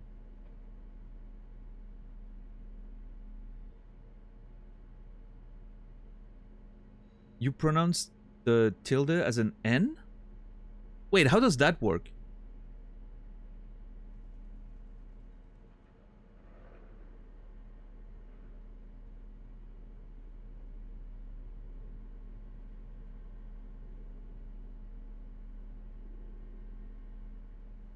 It's above the A. How do I pronounce the A and the N at the same time?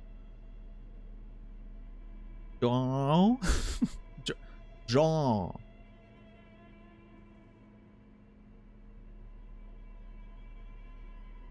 I'm trying. I'm trying hard right now.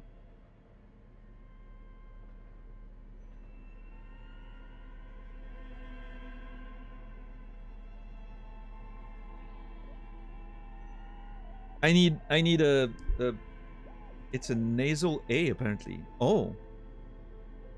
Joa. Joa. My name is Joa. Nice to meet you.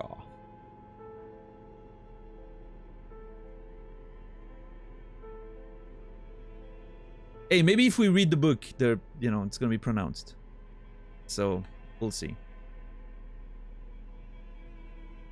Let's go for it. The Greatest Innocence by João Paulo Salomão Lopes de Fuego. The book is large and heavy. Wow. Didn't quite nail it. Well, we tried. Crack open this immense tome. Oh boy. Browsing through the various chapters, you try your best to understand the ceaseless overflow, the sprawl of names, dates, places, events historical. Most of it ends up as a twisted mass of facts inside your brain. Twisted mass of facts inside your brain. That's what it is, huh? Your educational survey is done. Did you catch any of that? No. Oh well, it's pop quiz time. Oh my... Let's see what you've learned. This might take a few minutes. You ready? Sure, why not? I didn't get any information. That's the spirit. Here we go. Question 1. Who was the first innocence? Oh yeah, this is what I was made for. Oh shit! We've got Encyclopedia to help us. I hope it's a check every time, so we make a shit ton of money. That's so. Alright, go on. Give me all the hints you got. A pop quiz is a short examination designed to test your knowledge without any prior warning or announcement. Such exams allow the teacher to assess how thoroughly the students have retained the material at hand. Voila. Now blast that first innocence. No, that's not what I meant, Encyclopedia. Thanks for nothing. Yes, I'm with Half-Light on this one. Dolores Day. Dolores. No. There's no way Dolores Day was the first. She was the last one, in fact.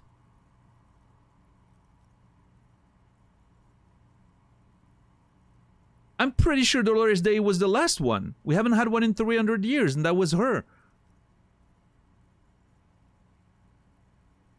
I'm gonna go with Sola. I don't know who Sola is, but I don't know. Sol, the sun, original sort of thing. I don't know. It's a vibe. Sola can also mean maybe like the one, Let's go with that. Incorrect. Sola was anointed during the previous century and even lived to see the current one. Oh, now you tell me. She was an urban planner who spoke her mind and largely left history to its own devices, encouraging people to excel on their own rather than prescribing to a deified model of history. She is often called an anti-innocence. Well, she sounds amazing. Fuck her.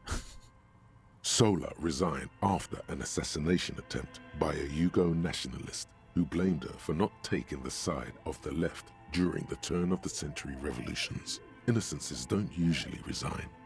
Care to try again? I get another shot. Nice.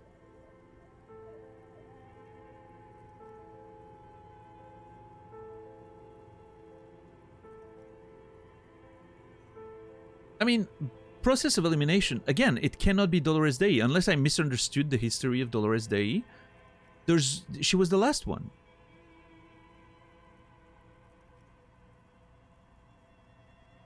I don't think it was the first innocence. Unless I misremember what they've said, but I don't think so.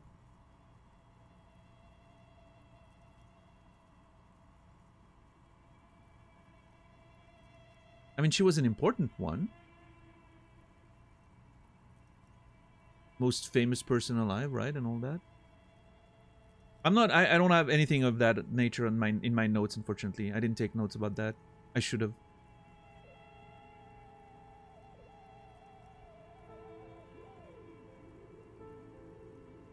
I mean, she was the origin of the DeLorean, religion and all that. But maybe she was the first.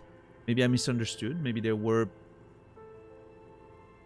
innocences after her during that period of time. But there's not one now. Wait, during the previous century. So that means there were innocences after Dolores Day. Because Dolores Day, again, I'm pretty sure was 300 years ago. Oh shit. Okay, so I was wrong. So it is Dolores Day. This confirms there were some after her.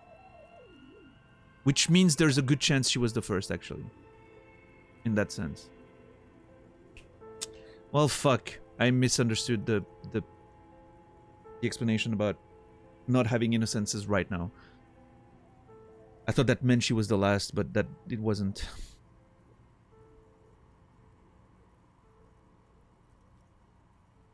Let's go for it then.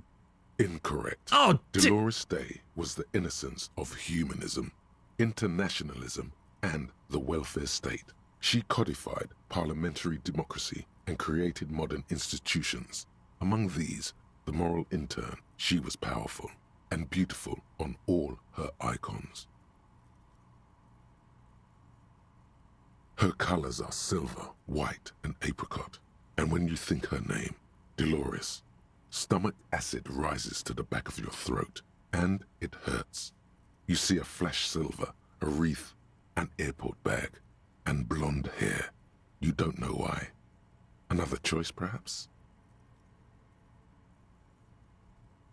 Steer clear of this one. There's something terrible about this one. What? A strange sensation of loss. What's up, Laura? When she left the earth, the dust, and the ice, and the humans. That is unimportant to the quiz. Stop thinking about this. Yes, the quiz is impersonal. No need to rouse sensations in yourself at the mention of Dolores Day. Who was the first innocence? It wasn't Dolores Day. I mean, the Pericarnassian were not an individual, right? They were a group of people, so that doesn't make a lot of sense unless, well, who knows? I mean, let's go for it. Correct. Nothing much is known about him. It's not even clear that oh, he it's was a man. he. Okay. But Franco Negro presumed as such and called him Pius. He's depicted as a young man with molten gold pouring out of his mouth. All he spoke was gold. It's said he invented God and equality of men before God. He also introduced the gold standard as a way for measuring people's love for Aurum. So it sort of makes sense in the sense that it's the Pericarnassian religion, right? We've heard of that being an old religion. I even think I have a note on that. Pericarnassian. Yeah. I didn't believe it was an individual. I thought it was a group of people, right? Which is why I didn't go for that answer, because it didn't seem to make sense to me. But now that I'm getting more context, I get it. All right. Makes more sense. Fair. As the first innocence, he declared that there should be more of those like him. It is presumed his disciples were the beginning of the Holy Party, the founding party. Sure. Question 2. Who was the strongest innocence? Okay, this time I'm thinking Dolores Day. Easy. Everybody knows the answer to this. You, me, anybody. Sure, try again. I trust you've got my back. An innocence is the highest category of historical personage in the world, a literal personification of history. Traditionally, an innocence, when anointed, assumes supreme rule over the Occident or the known world in general.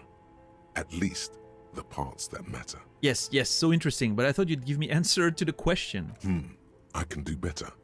Okay, so commonly, an innocence does not enforce his or her power through military power. This is seen as unnecessary. The innocence wins because an innocence can't help but win, for their deeds are inevitabilities. Did this help? No. Damn. Great. Dolores.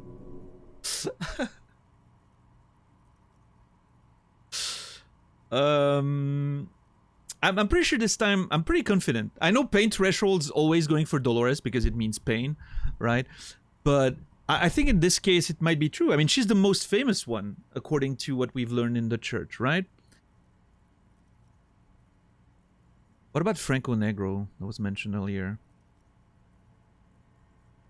That was prior to the first Innocence. So it can be him, right? I'm gonna go with Dolores Day. Let's go. Incorrect God again. damn it! While she originated many modern institutions, launched several successful expeditions, and was even critical of the Innocentic system itself, and somehow keeps popping up in your mind, she is not often considered the strongest.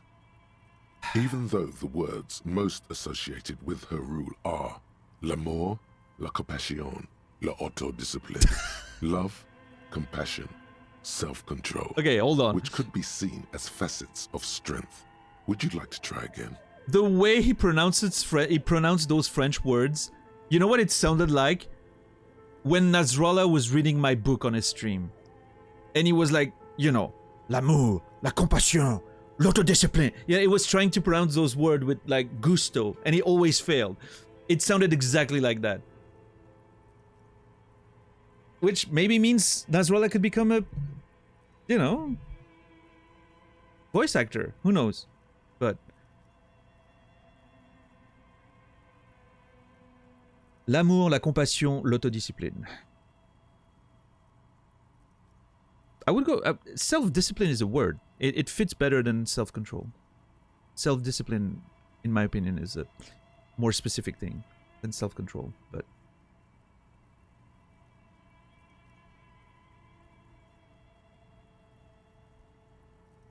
please, relax. okay, Vesper Messina. Out of the idea that Franco Negro was there before the first, you know.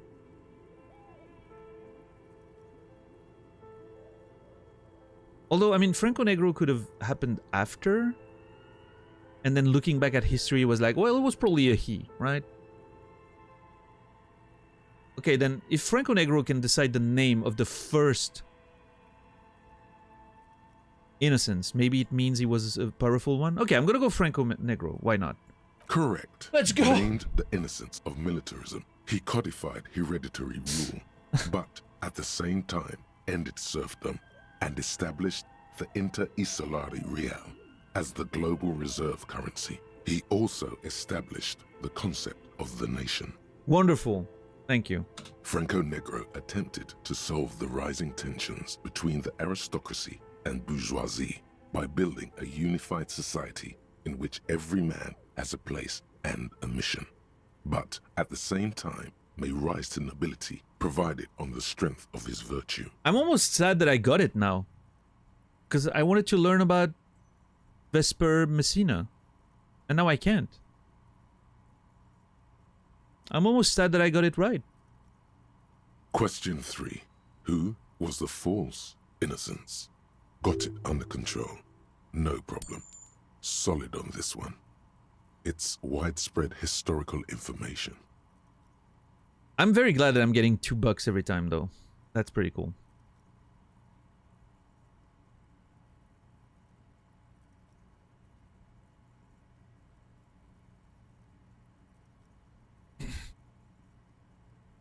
You're going to be helpful this time? I could use a hint. Speaking of getting $2 every time, just a reminder, everyone, that we're currently in the first month of qualification for the Plus program, which I'm trying to reach, so that every subscription for the next 12 months, starting in May, gets me a bigger split and less money for Amazon.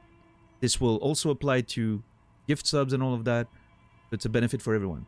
However, the only subs that count for qualifications are individual subs, not gift subs.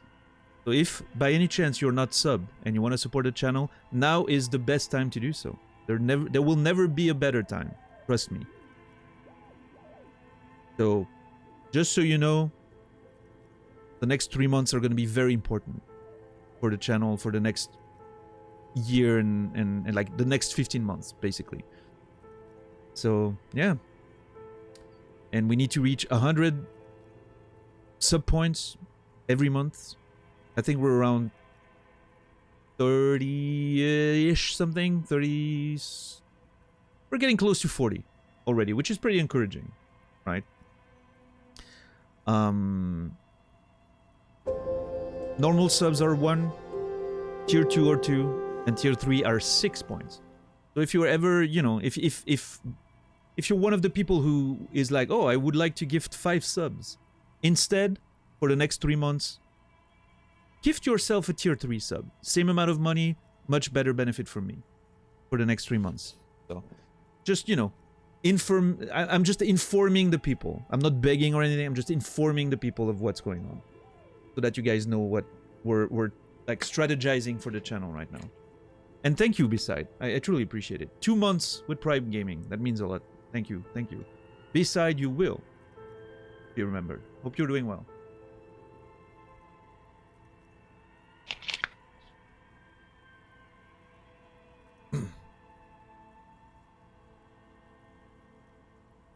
Public service announcement. Exactly. Are you going to be helpful this time? I could use a hint. Yes, there exists a group called the Founding Party, known as the Holy Party, during the time of the Pericarnacian. This, the world's oldest international organization, spends its time in search of either the re-emergence of the innocents or new members. Sigh heavily out loud. There seems to be a mix-up with the sources. It's not my fault. Of course it's not. The one-time encyclopedia could be useful. At least it clearly wasn't Loris Day. She wouldn't be false. She's beautiful. Oh, come on. Don't tell me it's going to be her this time. I wonder if they're counting already prepaid subs since I did 6 months in September. Yes. If your sub is a recurring one, it ticks every month, right? You pay upfront, but I only get the money every month, right? It is considered a recurring sub, so it does count for it. Yes. The only ones that don't count, as far as I know, are the gift subs. I think primes count, and for sure every other sub counts. Yeah.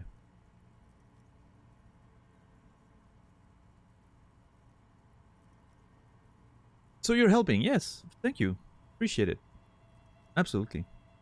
You're helping doubly because you're a tier 2.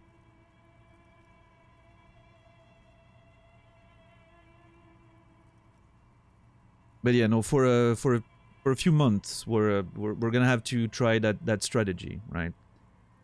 Of encouraging individual subs and higher tier subs rather than gift subs, right?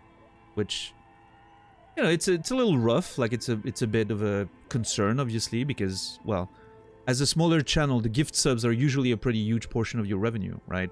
And at least it is for me, because I have very generous sub gifters. So it's a bit of a weird strategy to suddenly be like, okay, let's, you know, let's try and see if we can sort of hold off on that a little bit and you know, give people the opportunity to sub themselves, because obviously if everyone gets gifted a sub, then nobody can sub themselves, which then like sort of is counterproductive, right? But yeah, the benefits long term, obviously, then for 12 months, you know, you get a better split on everything, including gift subs. So it's better for everyone, ultimately, right? If we get there.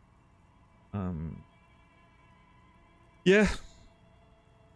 I didn't think I would have to think about that, because like the first time we had that conversation when the Partner Plus program was first introduced, I was so far away from those goals. I was like, yeah, we'll never get there. And now they're making a lower tier. Right, and I'm like, ugh, I'm right there. Like, I'm literally at the border, right? I got it. I got the numbers in December and January, but like barely, just barely. So, yeah, trying to secure that for the next 3 months is going to be a little bit of a challenge, but yeah, we'll get there.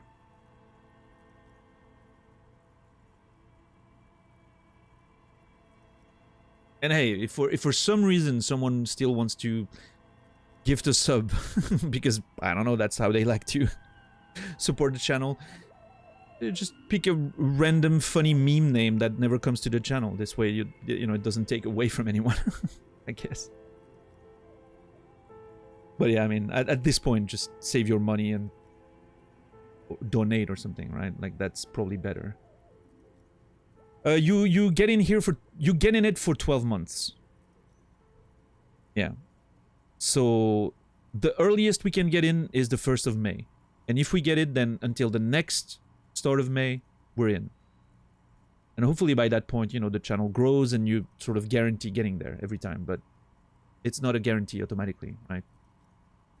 And hopefully by the time next year we get to the... Hopefully we are on the higher tier. That'd be great, right? I doubt we'll get there because it's a very big growth for the channel, but who knows, right? You never know.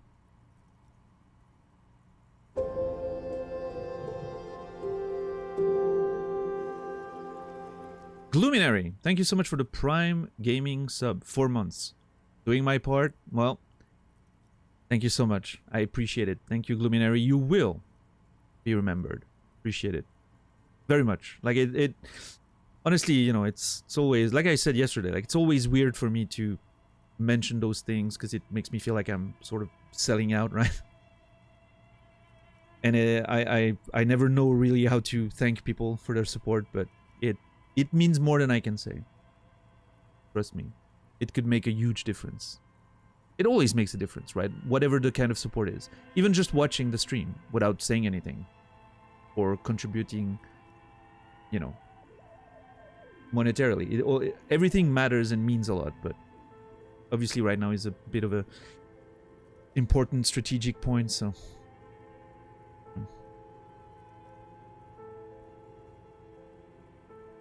Well, I appreciate that, Sorrow. Hopefully you guys are getting something out of this. Hopefully. So I don't think it's going to be Dolores Day. Although, if it's Dolores Day this time, I'm going to be very upset. No, she wasn't a false... She wasn't a false innocence. It was the most famous one. Erno, Pasternak, Kedra? Or Stepan the Despicable. I think Stepan the Despicable, obviously the name, you know, I think it's too obvious. I'm gonna go with Kedra. Or Erno. I don't know, this is a very weird name. Sounds very Finnish.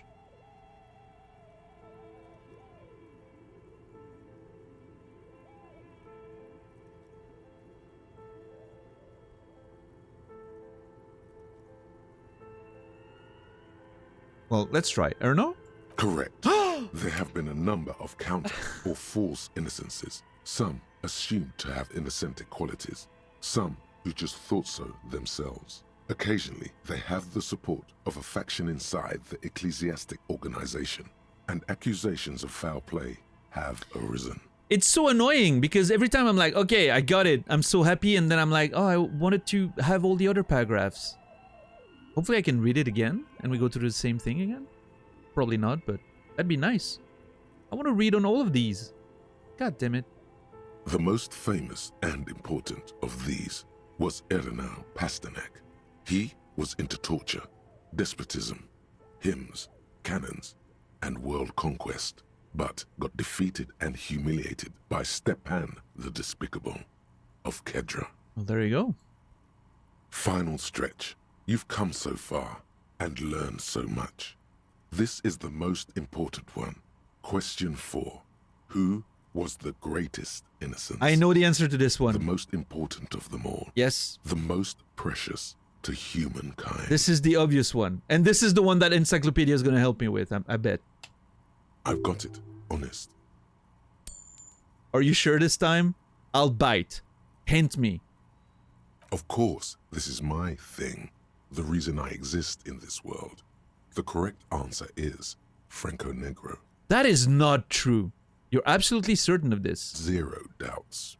While it was actually her. No, it's not Franco Negro. It is Dolores Day. Almost makes me want to pick Franco Negro to see if Encyclopedia is going to apologize.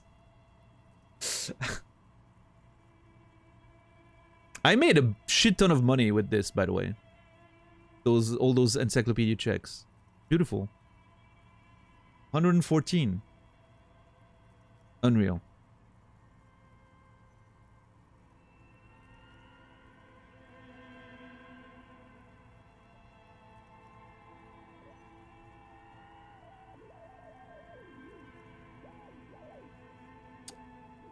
Unreal. Nice. It's so tempting to click Franco Negro just to be mad at Encyclopedia.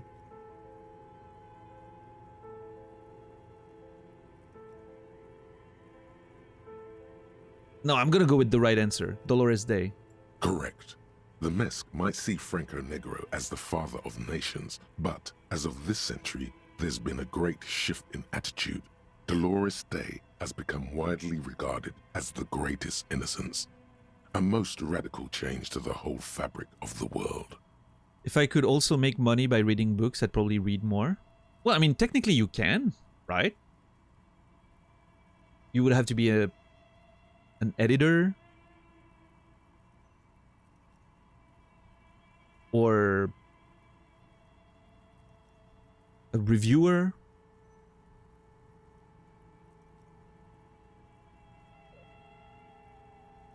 Yeah, a proofreader. Yeah. God, I would hate to be a proofreader. I'm sorry. I would literally hate to be a proofreader. Proofreading is absolutely miserable. Like, legitimately.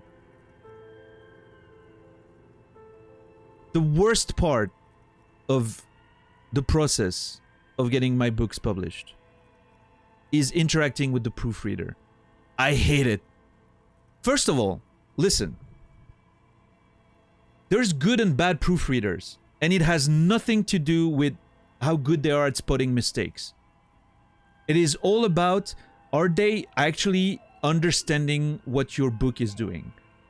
And are they getting when you're intentionally misspelling something or using like a specific word or turn of phrase because of a character or because of a, you know. And I'm not saying it's easy for them, right? I understand that this is what's difficult for them. But when in doubt, just put a fucking note in a margin or something. Like, hey, is this... I'm just pointing it out. This is not how you would use those words normally, but if it's a thing that you're doing intentionally, just, you know. No, you've got some of them who actually immediately change it in the text. And I hate when they do that. Because then I have to go over all those changes, which are, you know, tracked with the software. But still, I have to go over each and every one of them and be like, nope, decline. Dude,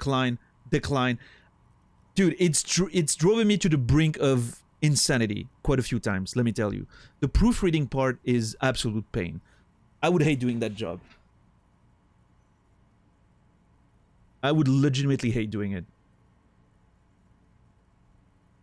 This is what I do, but not novels. Yeah, beep boop. Yeah, I mean, proofreading something that's just like a technical manual or something, or whatever, you know, like a journal, articles, you know, for newspaper or websites. That's probably fine, right? Because at least there's a right answer, sort of.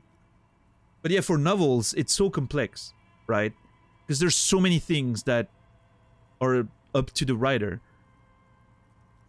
Because we manipulate language in ways that are not traditional or not correct sometimes, right?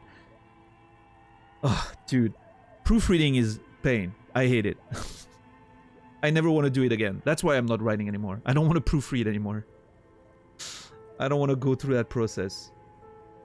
Maybe that's why. No, that's not true, actually. I've been thinking about writing a lot lately. I have a project that I would really like to get going and publish, but too many video games to play. What's up, Sir Cal? How are you doing today? Radiology reports for you? Yeah. That's cool, though. Sounds pretty cool. Editing is so fun. Did it for my internship during my degree. Yeah, the editing part is my favorite part, actually. When you're actually working with the editor and there's this back and forth constantly and you try to solve issues, and I love that process. I think it's amazing. Also, if you have a fun editor, like I do, my editor, she's amazing. You get like fun interactions in the margins over time. You know, there's this whole like meta story that sort of gets written in like notes and margins because you're just having fun with your editor, and it's so funny. And like, especially when your editor is passionate about your work, and mine was, she was always constantly asking questions about like the overarching narrative of my books and my you know, creative universe. She was like, okay, she was like asking me in margins, like, I need to understand what's happening here, like actually happening.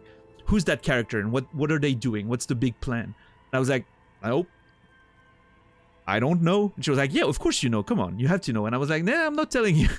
And then when we would meet like at conventions or something, and we would end up like going out in the evening with multiple people, and we're like, have a drink, you know, we're around a drink, and she would be like, okay, come on, tell me, you have to tell me now. I need to know. And I'm like, no, I'm not telling you. You can get me drunk if you want. I'm not saying a word.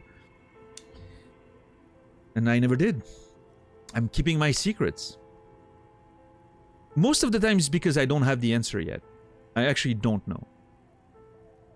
Sometimes I just leave things open and I don't really know where it's gonna go. I just know it's going somewhere. I'm not sure where.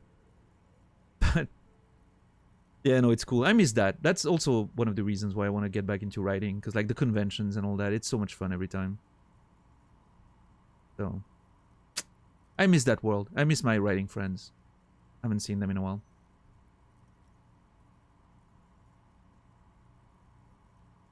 So yeah, I need to get to work at some point again.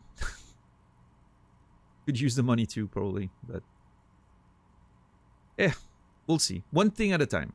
Right now, video games.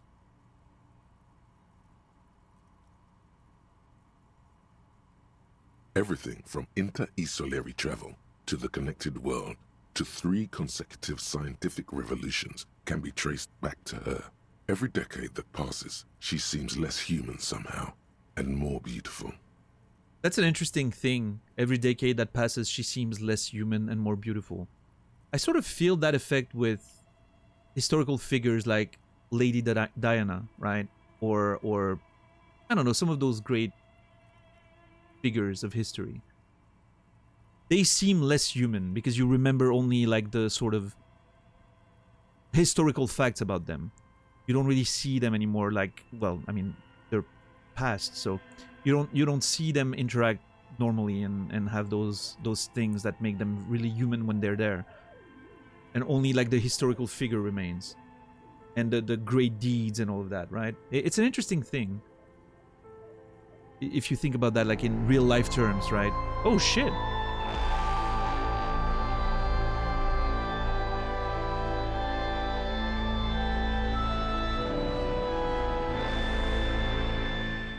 Shagrat, thank you so much for the tier 3 resub. 18 months. That is an exceptional amount of support. Thank you so very much, Shagrat. Means the world, as you know. Very, very thankful. You are definitely contributing to the Plus program that I'm trying to reach with that. So thank you so very much. That means a lot. Thank you, Shagrat. Hope you're doing well. Yeah, +6. That's a good portion of the goal right there. So Shagrat, you will be remembered. I hope you're doing well over there. And I'm sure I'll see you in Naz's chat later as well. But yeah, thank you so much, man. Means a lot. Thank you. But yeah, that whole Dolores Day is pretty insane. Like the intersolary travel, that's something that's so interesting to me. The connected world. I want to learn everything I can about that character. It's so cool. And more beautiful. And more beautiful. Pain Threshold really has a thing for Dolores Day, I think. Which again makes sense based on the name, but Congratulations on finishing the test. The results and your subsequent grade. oh shit, I'm actually graded. Oh no. What do I get? A C, vaguely passable. A solid effort with nothing much else to show. Nice going, mediocrity man. Thanks. Yeah, I guess I'm a C student. Hey, isn't there a thing about like C's? What's the saying again? Like a C is a passing grade or something? There's a saying, right?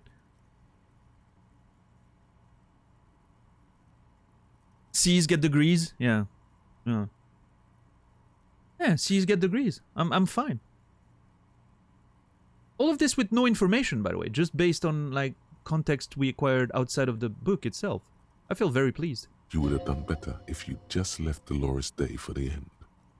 Dial the Dolores Day down a bit. She's a fascinating character in Inland Empire. Fuck you. Damn you, arrogant book. What's going on with you? Thinks it's so smart. God damn, the book is unfair. The book is unfair, Kim. Okay. The lieutenant stares at you, his visage unflinching. Okay. I love the delivery on that. Okay is A+. You are shouting at an inanimate object, like a real weirdo. No wonder you seem to have trouble with the right answers. Well, fuck you. Put the book away. I told you, books are shit.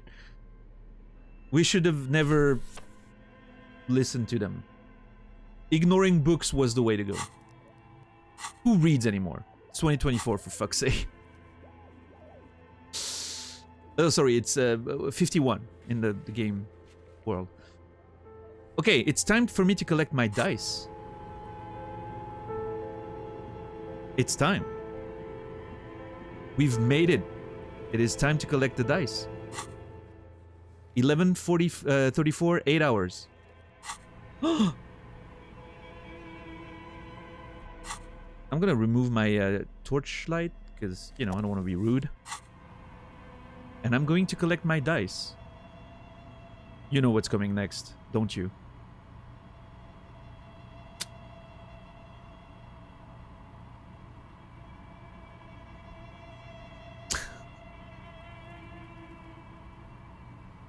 Yep, tomorrow. Because unfortunately, it's already time. This game, like, time just suddenly flies. It's really weird. I have this weird relationship with Disco where every day it seems to start slow. Like every day at the first 2 hours, I'm like, holy shit, only 2 hours? And I'm sort of like, you know, oh man, 3 more hours of work. God damn it. You know, that sort of feeling. And then suddenly it's just 3 hours passed without me noticing anything. So anyway, I'm so sorry that it's already the end, but yeah. We're gonna raid out in a minute if you don't mind waiting. I would appreciate it. Mark, good to see you. Yeah, we're gonna do a little raid as usual. And we'll be back to Disco Elysium tomorrow. 7 p.m. Central European Time, 1 p.m. Eastern, 10 a.m. Pacific. For more adventures of Disco Elysium. Thank you everyone for the support. It really means a lot. Thank you, thank you. Thank you for just being here, lurking. If you lurk and you haven't said a word in this entire playthrough, know that you are appreciated. I don't see you because, you know, you're there in the ether, but I know you're there, and I appreciate you very much, very much. And if you're watching this on VOD, hey, you're in the future. I'm in the past. It's a whole thing. We're traveling through time to find each other. Isn't that beautiful? Anyway. Yeah. Thank you, everyone. Thank you for the resubs. Those mean a lot, especially in these days, you know, like trying to get that plus program goal. We're on a very good track, so thank you, everyone. Let's keep it up. And yeah, other than that, I don't know what to say, you know. I'm just always very grateful. Sometimes it's rough to stream. It's not always easy, but we do what we can. So anyway, here's to another one. I wish you all a beautiful rest of your day, evening, or night. I will see you guys tomorrow. And until then,